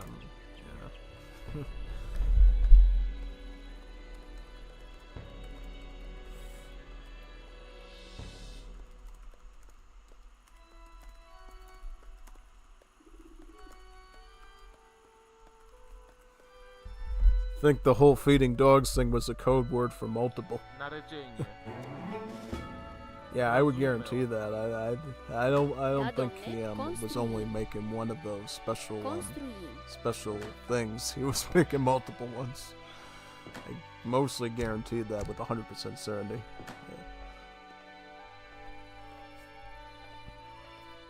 Yeah. So we're doing pretty good right now. We got hunts around here, we got mines, so we're doing pretty okay. Pretty okay, I would say, yeah.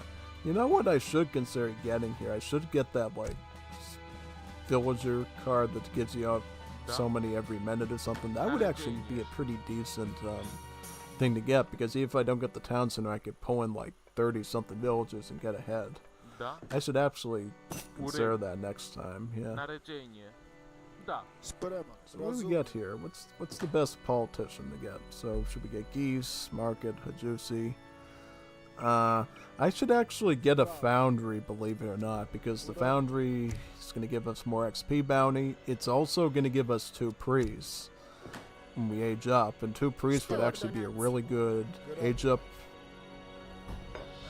Actually no, what am I saying? I'll get 2 priests actually, it's fine. Yeah. It's alright. Doesn't matter too much at this point as long as we get like a hunting lodge for like the next thing, I think, basically. Yeah, I don't think in like a lost scenario your age 2 politician matters a whole lot as the Serbs.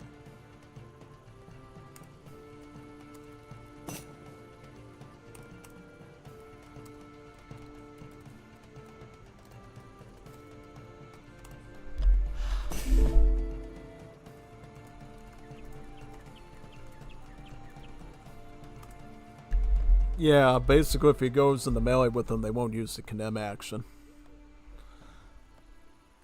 It's all about how you target them. If you target them the wrong way, yeah, they'll mess you up. But if you target them in a tactical way, nah, they're not too scary at all, actually. No, not in the slaves. And I guess just get all these shipments, right? I mean, I may as well just get this one next. I'll get Corfu. Actually, it doesn't matter, but whatever.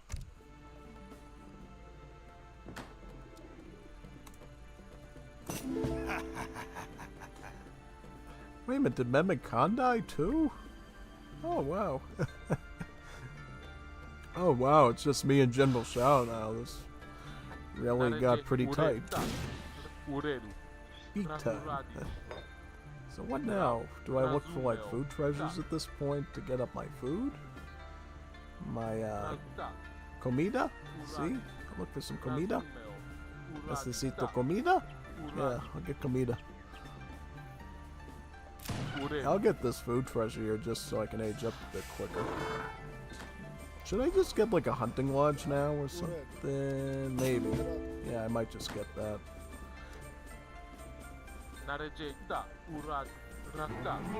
I should have really thought putting that like peasant card in here gives you a bunch of that migration card. Because you wait so long to get the town center up that it's already like 15 minutes in. You can get like a pretty good deal on that instead of spending a bunch of Infinite 4 ones. I guess, yeah. Doesn't matter too much at the end of the day, but still. I could actually use the surgeon to help kill some of these rats.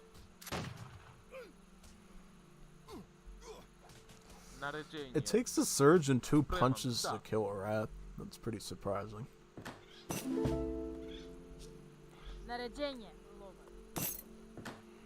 How much geese? I got about 3 geese. I'll actually just age up with Pavle Nenadovic probably and just get some more geese. Yeah, shouldn't be too bad. Alright, I'll just age up with him. Just read up on peasants now. I got a Outlaw Strelad. I got Unstoppable Outlaw Streletzes here. They should be pretty easy to target. Yeah, they're pretty weak. Not so unstoppable, huh, Streletsy? No, not at all.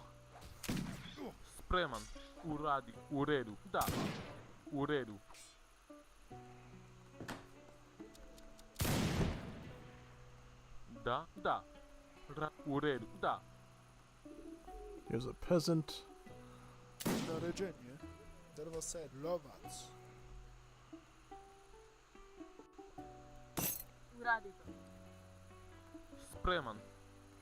What else we got? We got a native there.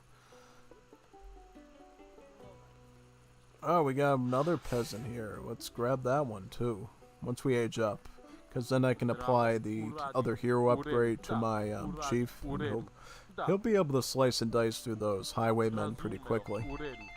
Yeah, I got a phone call. I'll just answer that while I'm doing this.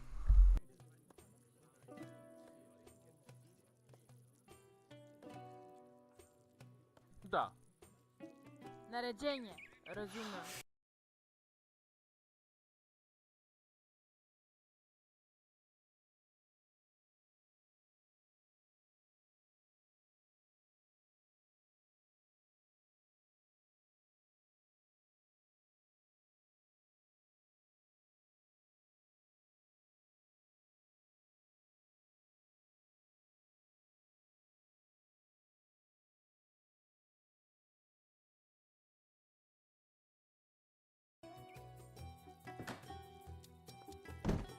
Šta?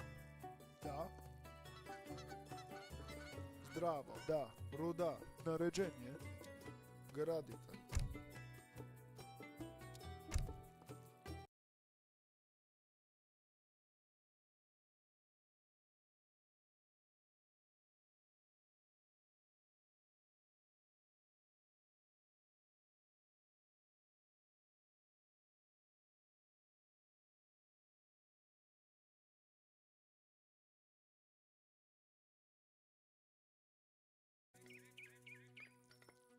Sprem. Drvoseća. Drvoseća.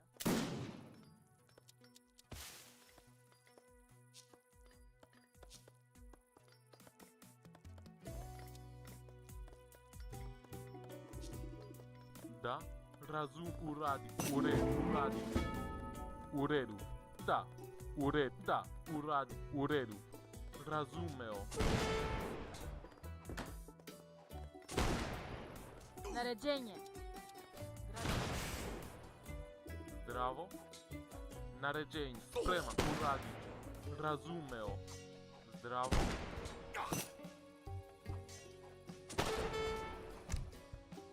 Zdravo. Uradit ću. Ruda.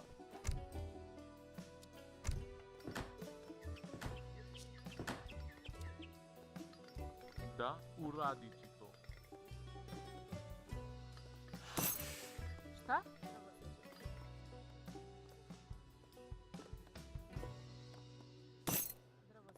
Sprem. Drvoseća. Spreman. Drvoseća. Graditelj. Zdravo. Da. Uradi. U redu. Uradi ću to.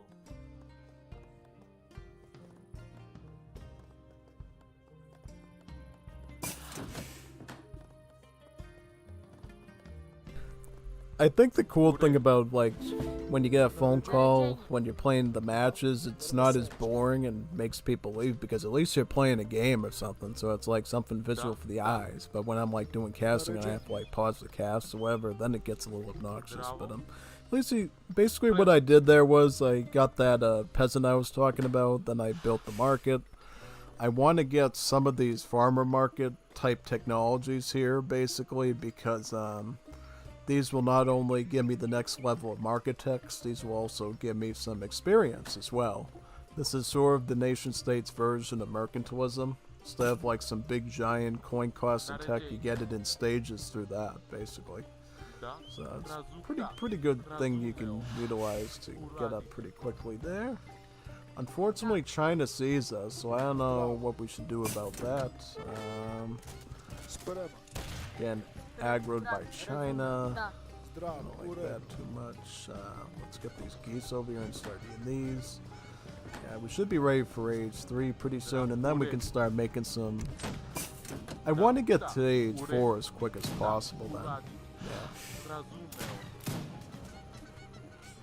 Is this a good treasure? Oh, then he's helping Mother Nature out, though. No. Man, bad man. Oh, yeah, no, let's do this. Yeah. Yeah, I'll just get this. Cool. And what do we? Yeah, we go with Vuk. We got Vuk Kaladvik, Kaladvik or Kaladzik.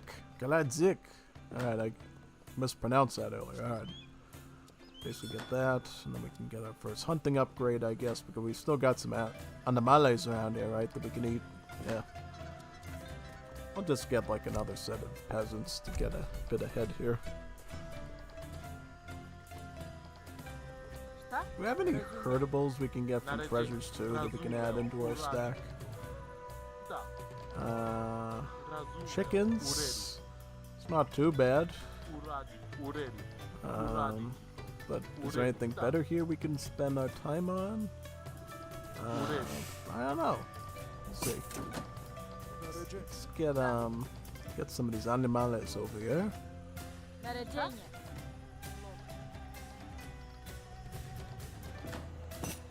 Naređenje. Da. Razumem. Drva seča. Yeah, getting to industrialize is probably going to be the best action here because then we'll be able to spam out lots of the recruits as needed, basically, and start to get their guard upgrades, start to get Iron Regiment, because if I can spam out Iron Regiment against China, that's probably going to be my best way of curb stomping China into oblivion. Yeah, pretty much.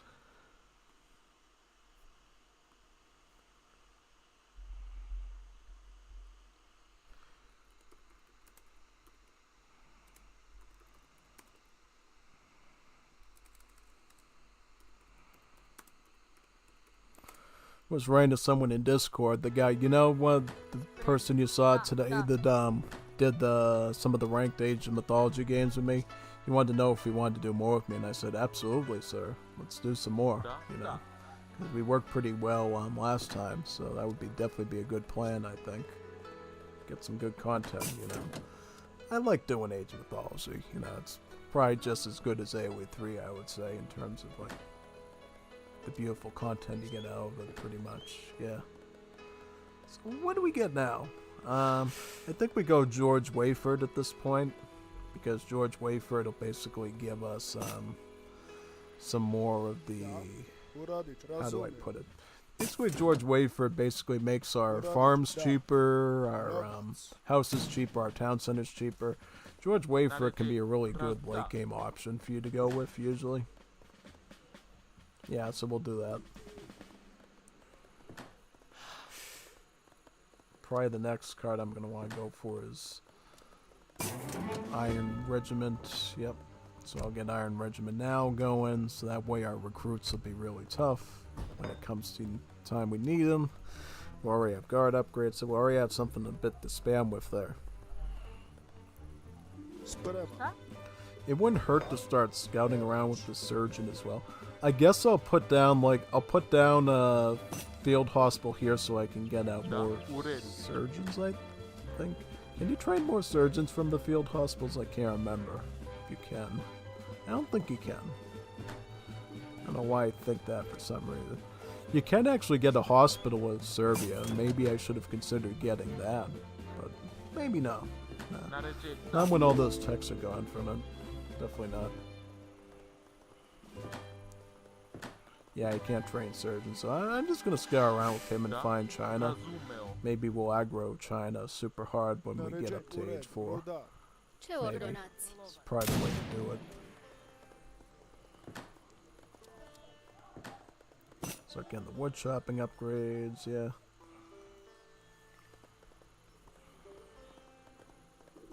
Šta? Rudarka.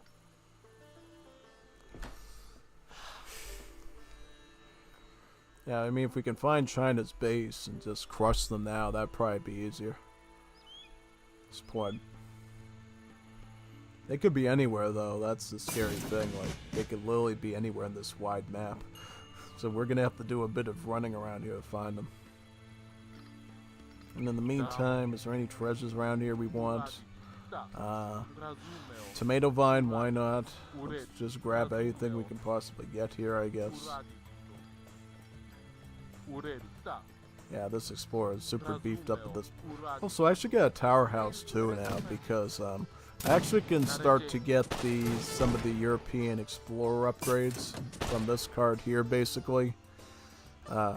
Obranovic dynasty, it basically unlocks the European explorer upgrades pretty much for it.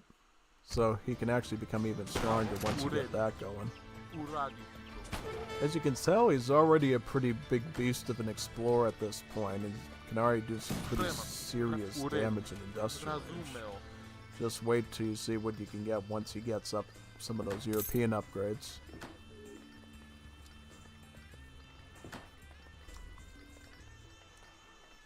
I don't like that I can't find this China, because I want to like stomp him out sooner rather than later.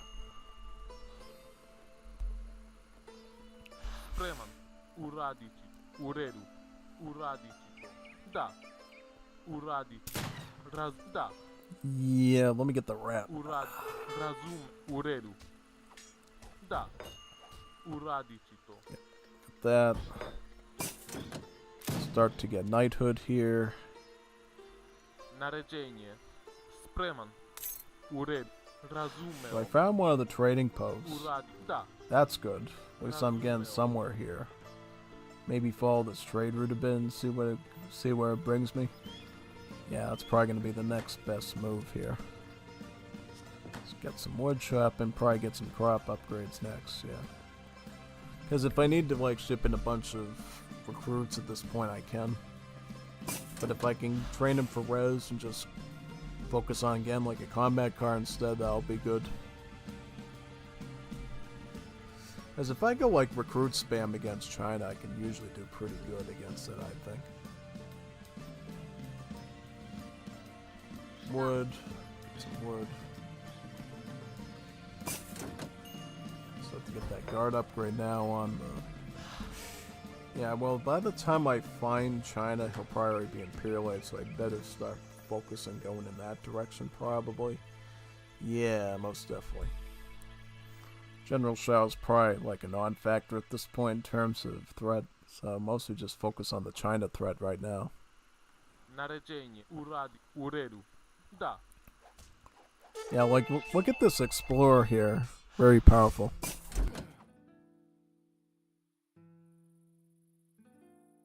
Da. Uradici. Šta? Rudar.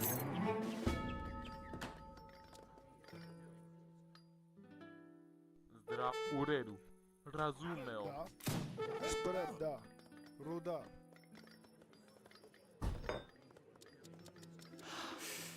Naređenje. U redu. Gradi. Da. Da. Gradi. Zdravo. Uradit ću to. Da. Naređenje. Da. Gradi. Ure.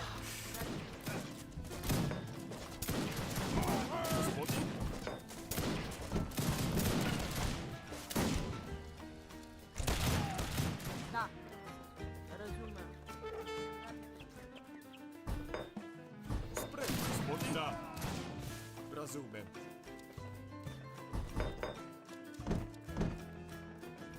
Šta? Ure. Votre ordre? Da. Razumem. Spread. Razumem. Da. Razumem. Prva seča. Da.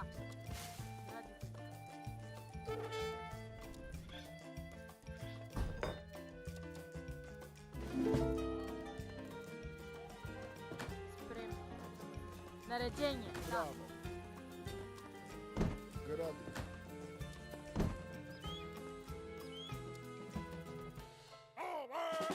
Naređen na putu. Spreman. Da. Naređenje. Šta?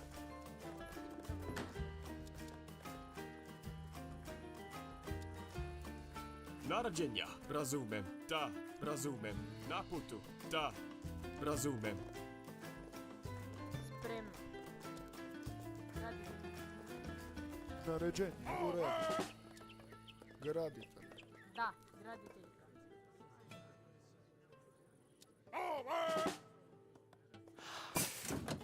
Naređenje. Graditelj. Gospodin? Da. Razumem. Da.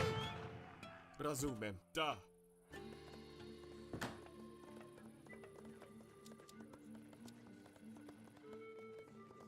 Naređenje. Uradit ću to. Graditelj. Šta? Bravo. Razumijem. Graditelj.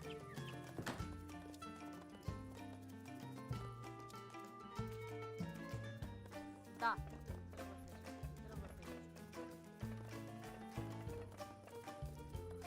Naređenja. Na putu. Da. Da, zdravo. Graditelj.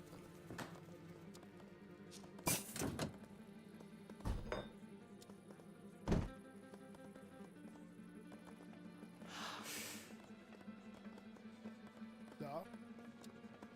Graditelj.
Spreman. Razumem. Na putu. Razumem. Na putu. Zdravo. Sprem, da. Drva seča. Naređenja. U boj. Spreman. Naređenja. Napad. Razumem. Naređenje. Drva seča. Šta? Graditelj. Graditelj. Da. Graditelj. Da. U redu. Graditelj. Graditelj. Spreman. Graditelj.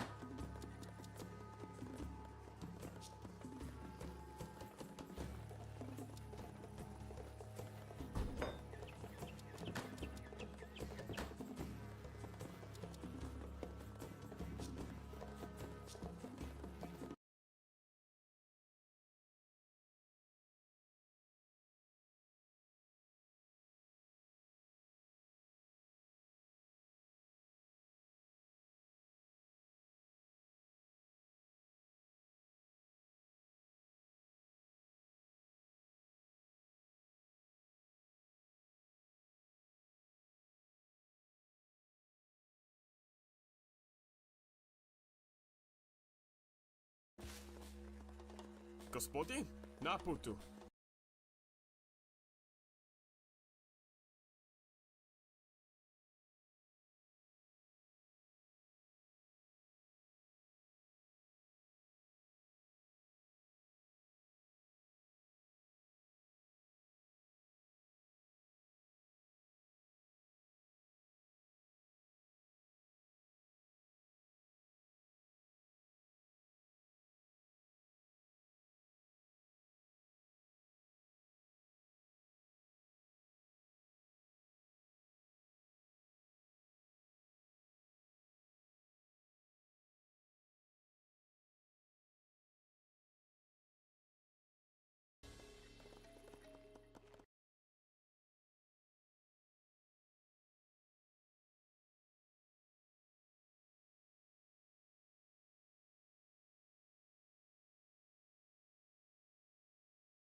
Spreman. Da.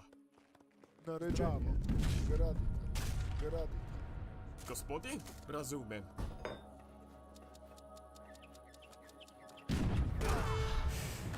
Spreman. Naređenja. Da. Na putu. Da. Na put. Da. Naređen. Razumem. Da. Pa. Gospodin? Da.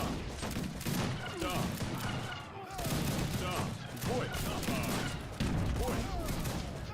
Boj. Spreman. Da. Boj. Naređenje. Da. Boj. Da. Spreman. Naređenja. Da. Boj.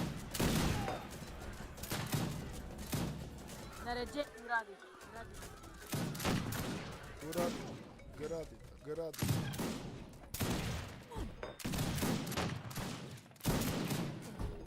Razum, da. Gradite. Gospodin? Na putu. Da. Napad. Da.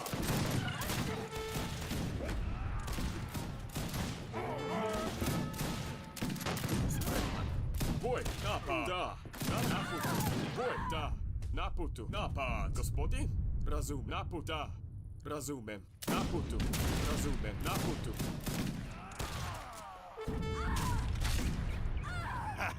Spreman. Da. Gospodin? Na putu. Da. Na putu. Da. Razumem. Na putu. Zdravo. Drvo seć. Gradite. Spremno. Razum. Gradite. Zdravo. Drvo seć. Naređenja. Da.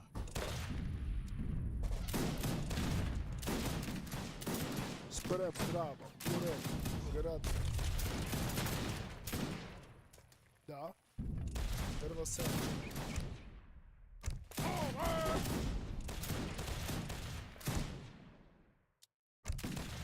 Gospodin? Na putu.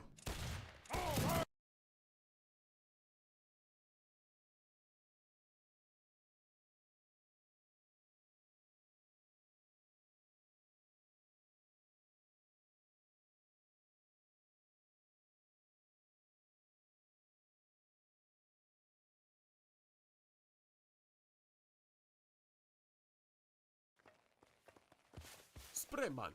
Da. Razumem. Na putu. Da. Na putu.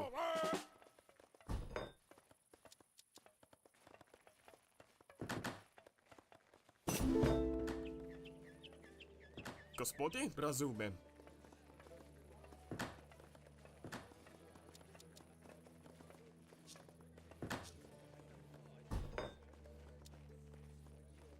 Šta? Da. Graditeljka. Graditeljka.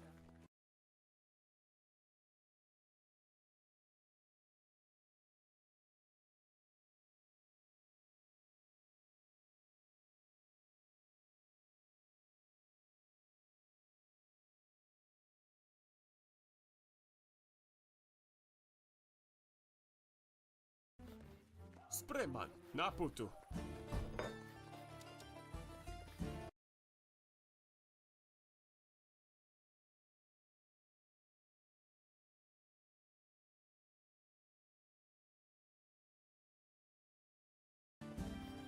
Naređenja. Spreman. Da.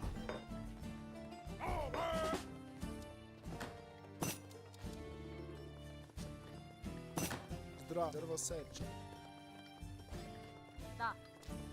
Graditeljka. Spremno.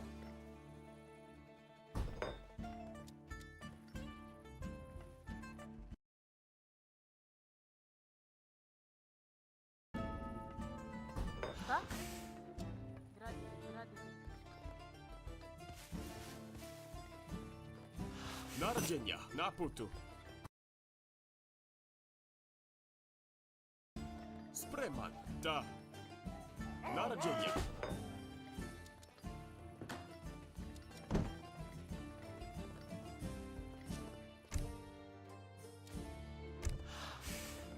Naređenje uradite.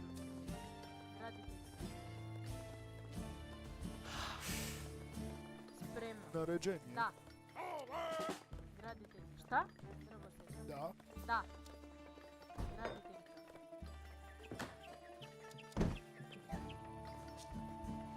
Bravo. Gradite. Gradite. Gradite.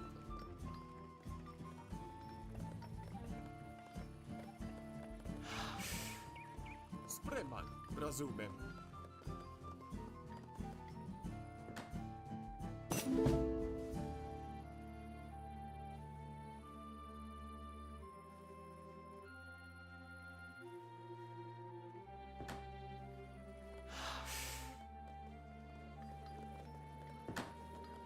Sprem, razuren.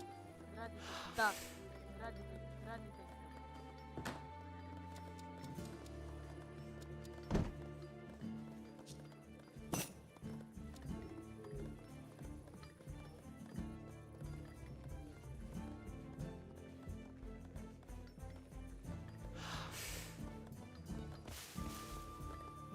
Da.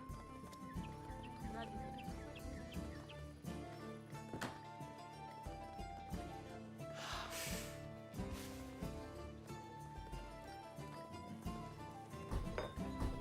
Naređenje. Radite, radite.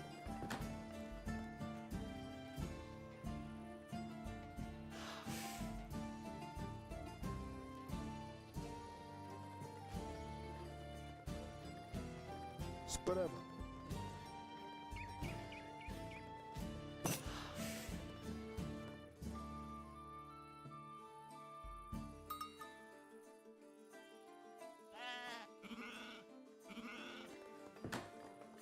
Da.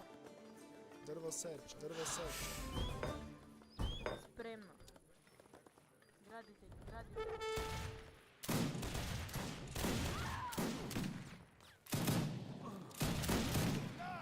Naređenja.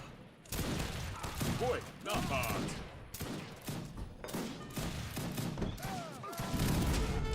Da, da, naređenje, boj, gospodin, napad, boj, spreman, napad. Da, gospodin, da, napad, spreman, razumem, napad, boj, da, spreman, boj, da, naređenje, da, boj, da, napad, gospodin, boj, Spreman. Razumem. Drvo seč. spreman, razumem, napad, da, spreman, napad, da, napad, da, napad, napad, naređenja, napad.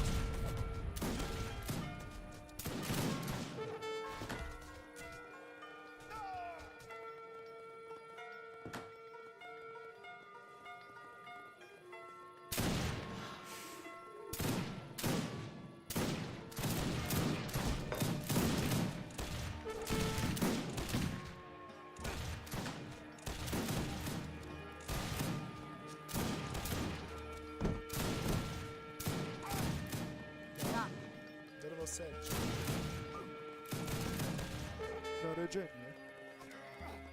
Gradite. Gradite.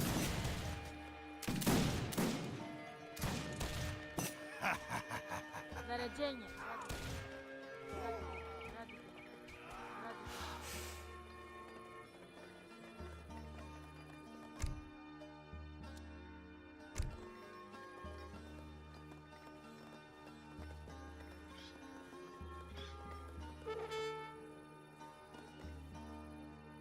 It was a pretty long phone call, but at least we're still alive here, you know. Cap was luckily honorable and chivalrous enough to not 2v1 on me, which is good. Da, But yeah, it looks like he's back. Back to attack again. It's always good. Which barracks are we agent from, by the way? Which one do we agent? Yep, this one, so we should be okay. Get to affiliate, right?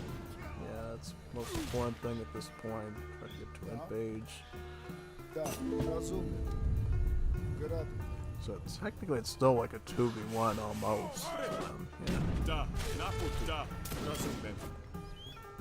Gospodin, naput, razumem, naput, da, u boj, napad, da.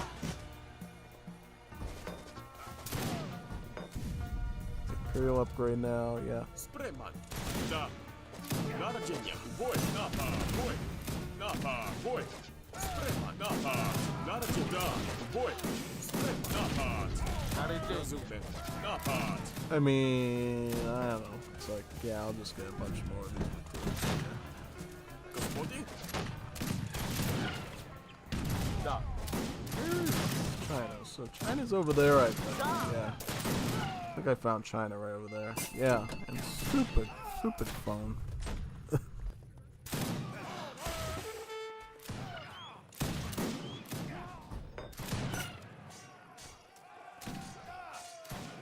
Naradjenja. Na putu. Napad. Da. Spreman. Naradjenja. Razum. Na putu. Da. Na putu. Da. Gospodin? Da. Razumem. Da. Graditelj. Spreman. Na putu.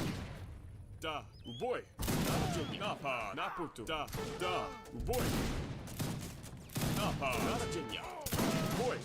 Naradjenja. Da. Napad. Spreman. U boj. Napad. Naradjenja. Da. U boj.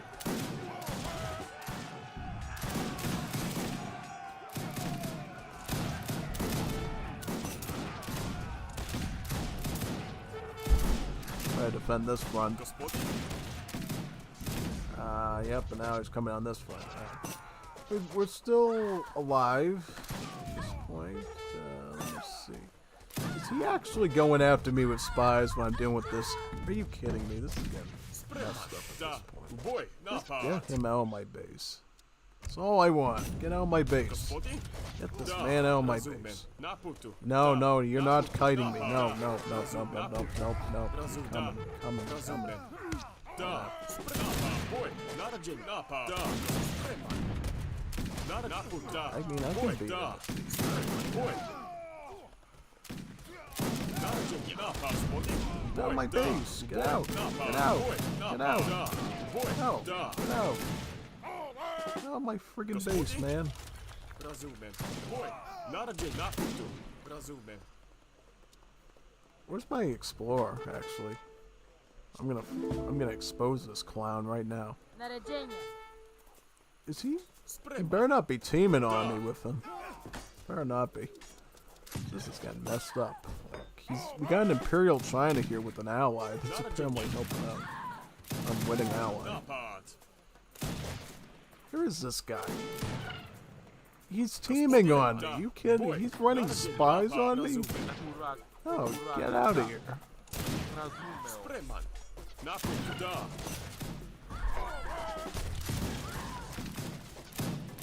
Gospodin? Da. Boj. Napad. Time for plan B. Oh no, not what is plan B? Napad. Tell me what is plan B? Nope, do not do that. Oh, I keep this is a stupid hand. Oh, I was planting the skull? I don't even know at this point. Just get him out of my base. Da. What are you trying to kill me for? Bravo, prva sesija. You're not attacking me. What are you attacking me for? I'm saying, what are you attacking me for? Napad. Not doing anything, you man. Gospodin? Spreman. Bravo, ruda. Ruda. Bravo, ruda. Gospodin? Na... Razumem. Naradjenja. Na putu. Razumem. Da. Da. Naređenje. U redu. Gradite. Šta? Razumeo. Graditelj. Spreman. Napad. Da. Napad. Da. Naradjenje. Napad. Gospodin? Razumem. Napad. Na putu. U boj. Da. Da. Yeah, bye bye. Chinese Kufa Howda. Razumem. 轮回之期不久矣。 I mean Kufa Howda. How many Naradjenja. barracks Na do I putu. have? Razum. U boj. Just leave me alone. Stop kiting me. I'm trying to do stuff. Razumem. They're both teaming on me. Gospodin? Why does he target the China? The China has more score than I do. Why is he targeting me for? Spreman. Razumem. Gospodin? U boj.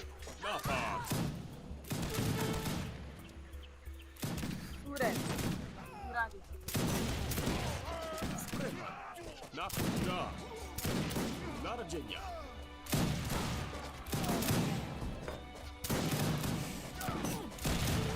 Gospoda. Rozumiem. Boj. Naradzenia. Boj. Napad. Gospody. Naputa. Boj. Da. Rozumiem. Naputu. Da. Yep, get some combat cards. If you need some combat cards at this point. Gospody. Any combat cards Da. are good here. Da. Basically. Boj. Well, if we get some combat cards, then at least we'll have like some more durability against these canoes. Yeah. Naradzenia. Rozumiem. Naputu. Da. I keep missing them. Keep missing them. Da. Some racks in the back here. Naređenje. U redu. Graditelj. Spremno. Graditelj. Razumeo. Graditelj.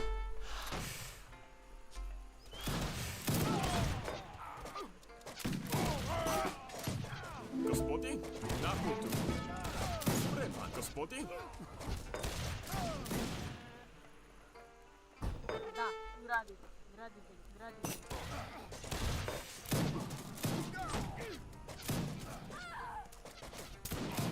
Naređenje, u redu. Gradi. Spreman. Napad. Da.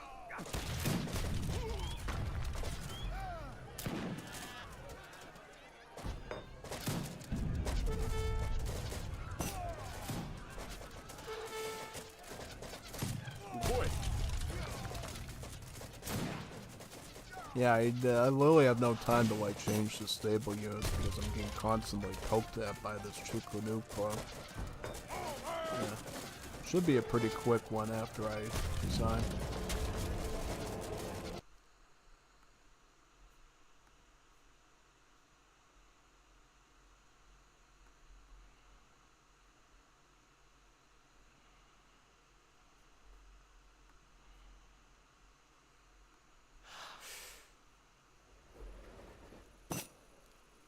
I would say GG.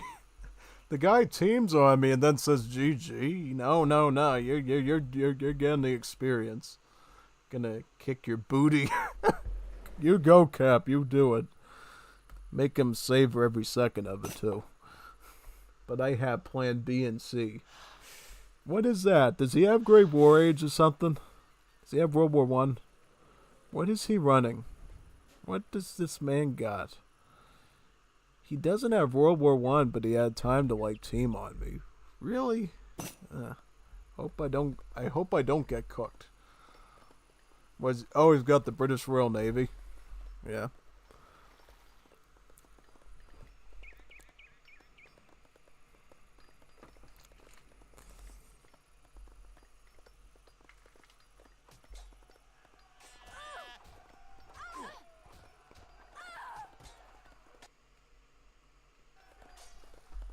One second, I'll just put it right over here. I'll be right back.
Alright, so where are we at now?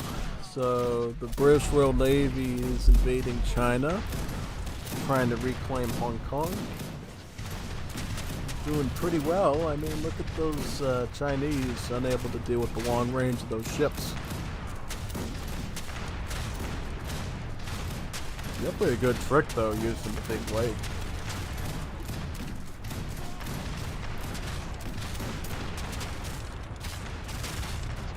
Losing on the home front though, that's pretty big. Definitely pretty big.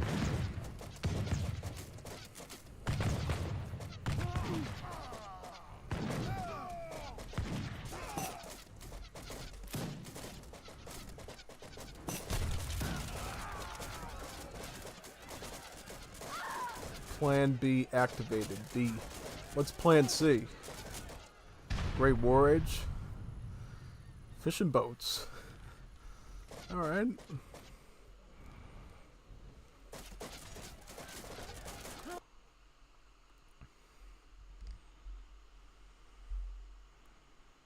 We'll see.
Oh wow, these two canoe are pretty strong here.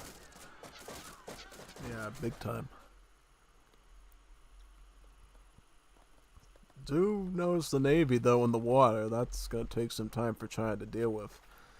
But I think China has a pretty easy way of dealing with that. He just has to go to World War One and get some bomber planes, and there's nothing he can do about that at all. Yeah, he really just has to go bomber planes. Even the Zeppelin can drop bombs on the Navy as well. Yeah, bomber planes should handle it pretty easily.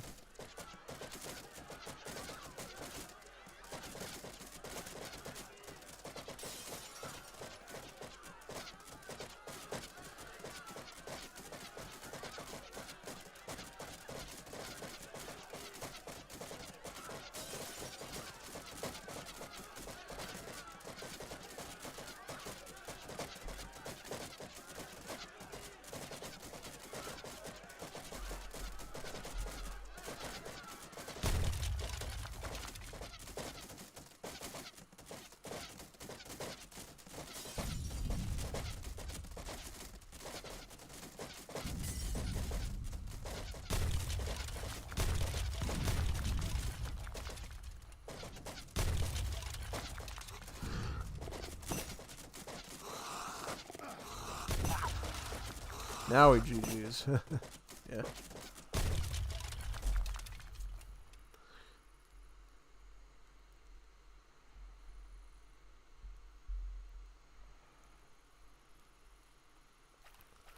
Yeah, all survives is the British Royal Navy at this point, and even that's going to get bombed by the Chinese planes coming to reclaim Hong Kong.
Great War Age yet? No Great War Age yet. Nobody's running fighter planes or bomber planes or what's going on with that? Doing it the old school way or something?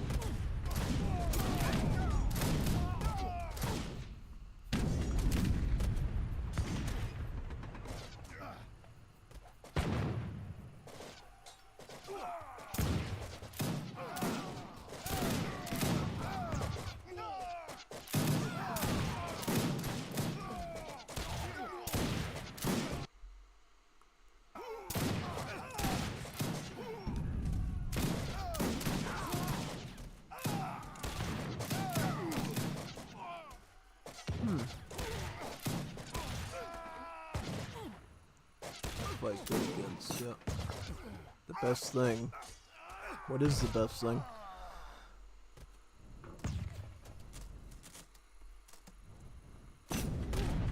Men spamming. What is men spamming?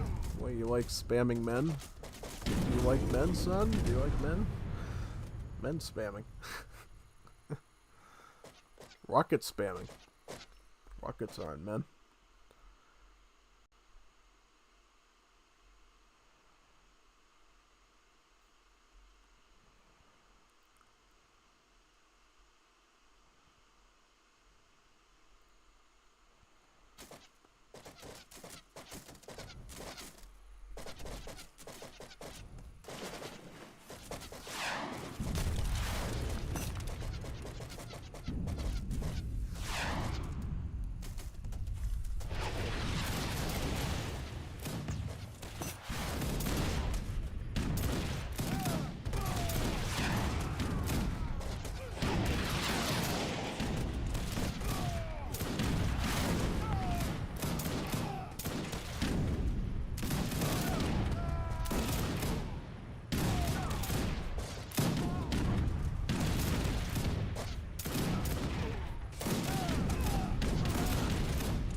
Yep, it's last card for fellow viewers if you can read this.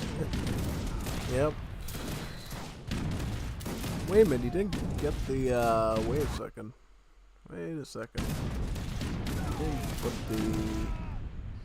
Oh, no, he could send more of these, though. It's not his last card. No, it's not your last card, man.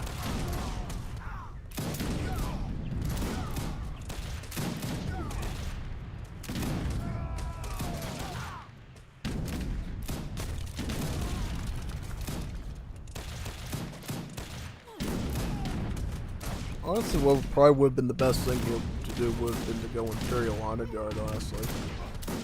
Honor Guard might have been pretty good here, actually, yeah. The Honor Guard at least has, like, the dual armor type. Would have actually been able to block pretty well here.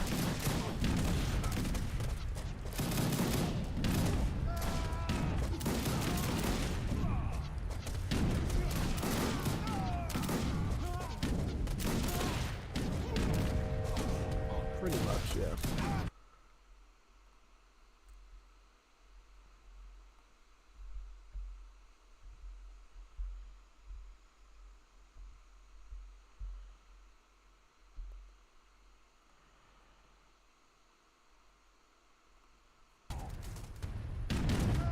We are cooked. Yes, you are. You are cooked like fish and chips.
So what?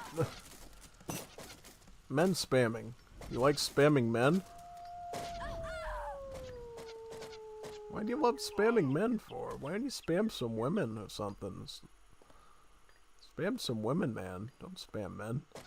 Spam some mujeres.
LOL.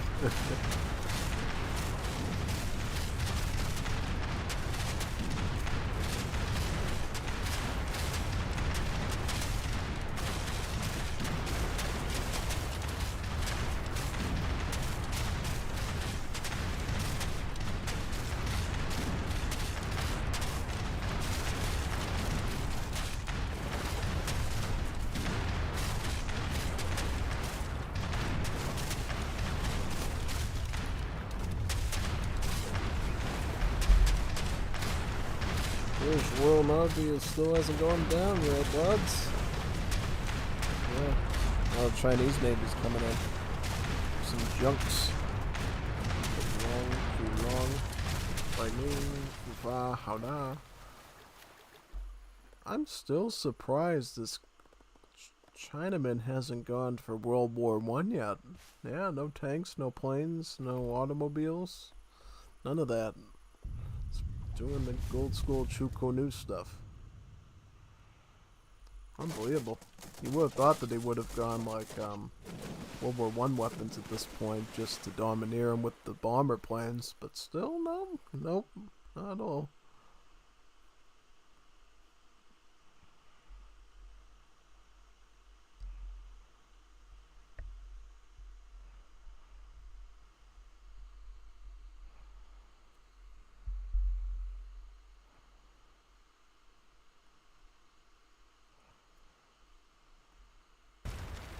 Hand mortars? I just don't have them with hand mortars.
Could you beat the invisible?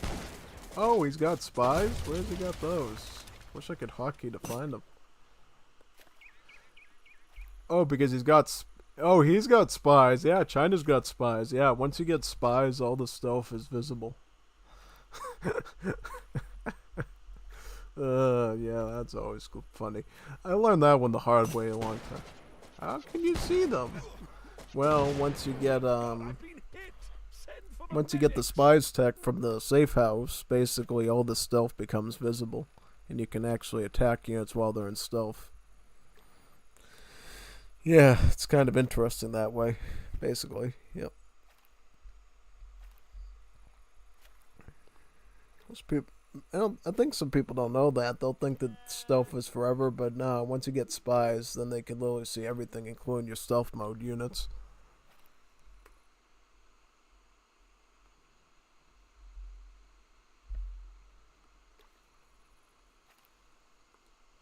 What's going on with the streamy? Nope, everything's good, right? Yeah, just checking the OBS, making sure everything's good.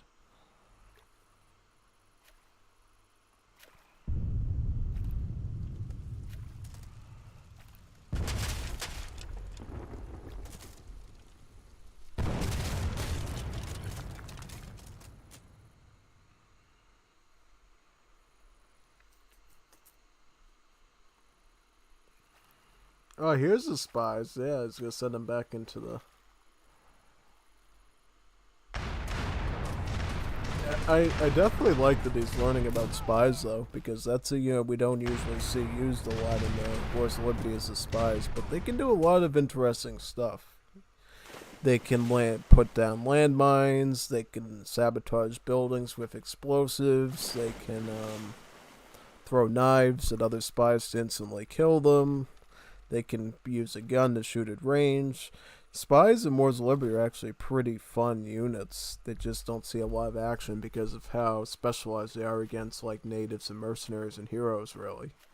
Yeah, if they were like good at other tasks, we'd probably see them a lot more. You know? Hopefully they could rework espionage in the future to be good against other types of units too. At least for special attacks, really. Yeah. You know, notice how the Chukanus can actually see as spies. Yep.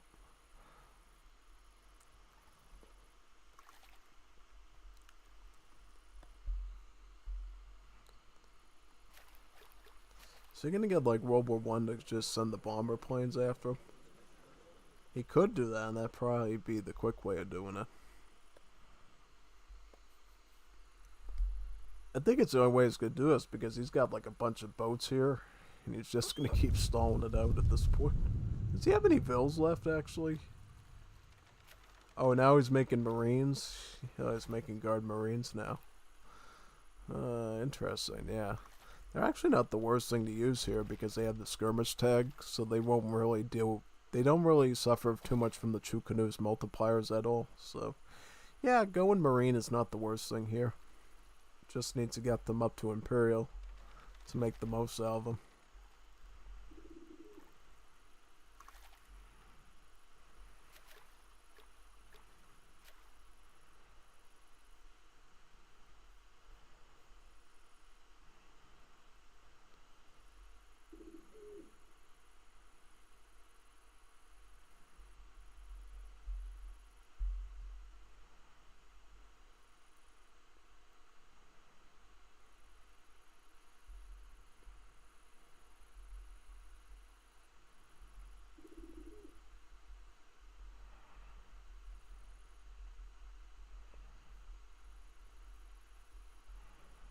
He's gonna use the Sabo. Yep, look, he's gonna Sabo the trading posts with the explosive barrels. Oh no, he chickened out.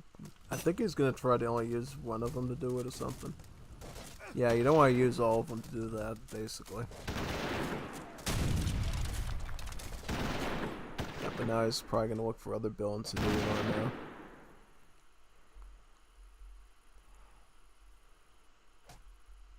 You could Sabo this too, if you wanted to.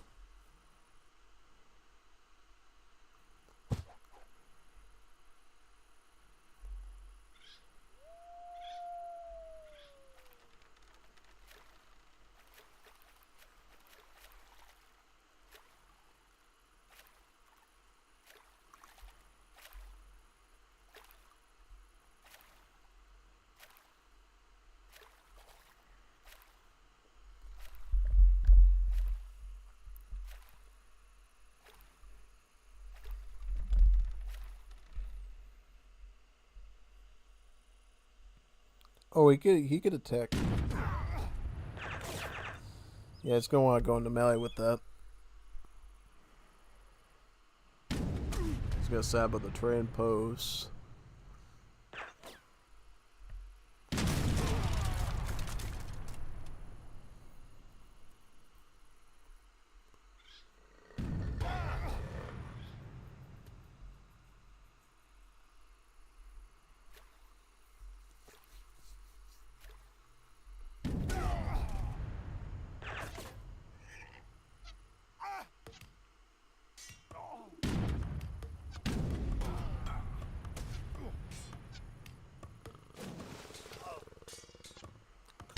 Mother Nature wrecked that cannon. And it was totally canon.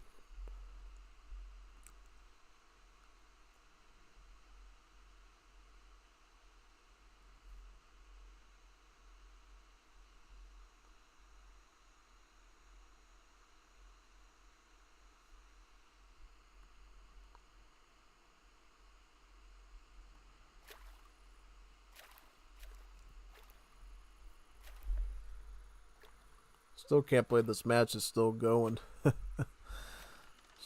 really doing some hard guerrilla tactics with the spies. Does he still have villagers? He's still got an explorer though. He could put up another TC potentially and start doing that again. Yeah, this is lost, so he could technically start taking out some of these treasures and get some peasants to get some eco again. And he's gonna go there too with some marines. These guard or imperial yet?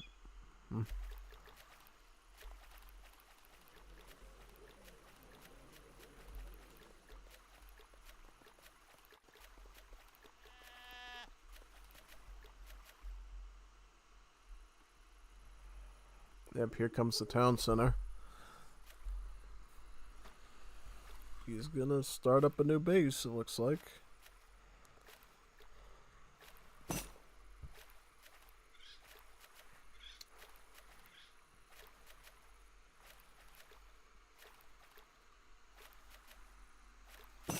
Really, how can you see my spy? Well, these aren't spies, these are marines. I developed the tech spies.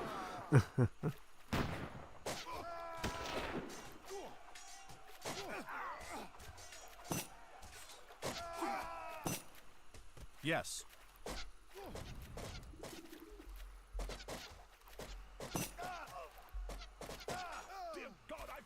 Bruh, you didn't know that spies did that? Ah, really? Well, everybody knew that. Guess not. Then Plan C failed. What about Plan D, man? Plan D, World War I. Let's go. Oh, he's using the Informer ability to check his last sight.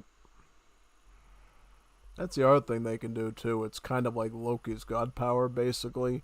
You can see the last sight of a unit for an amount of time, basically.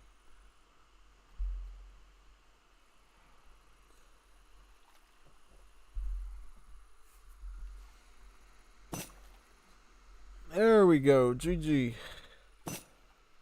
I'm eating. LOL. I am ROTFL.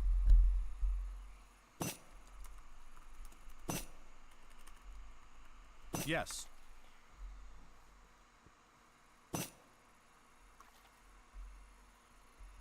LOL.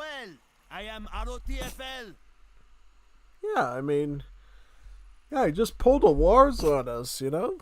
That's what Lars does. He will run around the map for like 1 hour, and people will actually resign because he's doing that. This General Shadow guy is using Lars tactics. Smoke yeah, it's Lars. Yeah, exactly.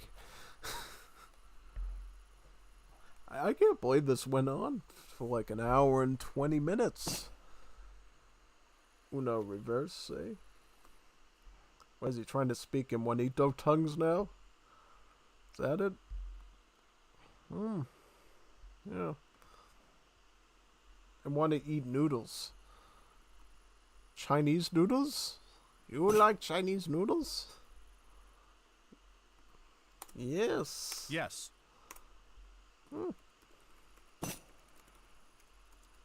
LOL. I am ROTFL. I didn't know he was born as streamed for YouTube. Yeah, the poor lad that's gonna watch the whole hour and 20 minutes of this thing, not knowing what he's walking into. I was bored, to be honest.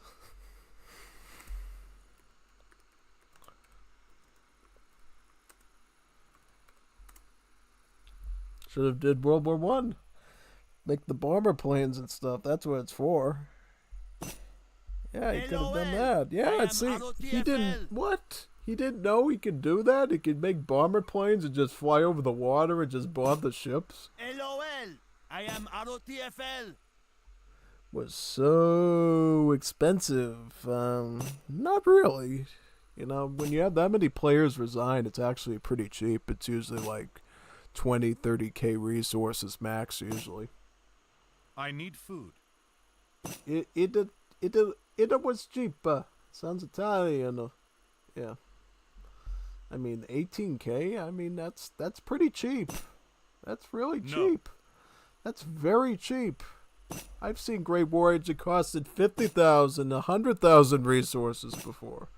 It all depends on how many units you got on the map, but really, 18K is very cheap. Don't let anyone tell you anything different. That is very cheap. That is very cheap. Luck. Luck. No, it's called skill, son. Get good, son. That's what it's called. I almost fell asleep watching this. I'm like, what's going on? There's no back and forth. It's just some guy slowly losing his navy. Yeah. Was an interesting idea, though. I mean, goat malaria. That was a pretty fun idea, though. You know, I don't know if we can do it every time, but yeah, maybe doing like a double casted game and gameplay stream might actually be a good model to use. I don't know. You know. Oh yeah, definitely. Yeah, but yeah. Alright. Now I need to eat something. Well. Yes. Yes. Yeah, that's a good one. I could use some too. I actually had some earlier today. It wasn't actually French fries though. It was potato wedge. It's a little bit different because the way they cut it and the way they cook it, basically.